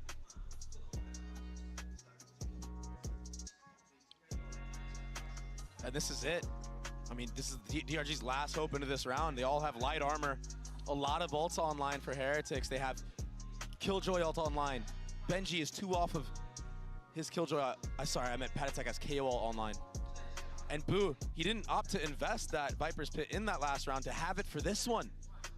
So they can really just flood any site, B or A, with that KO ult and just get Viper's Pit down. And honestly, even if they don't, they have such a long runway. Yeah. To play off of. You can afford to drop a couple of rounds. You can afford to get silly. Not that I imagine that's what they're going to want to do, but they have a really cozy pad that they're sitting on right now. I mean, if you look at them, they're definitely flying high right now.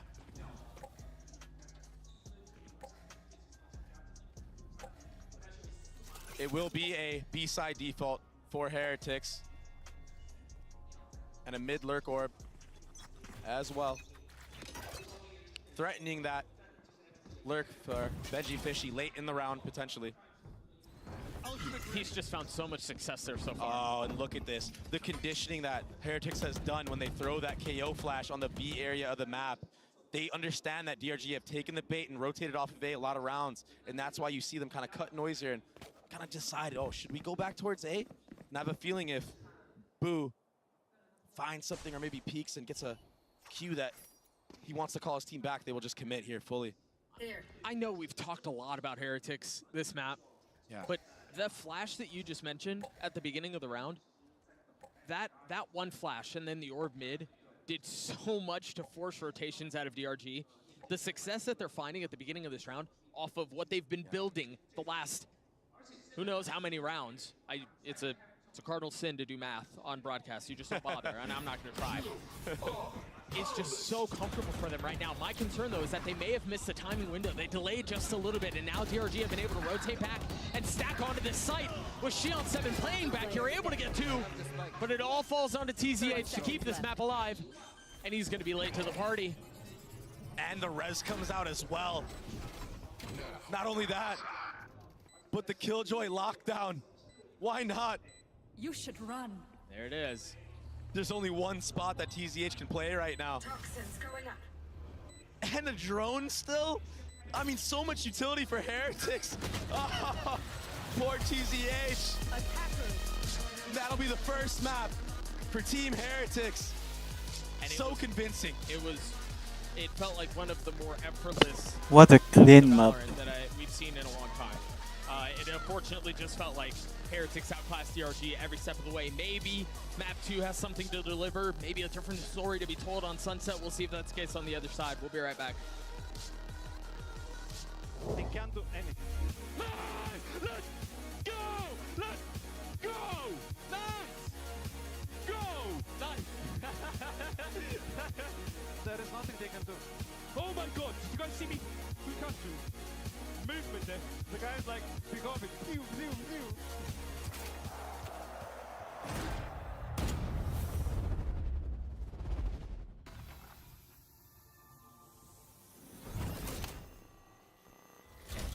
I made it to my happy place. Got the sun in my eyes and a smile on my face. Yeah.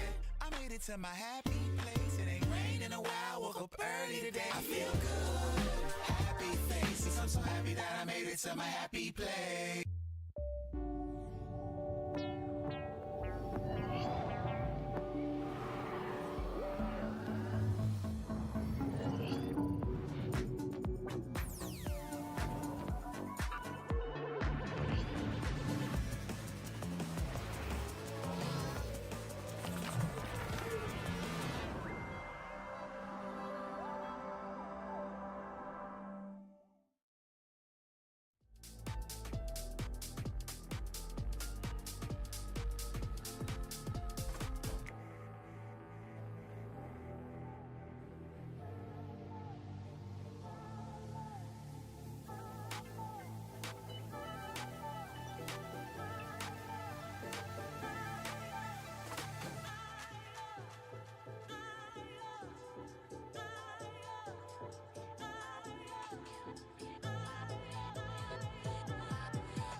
Oh, that was an incredible start for Team Heretics. I'm now joined by their coach, Neil Zenio. Now, Neil, we knew that Vut was going to be on Duelist coming into this tournament, but I did not expect him to pick up that op and be so oppressive as well. So was that part of the game plan for you guys as well? How long have you had to implement that aspect of your game? Yeah, so I think we had the chance to scrim one map every time, so about one scrim. I'm not going to lie. So when coming into this, like we always had issues with him coming with a visa, so we haven't really had that much time to practice, only 2 days. So we kind of just had a discussion, and we know he's really good with an op. He plays it on chamber quite a lot, and when it came to duelist, he's just been begging to play like double duelist comps all the time. So yeah, when it came to the op, we kind of just said like, if you want to op, feel free. Like we're used to setting up mini booth op on that map, so Patty and Innes do like a really good job of setting up. So it wasn't a big change for us, to be honest. So we were chilling. Well, he can really do it all. Best of luck on map 2. Couldn't agree more with that one, Yinsu. Vut definitely was impressive in that duelist role, and that led Team Heretics to be able to pick up that dub. Welcome back, everyone. Golden Boy here along with Mimi and Kukuka. And, I think it just goes... It's not a shocker that Heretics, found the success that they got here, because honestly, they're coming into this one, Vut's white hot right now, and you can definitely tell the DRG really trying to figure out how to maneuver the map in a way that benefits them, and Team Heretics having their field day. You say it's not a surprise, but there was a big question to be answered of how well would the synergy be for Team Heretics? How well would they be able to synergy be? Sorry. That's terrible. It is actually terrible. I don't stand by it. I'm glad you rescind that. I found it hilarious. You're not the arbiter of comedy. Yeah. I am. It's me. You are. It's me. But Woot was excellent. He fit in super well. By the way, playing 4-3 in Valorant is so rare. For an 18-year-old. 4-3? Yes. Look at this. Look at the screen. He's just cracked. He's just cracked. That is the code. In other games, I feel like it actually gives you like some advantage, but I don't think it does in Valorant. I guess it's just habit. Yeah, it could be. I mean, for an 18-year-old. That's pretty nutty. Back in the day when he was 4 playing on CRTs. Anyway, it made a lot of sense for him to be playing on the duelist, right? Some people were asking, like, what is he going to be doing, or why more so? Maybe moving back and implementing the system that they had before Wood was the way to go for this event, right? Just put Patty back into what he was playing before, so you don't have to train him from zero, or even have to find answers to questions that are too difficult to answer in such a short time. And what is literally the perfect response to all of it, really just because the kid's crisp. He's so good. And also Patatek, he has to have a lot of credit given to him. He is the absolute super sub. He comes back in, despite not officially being a main player on this roster, he's made it to both global events of the year, which is crazy. And he's looked great in both of them. His supportive utility is super consistently on point. He did a great job of setting Vut up. And it was the same thing that he was doing in Madrid when he was also playing in EMEA Stage 1. Like, honestly, he has the best karma in the world, because, again, starting in a team as a sub and making both international events and being so nice, we love you. I'm telling you, you should play the lotto. It might work out for him. All right, well, let's go ahead and hear what the coach of DRG has to say as we get ready for map 2. I'm now joined by DRG's coach Yu Chen ahead of map 2, and here with Luna as well to do some translation. Now, the Sunset pick coming up today, I feel like every team, they prepare for it, because Heretics, they love this map, they always want to pick it. So what is your plan coming into this? 那其实日落之城这张图，像今天 The Heretic 他们经常会选择，非常喜欢这张图。那你们对于这张图都提前做了哪些部署和计划呢？我们针对他们这张地图，我们在前一天看了大量的他们和其他队伍的比赛录像嘛，针对他们一些战术部署做了一些针对。I think for Sunset, we have watched a lot of WOS yesterday when they faced against other teams, so we made a lot of strategy to target for that. Oh, thank you very much, Luna. I can't wait to see a coach Yu Chen. Let's see if they can bring it back. All right, so there's a very interesting thing that I think, needs to be mentioned here, is that for teams like DRG, FPX, EDG, this is a rare circumstance where they're here, they could chill, they go home, they vibe out in their hometown, and they can take that time to watch those VODs. Whereas when you heard Nilzinho earlier talking about, they did not have that time to be able to do that. So yeah, there is an opportunity here for them to catch him off guard, but you really got to stop a white hot Voot, which is going to be really, really difficult to do. Yeah, exactly. And of course, I think that it's good, especially for a map like Sunset. It's a map where Heretics has felt super, super comfortable, but they've always been doing kind of the same thing. We're talking about how they pressure at the beginning of the round, how they re-pressure, especially in the mid-round. Like, finding the key points in the map, they're never going to be stale and defensive from the defense. Now, the question is Voot going to be the same? Is he going to feel as, I mean, he is going to feel as comfortable, but are they going to change the plan coming onto? Different. Yeah. I think Neon is a harder role to slot into 1-for-1. Oh, you'll see. But they're not going to do it. They're not He going to picks do it. into the Raze instead, which I think makes a lot of sense. I think that is the in my opinion, the mechanically hardest agent to play in the game, even for players who have done it before. Whereas Woot, the Raze, I think it's a lot simpler to slot into that role for him. Honestly, I think that at this point, they just ask him, like, hey, what do you want to do here? Do you want to go for Raze? Do you want to go for Neon? Do my eyes deceive me? That's a Gecko. That's a Gecko on Dragon Ranger Gaming. They're playing the Gecko. So we've got some time to changes be alive, on both kids. sides too. DRG coming out, and I think surprising by locking that one in. They have not been playing. I don't that like the Sova for whatsoever. This will be Heretics. the first time I they're know they playing played, They're getting but with the times on a Sunset comp that on is great. Sunset, I'm like, excited to see what they've Ascent done. is good because you can shoot through walls and shit. You can have a lot of info. And see how this is all going to play out. But like Yeah, I don't know where they got that picture. on of BB. That was fucking crazy. Sunset, I I think there are a couple Sova things is to talk about in these two comps. Number one, the Gecko is a big deal. They haven't it's been running not good Gecko at all, enough. but Yeah. I think great. Gecko is there's a lot to better. be discussed on the other side too of going for the Raze instead of the Neon. Yes, I think it's a very different Gecko, agent. Many would argue, Kill like Mimi Gecko was is saying, the like Raze is way easier to play stronger. than Neon from a mechanical perspective. Just but because the it's so timings are annoying to entirely plant on different. fucking So for the Sunset. team, I'm sure Heretics is going to be fine, but the thing I really want to focus on with changing of the comp of the Neon to the Raze is DRG said that they were prepping against, you know, Heretics and Yeah, et cetera, they're et cetera. watching film, But they're whatnot. watching So on the Neon. team comp, They're not I ready for prefer a the one Raze. of I mean, Raze is more Dragon standard, so you might Ranger, have a better idea Dragon of what Ranger Raze is. Gaming, But still, if you're DRG. prepping for a Neon, it's completely different. So maybe all that prep will go out the window potentially. You see that flash over the top from Nick, allowing Luke to take an aggressive angle. They grab the orb here, and the Roomba will inevitably cue the fight that ensues. 1-for-1. A 1-for-1 traded, a little space gained. Good info for the defense. 1-for-1s always tend to favor It's the wingman attacking gun side, for and it just opens up the map again. And that's why you see Benji for and Blue the just the prodding defense into that too for the B site. defuse. Oh my gosh. Patatic Spike down. hasn't A. skipped a beat. Nice trades in that elbow area of the A site. And now Heretics just want to regroup and play the disciplined game that they have been playing all series long. Yeah, they're ripe for reset here. I think the interesting thing, though, is they are almost... This is where it gets really messy. They almost had too many options to begin with. They had spread themselves and found successes on both sides of the map. And so now the question is, where do you go? They decide to rotate back A, narrowly avoiding disaster from TZH having a timing mid. I mean, Heretics are Do rotating you push that so smoke? well right No, now. you just spam A lot of through. spam damage done onto them, though. Bukashu and TZH with so much left to do. The spike planted onto the site. Numbers the way of the attack. Yeah. Benji Fishy.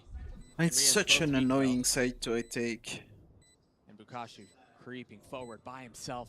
So much to clear. The time is just ticking away. This smoke can prove to be fruitful. Massive first kill from Bukashu. A 2v2 Rians, remember, still weak, 49 HP. Oh my god. Big kill though out from Boo. He gets both to get Heretics the pistol. And Heretics in that post plant just opting to double up on the flank. I don't know. Wrapping I feel around, like there is a and little Boo bit of just overthinking hostage on playing Heretics duck hunt in side. the back there. And yeah, it was scrappy, but I mean, he closed it out. Nice trading done from Heretics. That was the name of this round. It was just trading back and forth from the start. Xion 7 there, getting a little too over-eager in the beginning with that Gecko flash running through, throwing it straight at them. Maybe he needs to throw it up in the air next time, yeah. I like the idea. I like that they wanted to take the fight, but it just doesn't really go their way. A Spectre and 2 rifles for the side of the attack. And a cam mid too, just to make sure there's no silly business No antics that DRG are up to and pushing up mid. Look at all this utility for the hit. Not trying to get cheesed at all is Heretics. I must wait a moment. And that goes back to that discipline that we were seeing on Icebox. Oh, yeah. Bukashu potentially overwhelmed as Nick falls. He's able to get one, Bukashu is, but ultimately meets his teammate's demise. I mean, the spacing from Heretics is so on point right now. It feels like even if DRG get the instant headshot, it's traded right away. I mean, look, even if Boo had gone down there, it's going to get traded right away. They just don't really have the guns to fight back there. But you're right, the spacing of the trading has been really nice from Heretics. And Heretics didn't need to really cook anything up there that's too special. Boo on that B side, on the A side of the map, understood that DRG took all that space, grabbed the orb, saw who DRG grabbed the orb on as well. So they just know that the Rays and the Gecko are not towards that B side of the map, and they could just bully it with the drone, with the dart back sight, all the utility. And you're gonna see another B side default here. And why not? You're going up against a Cypher, you're running a Sova, you can break all that utility. And if you break it early, it opens up the possibilities for a late hit, you know, especially if you go back and feint A. They've been running the same idea at the beginning of the round A from DRG every single time. Yeah. And Boo's ahead of it here. They throw the flash over the top from Nick, and then Luke and Xion7 take the space to grab the orb to control the side of the map. That was almost messy. And look at this aggressive trip for Gen.G Fishy in B main. It allows his team to go back and take map control elsewhere. They're gonna re-clear this A side on Luke. He's in a world of hurt right now. Yeah, and here comes the drone. He could get punished. It's a good nade, though. Yeah, but is it going to be enough to keep himself alive? No, it just buys some time. He went for the re-swing there? I can't help but feel like that was a blunder, and now Xion7 is forced to try to get a trade, but Heretics taking his HP down low.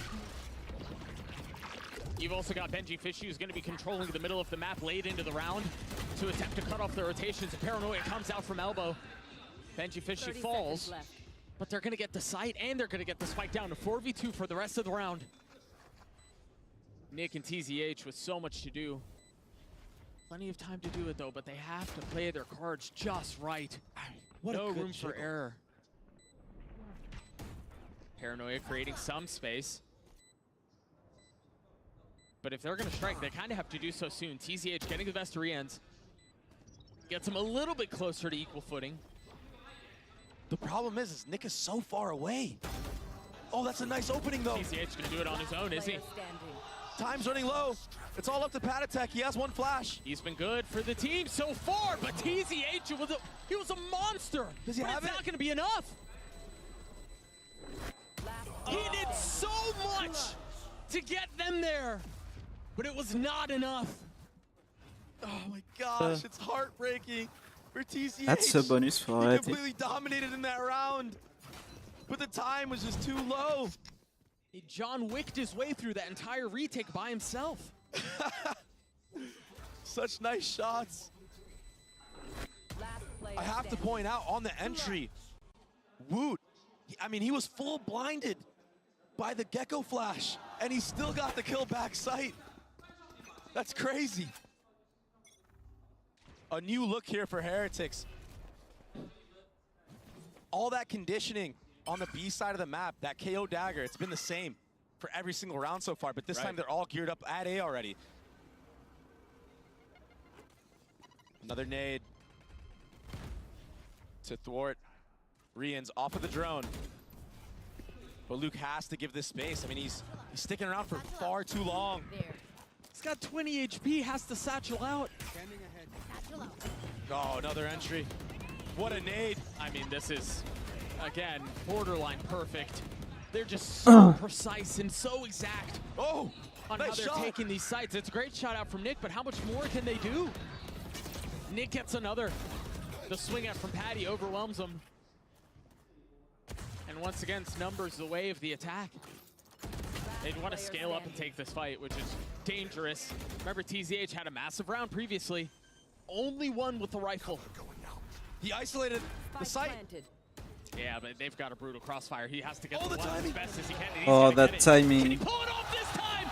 Yes, he can! He It's the second time they win the bonus and they lose the thrifty after He's that. trying to bring it back for his team. Showing his team that they can do it. It's possible. Single-handedly. Look at him almost dragging his team to a round win in the previous round and managing to do so this time. Such a quick reaction from TZH after he gets that first kill. In that screen area, he puts the smoke down to isolate either fight that he wants to take. Yeah. This time he opts to go for Gen.G Fishy. Oh, look at the crowd. Hype for him. They've been given a reason to be excited. They haven't had much of that. Oh. Luke in a different spot with an op in hand. Remember, he's been playing A. Oh, what a dart.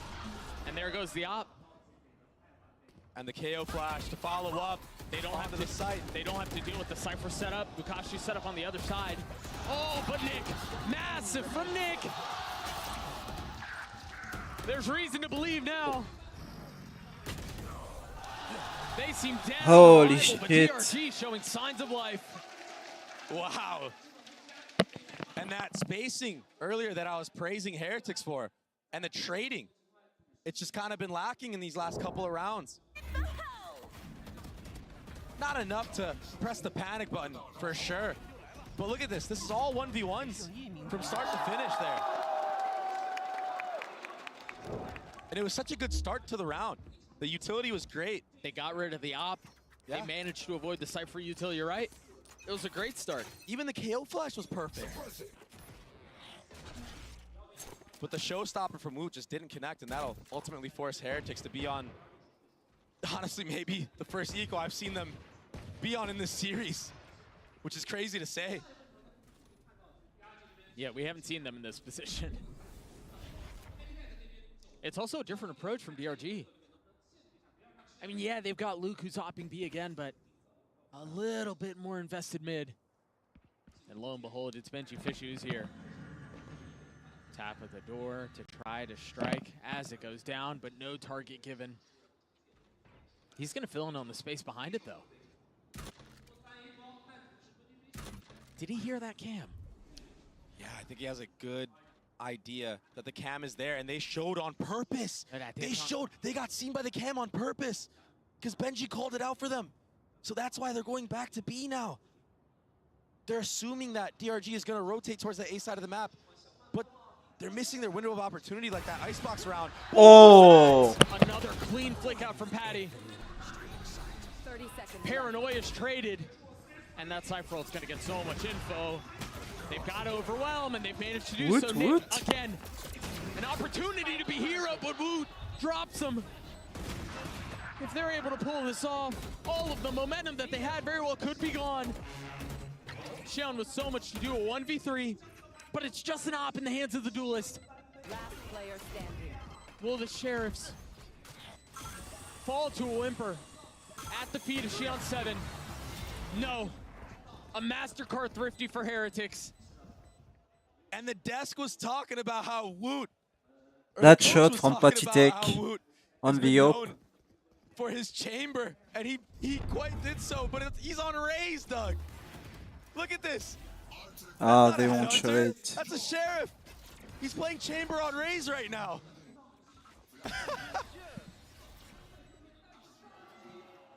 There's the handshake. So cool. Back up 2 for Heretics. A shoddy buy for DRG. And a new look. A mid default this time, but Boo still doing this A side default, giving presence there.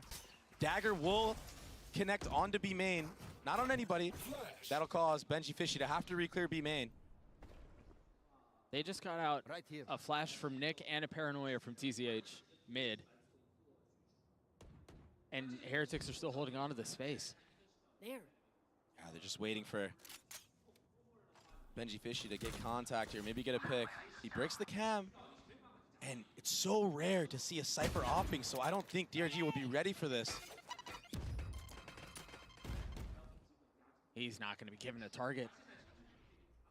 But Doug, if Heretics go back to A, like I see that they're doing right now, they might have an opportunity. They know that Luke has been playing very aggressive here. He has an ult, but again, there's no contact. Oh, he commits? He's surrounded. He gets his one, but I know exactly where. the ult was canceled. They're still gonna find space A. 30 seconds The left. paranoia out, and Boo fills the space. Getting further and further as the spike ultimately will get sunk into the soil of the site. Thrash traded out. Ops on the hands of Gen.G Fishy. Wood finding space, finding a kill on a TZH. And now the nade to dissuade. Nice shot. It's just too clean. It's just too clean. Oh my goodness. And unfortunately, it feels a lot like Icebox, where it's the heroics that are getting DRG 1-2 rounds here or there, but when it just gets to simple, like Valorant, where you're just playing good against good and macro is how things are decided, Heretics are just rolling DRG. Yeah, and Woot once more is having such a performance. He's sitting at 12 kills right now. He didn't connect with the Headhunter last time, but this time he does, and that nice little cheeky one-tap on a Nick, that was beautiful. And for the side of DRG, I mean, they had man advantage into this round, but Xian7, he kind of jumped the gun a little early there with that Thrash. It didn't get immense value. It didn't get as much value as it could have gotten. It gets broken right away instead, and that was the win condition for that retake. Yeah, you're up numbers, but still, you have to be disciplined in those moments and play as a unit and go together.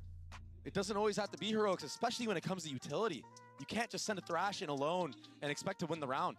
There was no follow-up at all. And maybe that's a conversation that they're having right now as DRG called their first time out of the map, an attempt to slow things down and collect themselves. And I kind of want to see DRG like press the matter more at A. Try to challenge Boo in the 1v1. Yeah, it can be, you know, intimidating when a team is just headshotting you like this, but you got to do something. You can't just keep playing a passive line and falling back. Heretics know that you're playing that way. So maybe send a lot of players there. Don't use a lot of utility in the early round to act like it's a Cypher setup potentially. Sure. And then you might be able to catch a player off guard, at least get the trade. But when they invest this much utility into the round, I mean, Heretics they just form a game plan of how DRG is playing the map. I will say that's a slight adjustment though, what DRG just did there. Remember, it's been flashes over the top. Both utility that they used there was refreshable. Yeah. So they're gonna get the Dizzy back, they're gonna get the knife back. Minor adjustment, but an adjustment still. I think Luke He's got spotted Boo here. Boo's been up here. He's been up here so many rounds. He drops at just the right time. I mean, oh, dude, he just Houdini'd his way out of that situation. How did he know? The intuition is on point for Boo right now. He's a knower. They're gonna push back B, no trips up here. All he has is the cam. The knife will tag, the ult will pop, and the hit will come. The paranoia out to be the first, but Nick and Bukashu hold the line. This is why the kid buys a Vandal. What a hold. Yeah.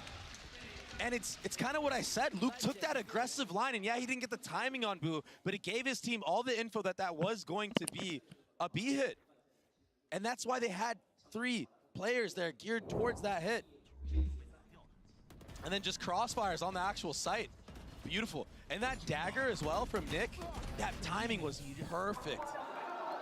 Heretics again towards that B side of the map, jumping the gun too early. They're up man advantage. You got half your team got hit by a dagger. Just slow the round down. We don't need to commit KO ult right there. Oh, they're back to their old ways. The aggression, a little bit too much. Luke has so much to find. And DRG slammed the door on the round once more. The spike is well out of reach. Enemy remaining. Riens is gonna have to pull off a ridiculous play to win this one back, and he can't. A nice first engagement from Luke onto Woot there. I mean, he was in his lap. Yeah. He satcheled right into him. And when you satchel in like that, sometimes the bullets just don't connect. There's nothing you can do about it. And the crowd is finally alive, giving energy to DRG as well. And this rocket, the timing on it was perfect. This was a great A fight. I mean, and that's a setup that they've been doing. It finally comes to fruition, and when it comes together, it looks great. Yeah. They're gonna do it again. This time Luke playing on the other side, satcheling away. But the paranoia will buy some time. Rian's the only one with rifle. Really good damage done though, honestly, for both teams. But we've seen Heretics already get that thrifty round previously. TZH will have something to say about that as well. He can hear all these footsteps, all this jumping around, and when this hit comes in, he should have a clear view over the top of the smoke since he's playing on top of that market box. Oh, beautiful. Triple catch the first. There's the sightline over the smoke that you mentioned, but he decides to push into it. Perhaps ill-advised. Over-eager.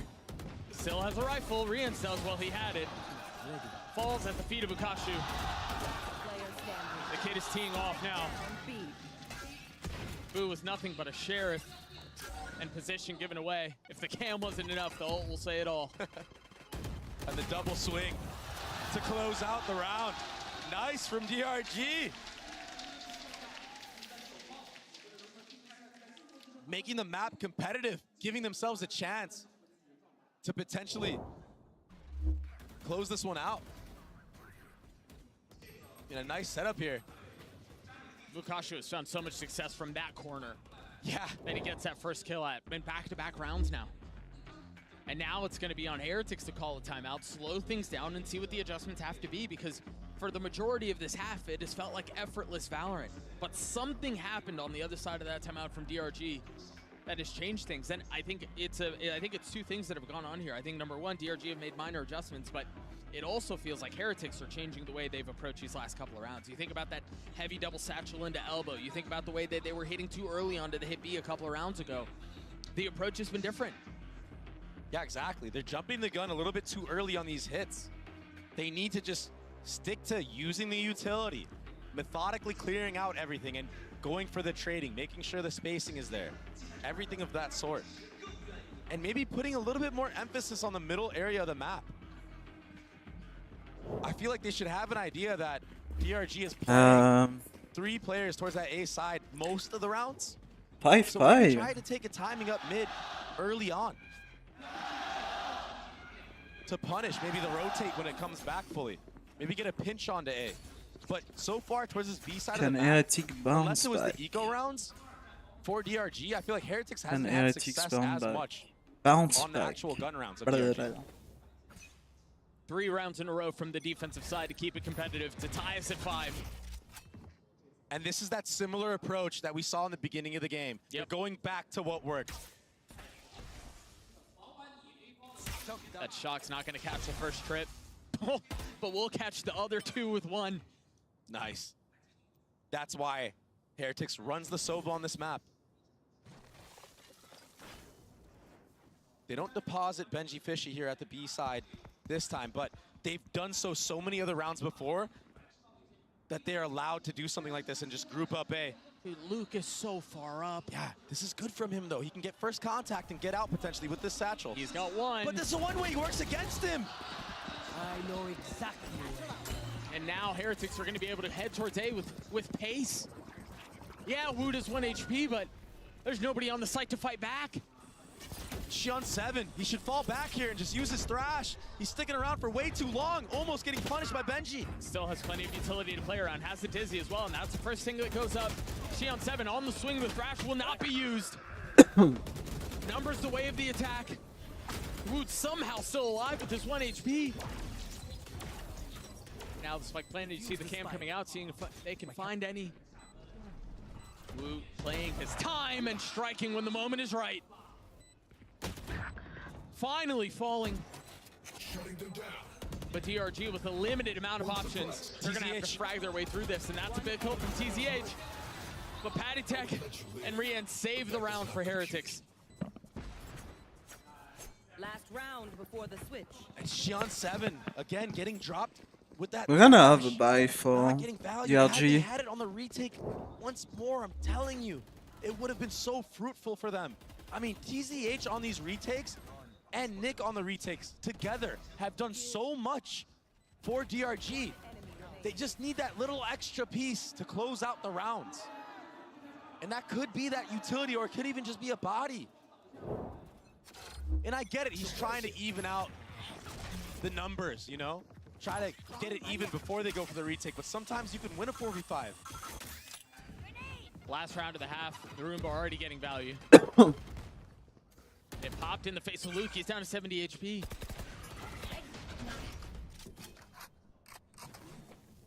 Remember, Nick still has his ult. He's rotated back B. And of course, Heretics are rotating away. Yeah. And Luke did show towards the B side of the map.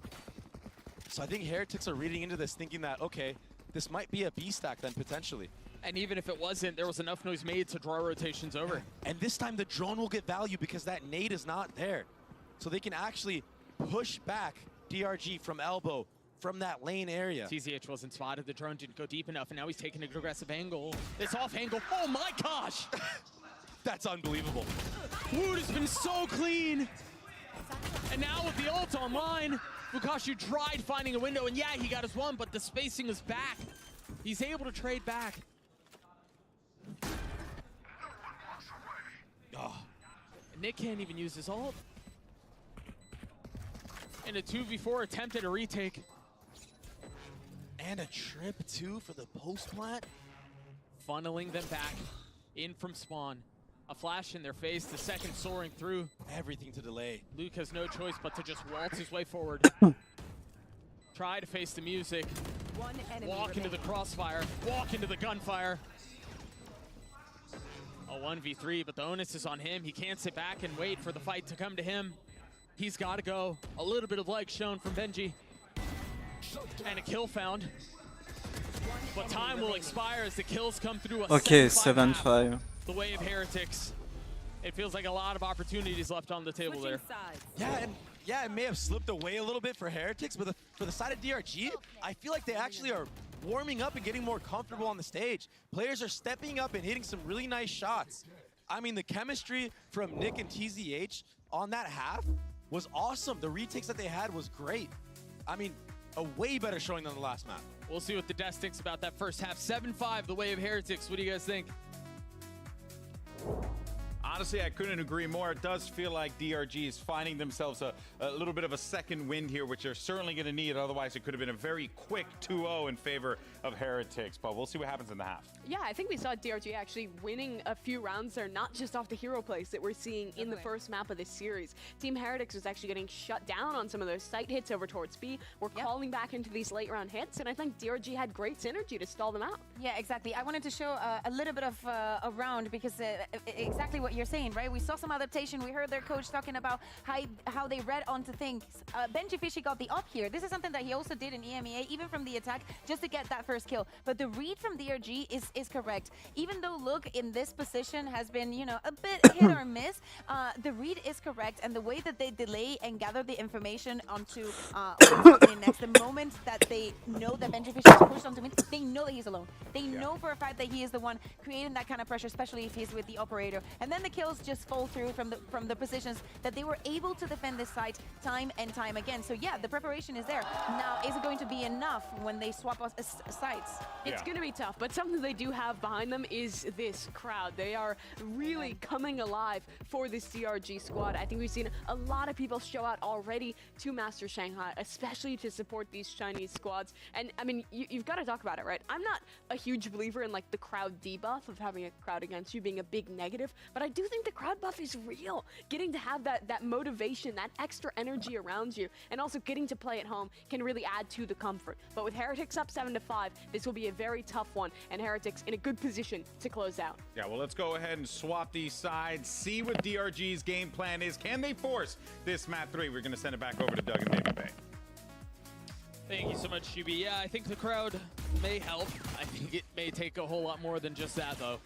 It's been a competitive scoreline to close out that first half, but it really feels like Heretics were in control of the vast majority of it.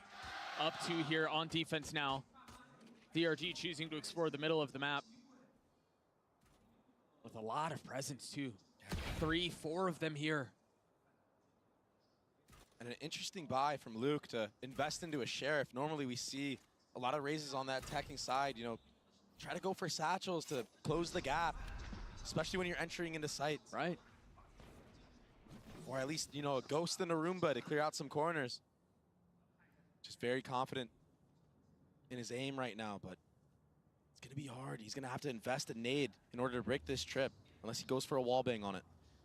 But he might get punished if he tries to shoot it right now. I mean, he's got help. Surely someone's holding him while he tries to clear it. The nades go out.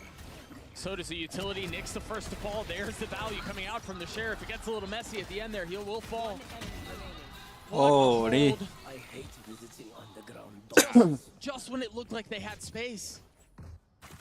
That nade from Woot just isolated everybody from the site and the main. So it just, the fights were just not in the favor of DRG. And yeah, Luke did a really good job getting a couple kills with that Sheriff, but it's just too much to ask. Especially with how Heretics played that scenario. I mean, they fought together. This Heretics roster just looks so good right now, man. Yeah. They're playing such clean Valorant. DRG with backs against the ropes here. Still a Sheriff in the hands of Luke. He mentioned that he found a little bit of success in the previous round. He got his one as Xion7 gets us a little bit closer to having his ult online. Yeah, the problem with buying a Sheriff in this round, though, is that there's an outlaw on the other side from Rians. So when it comes to the gun round, I mean, that's a one-shot kill.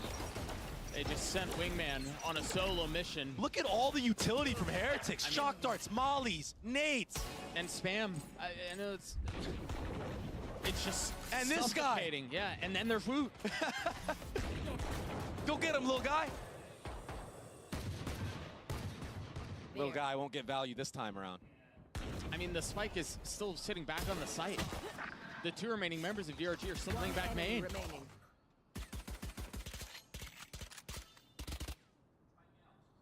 So far in this series, Heretics hasn't had to really worry about lurks at all.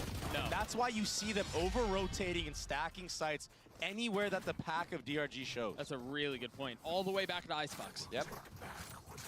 They have no reason not to stack the sites that DRG is showing early on. They haven't been given a reason to.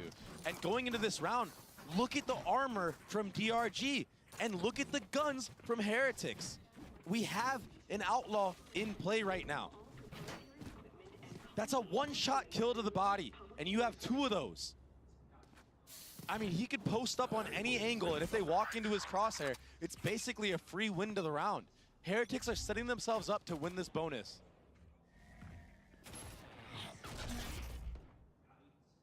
And that inevitably would be the final nail in the coffin. Again, mid-presence from the attack. An elbow and he seam. spotted, yep. There was that swing. Looking for the cam, almost pays forward with his life. Also, there's got to be somebody holding Benji Fishy here. They're going to get crunched in. The paranoia is so good. They just get rolled. That's gonna be another echo, another Bonus bonus. seems inevitable now, unless TZH can do something special with the Oh my god. He got dunked on. Nick with the 1v3 to try to win the round, to try to avoid the financial deficit that is likely crippling. There's a drone expecting the swing out from mid, but he's looking the wrong way. Finally spots Boo, and it's a foot race. Boo will get back A, and Nick decides to re-explore mid.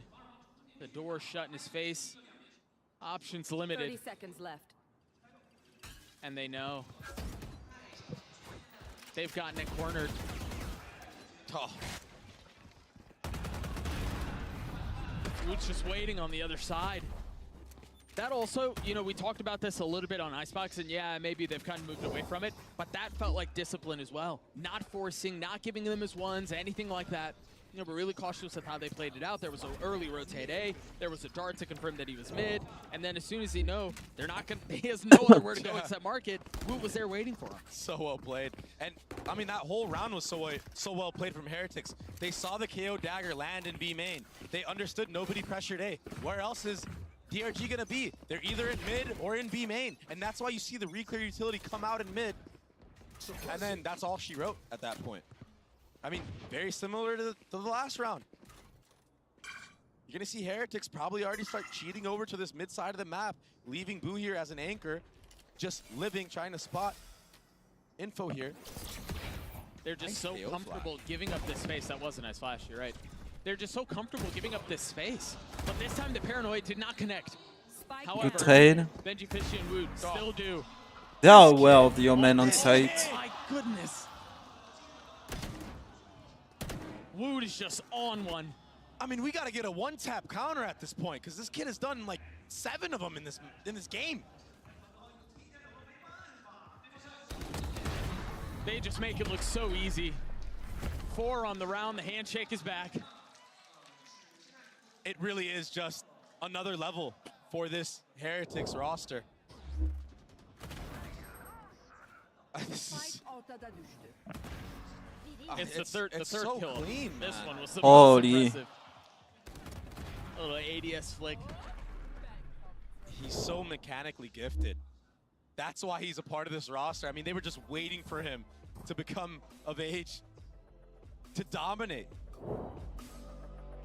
And that he is. And you know what's crazy? This is EMEA's 2nd seed. Well, people say their #1 seed lost last night. So, yeah. But you're right. I mean, this Heretic squad just looks, they look really freaking good, man. Really, really good. The honeymoon period that you mentioned earlier where they're just like, they're rotating rosters. Right? It's a perpetual honeymoon period. It seems like they're in it. They just seem like they can do no wrong here. Right now, I think DRG needed to have a little bit more of a spread default. Maybe pressure that A side of the map a little bit, not just leave it completely open, because so far, Boo, he really hasn't had to worry about it at all. The only time that DRG shows somewhere is when they're actually committing to the area of the map, committing to the site. There's no need to even worry about that A side of the map at all. There's no conditioning, there's no misdirection out from the attack. DRG needs to try to push them off of these aggro lanes that they're getting. Yeah. Push them off of the mains and then maybe go back towards mid. But again, no one's gonna pressure this A side of the map, and it's gonna allow Heretics to just have so much info on the round. Here. I mean, look, he's not even looking to see if they're even gonna run through the one-way at this point. I mean, he doesn't even care because he knows they're not gonna do it. To be fair, Woot is posted up there with a showstopper. Trip is cleared. And they rotate back. Or at least take a step back. The concerning thing here is the only thing they have to control other areas of the map is the cam, and that's like their safety valve right now. Yes. The only thing that makes them feel like they can head back. And Doug, if their intention is to bait out that utility and think that they're going B, you don't need all 5 players in the main there. You can have a more spread default. I mean, Woot could have been all the way pushed up on this flank already. Re-entering some of the pressure, shock dart to dissuade. They're trapped in mid. As they have been the last couple of rounds. Paranoia from a little bit further back. 30 seconds left. Not gonna connect, and they're gonna have to go back in A, and guess what? It's Woot, and it's Woot with the showstopper. But the difference from how he plays this to Luke, he takes a step back, he rotates away. Time. There's not much. There's no time. This showstopper's gonna get value like crazy. Woot holds the line. They can't win. There's gonna be no time. They're all here. Please. The spam, the knife. They can't do anything. And this is yeah, go on. This is what happens when you just 5-man group up and you don't have a spread default on the map. You don't give yourself the time to rotate all the way around. You have to clear too many things because you don't have the info on the opposite side of the map. The truth is, a lot of the problems that we saw on the attack side of Icebox from DRG are showing their ugly heads again. Yeah. It's the same issues. I can't aim anymore. Yeah, okay, buddy. Yeah. Benji can't aim anymore, apparently. Or maybe he just doesn't need to. that might be more accurate. Oh, Woot. Hey, Woot's doing plenty of aiming for the rest of the team. Yeah. Oh yeah, monster on the loose.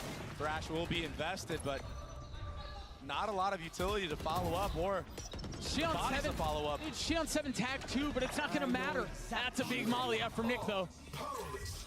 Bukashu and Nick, with spike in hand, have managed to find safe crossing. But again, they're just enclosed onto the site. Yeah. If they peek this left side, they're going to get rolled. At least they have the spike here. Well, at least they had the spike here. Okay. That might have been the 2-0 for only real Heretics. silver lining that they had there. Heretics from beginning to end, from A to Z, dismantle and destroy DRG. A very clinical showing. And I mean, for a team that didn't have a lot of time to prep, to practice going into this. One scrim. Yeah, this is a good match to have, to build confidence going into the further matches. And for DRG, I think they need to go back to the drawing board and really focus on their attack halves. That defensive side wasn't that bad. There was a lot of promising things that I saw. They just need to be more disciplined on those retakes. They had so many chances to win those had they had just done it together and not relied on just TZH and Nick. Perhaps a lot of nerves, you know, first international, playing against these teams and etc. But Heretics looking so good and really not having to show their whole hand early on in this tournament. No, not at all. I mean, Woot, I think in the series had 17 first bloods. He had 7 on the previous map and 10 on this map. He's a freak, man. Can you believe he's a flex player? No, there's just no way. There's just no way. And who's supporting him? Patatek. Beautiful flashes. Great mechanical talent for himself as well. Yeah, I think the big takeaway here is Heretics look really good. Yeah, they had one scrim. I don't think it really mattered. Yeah. They didn't have to show very much at all. I think they were very decisive. Their spacing was really nice. Their trading was on point. They did all of the little things well. And the truth is, they did the big things well as well. They executed from top to bottom. Yeah. And they just kind of ran circles around DRG. And they let it slip away a little bit on that attacking side, but what I liked was that they honed it back and closed out that half. Yeah. That's what was so impressive to me, because it's so easy when you're rolling a team to just like play really loose and all of a sudden a comeback happens. Sure. But if you do that to the wrong teams, it could be a very bad thing. So I'm glad I'm glad the timeout happened and they brought it back. The Verizon post-match interview on the stage right now with Ben J. Fishy. 来到赛后采访，我是维嘉，让我们再次恭喜 Team Heretics 赢下了本场比赛的胜利。我们是请到了 Benji Fishy 来接受我们的采访。那首先可能想问一下 Benji， 来到了上海大师赛，也拿下了属于他们的首胜，现在是什么样的心情和感受呢 ？So welcome to the post-match interview, and I'm not joined by Benji Fishy from Team Heretics with us. Huge congratulations on this win. So how do you feel to pick up your first win of Master Shanghai? Yeah, it feels amazing. You know, I mean, for me, it's my first ever international win. You know, we went 0-2 in Madrid, so yeah, no, it feels really good, especially with the conditions we've been under. To come out and play like this, you know, with everything, it feels great. 他说感觉非常的惊喜，非常的开心，因为这对于他来说是他第一次在国际赛事上获得比赛的胜利。可能之前在马德里的时候确实没能有机会获得比赛的胜利，当时确实是一个非常可惜的情况。但是现在他们努力了，成功了，然后也拿下了他们国际赛的首胜，非常的开心。那接下来想问一下他，因为其实这一阵对于 Team Heretics 来说，可能确实经历了很多东西，他们经历了人员的轮换，同时可能因为一些原因，很多选手没有及时来到上海，所以他们的准备时间就像 Benji 之前说过是非常非常短的。所以说在现在他们感觉 Pathetic 回来之后，他们的准备是怎么样的？他们的团队默契现在是什么样的呢？ So many things happen these days, and roster change and some other problems. You mentioned you don't have enough time to do the preparations, but today you just seem unbeatable. So how's your preparation and how's your team synergy after Pathetic comeback? I mean, we've had a one full day to practice, you know, with this new roster. Us as a team, we haven't scrimmed or played a game together since the grand finals against Fnatic and EMEA. So it was mainly due to like us having a break after grand finals and then having some visa problems while getting to Shanghai. So then yeah, like past 2 days before this game we were able to practice, but we basically just had one full day of practice with Patty and Wu on duelist. So it's been a little bit hard, but I think we're slowly getting the hang of it. And I think the more games we play, the better it's going to be for us. 他说其实确实对于他们来说准备时间是非常短的，可能只有1到4天这个样子。然后当时他们这一套阵容可能在 Pathetic 加入之前，他们在和 Fnatic 当时的决赛之前有练习过一阵子，但是在 Pathetic 加入之后，可能确实只有短几天的时间让他们去练习。同时当时可能因为一些签证的问题，一些选手没有能够及时来到上海，所以可能说在今天的比赛之前，他们对于准备时间来说，可能只有差不多2天的时间。但是对于他们来说，可能他们也确实克服了很多问题，然后也赢下了今天这场比赛的胜利，确实做得非常的漂亮。那最后其实来到上海也有几天了嘛，也想问一下 Gen.G 飞系选手，觉得上海的生活怎么样？喜不喜欢这里的生活的 ？So it's been a few days since you arrived Shanghai. Do you enjoy the life here? Oh, I love Shanghai. It's literally probably the favorite city I've been to. You know, the place is amazing. It's so pretty. The food is amazing. Like literally, there's nothing for me to complain about. It's unreal. Seriously. Like the first night we got here, we went out with all the lights. Oh, it's so cool. So cool. I love it.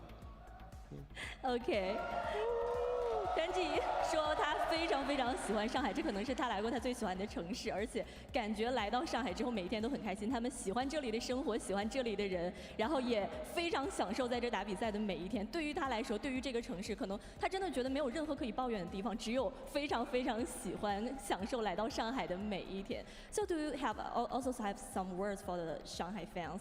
Some words? Do you have words for the fans in this arena? Yeah.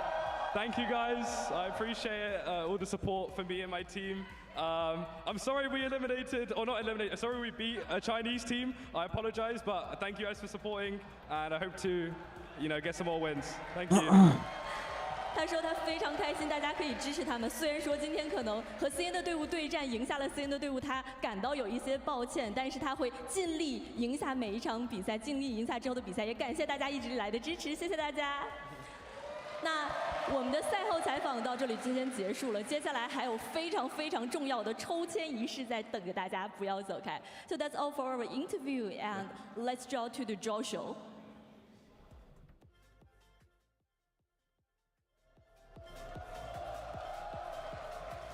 That's right, it's time for the draw show. Gen.G, you have nothing to be sorry for because no team has been eliminated so far, but we will find out over the next couple of days who is going to survive and go to playoffs and who will be eliminated on this stage. Now, to find out which teams will be going up against each other, we're going to do a draw. And I am now joined by Victoria, who's going to explain the rules and how we're going to find those matchups.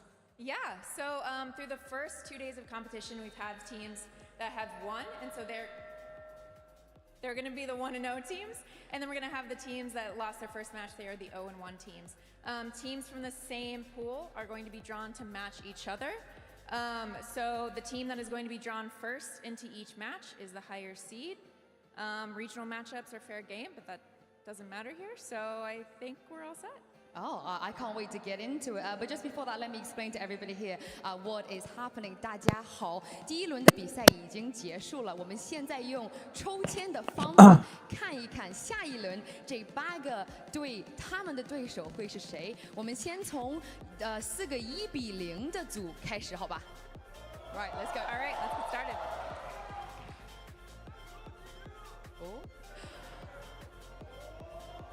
Okay, this is going to be the first seed coming up for that first 1-0 matchup, and it will be G2. Now, as Victoria explained just here, the next team she's pulling out will be the opponent G2 will face, and everybody here wants Fun plus Phoenix.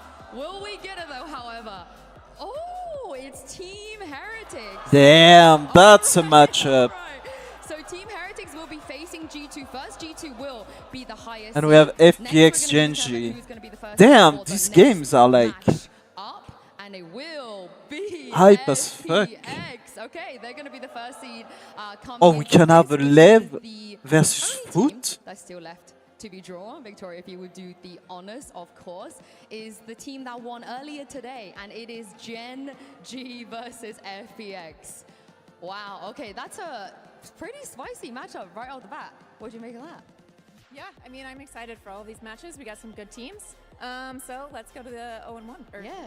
Yeah, let's do it. I just absolutely love the energy from the crowd here. Of course, this is where the other CN team is currently hiding. DRG, of course. 你们想看 DRG 吗？想跟他们跟谁？给我说一说。跟他们 LEV. DRG Levitan. Hot. Okay. I think the crowd. I mean, there was a lot of Aspas fans in here, so I feel like everybody. Aspas versus CNN. You can hear them. LEV versus Foot. Let's go. UNA, UNA. Let's see. Are we gonna give them what they want? Oh. Oh, T1.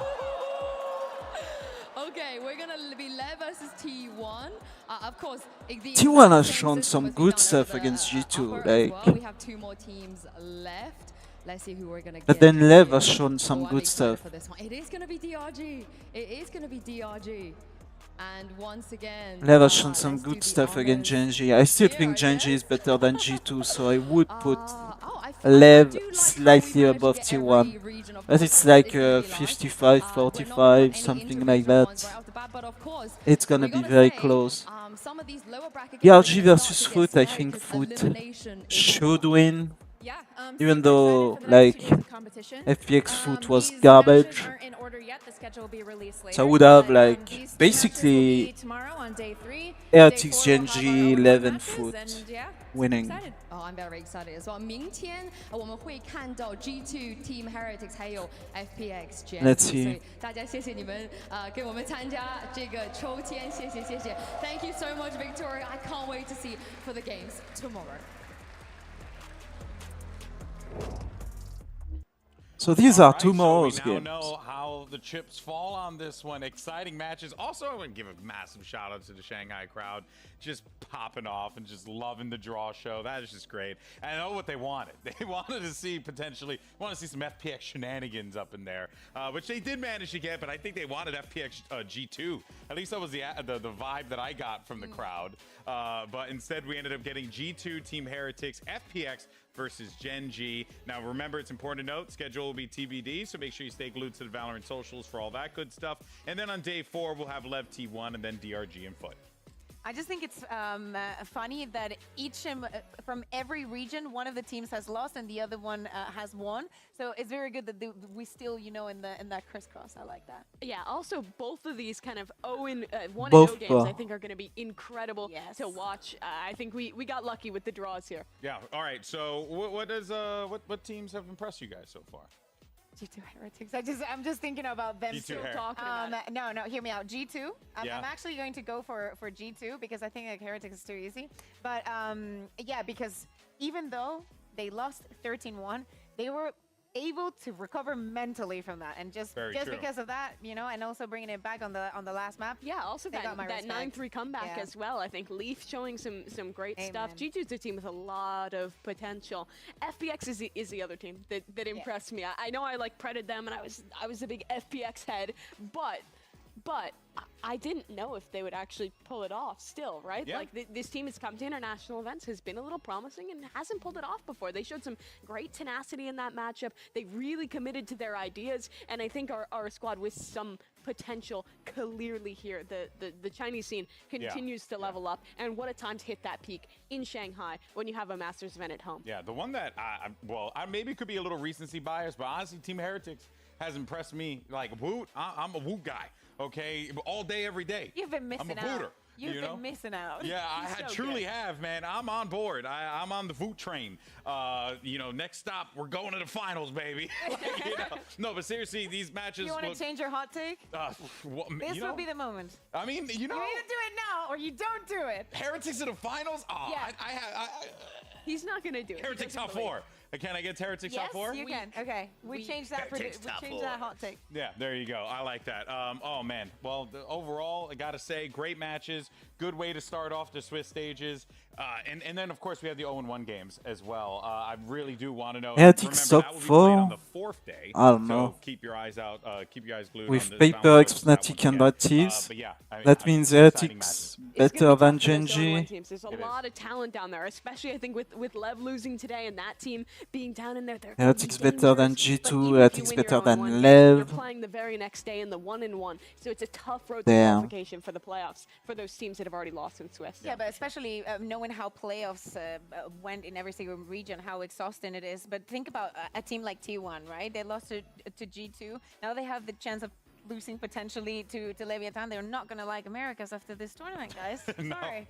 I mean, it wouldn't be the first time everyone's just hating on America's region, you know? Unreal. No, but seriously, what a great way to start things off. We thank you guys so much for joining us. The action, of course, continues tomorrow. Same time, same place, right here. We thank you so much for joining us, and we will have our 1-0 teams playing tomorrow. So we'll see you then, folks. Take care.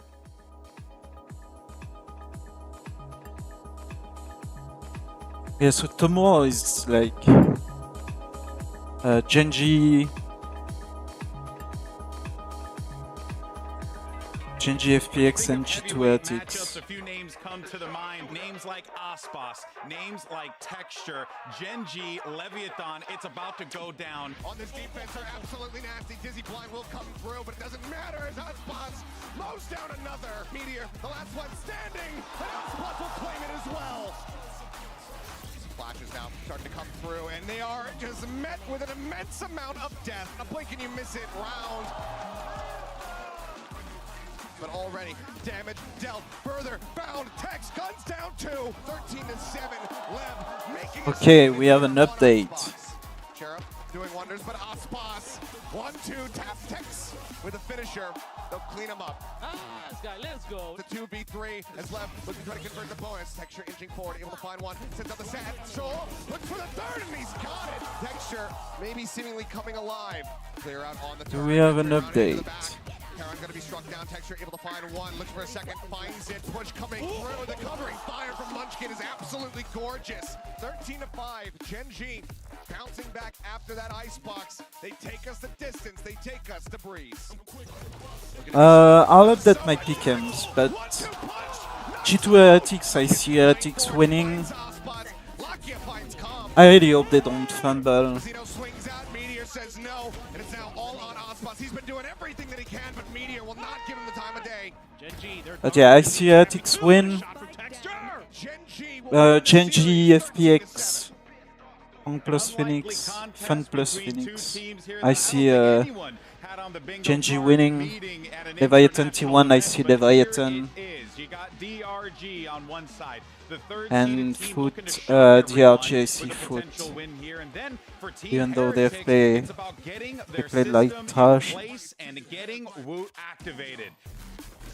But he's able to survive, fortunately. Wow, for him, Benji Fishy with 3. But Bukashu has an answer back. He's able to get both. Bukashu certainly not trying to conceal it. And he snaps on the Boo. He's so good. He's so good, Doug. Heretics have outclassed DRG every step of the way. That'll be the first map for Team Heretics. Yeah, but they've got a brutal crossfire. He has to get all the time. Damn, nobody's banning Icebox. This time, yes, he can. And that Cypher's gonna get so much info. They've got to overwhelm, and they've managed to do so. Nick, again, an opportunity to be hero, but Woot drops him. Let's go, baby. Good. But this time the Paranoid did not connect. However, Benji Fishy Would be disappointing to have LEV go 1-2. They just make it look so easy. Heretics from beginning to end, from A to Z, dismantle and destroy DRG. I don't know. It's been 5 hours, so I'm probably gonna call it for today. I'm not sure.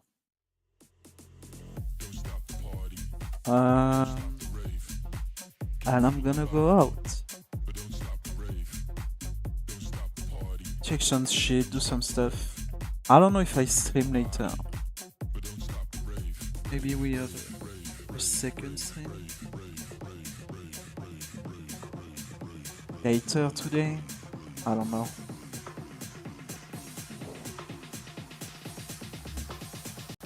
Everybody from the front to the back, though.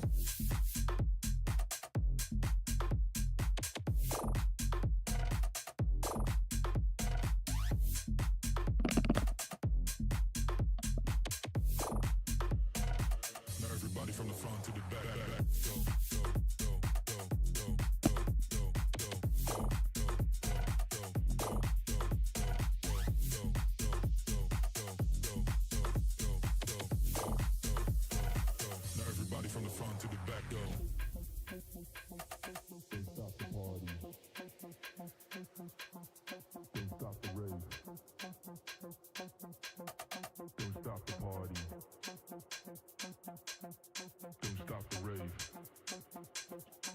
Don't stop the party.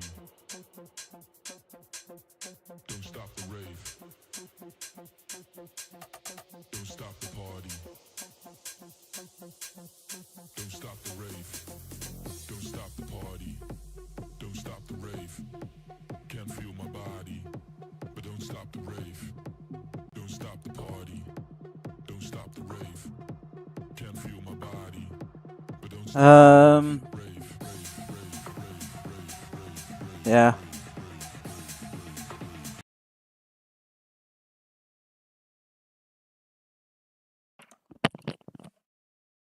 I think I'm gonna.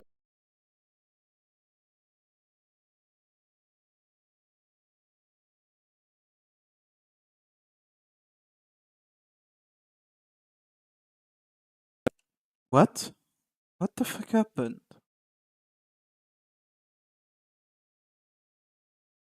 But yeah, I'm gonna call it for today. Maybe stream later. I don't know. I have some shit to do.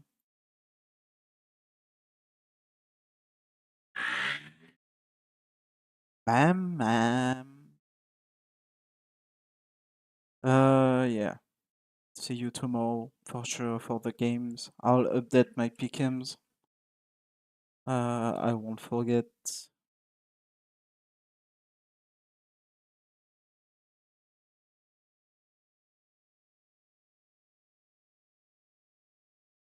If I stream a little bit later today, just a few games, I'll probably do it then. If not, I mean, you already know my picks. G2 Heretics, I pick Heretics. FPX, Gen.G, I pick Gen.G. LEV, T1, I pick LEV. And Foot. DRG, I pick Foot. It's literally the 4 team I have, like, going out. Which means that we would have, like, Foot and LEV in 1-1, and FPX and G2 in 1-1. So we could have a LEV G2 or Foot G2. I don't know. I don't know if we can have, like, if, like, Foot wins and FPX loses. Can we have a Foot FPX again? I don't think we could. I don't know. We'll have to see with the rules and shit.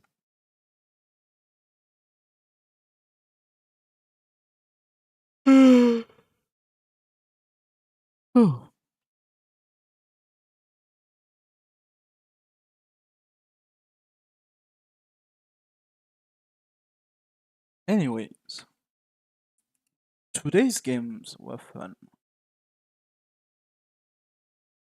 Yeah. See you tomorrow. Maybe later again. Maybe later today. I don't know.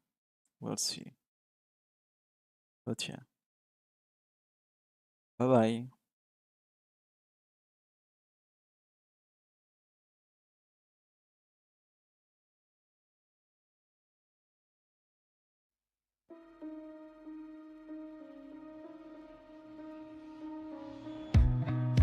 Time slows down when it can get no worse.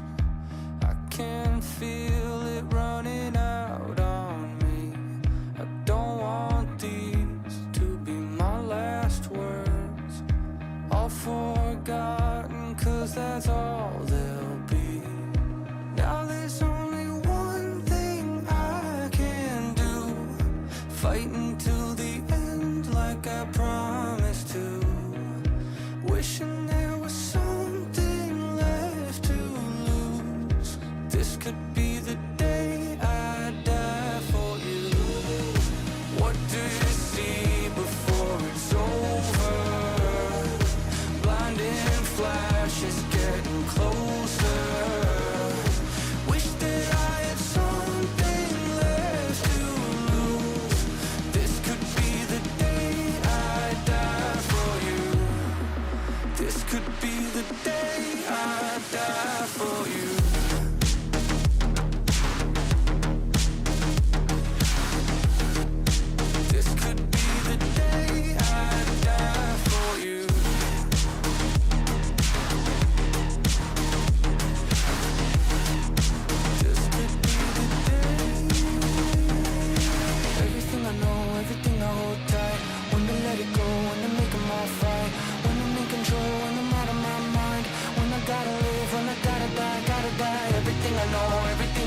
tight. When to let it go, when to make them all fight. When I'm in control, when I'm out of my mind. When I gotta live, when I gotta die.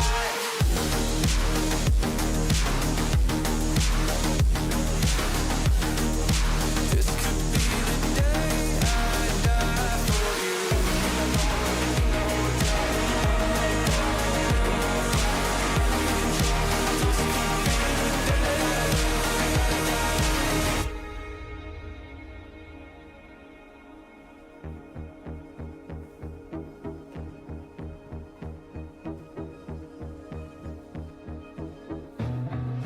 Feeling like there's nothing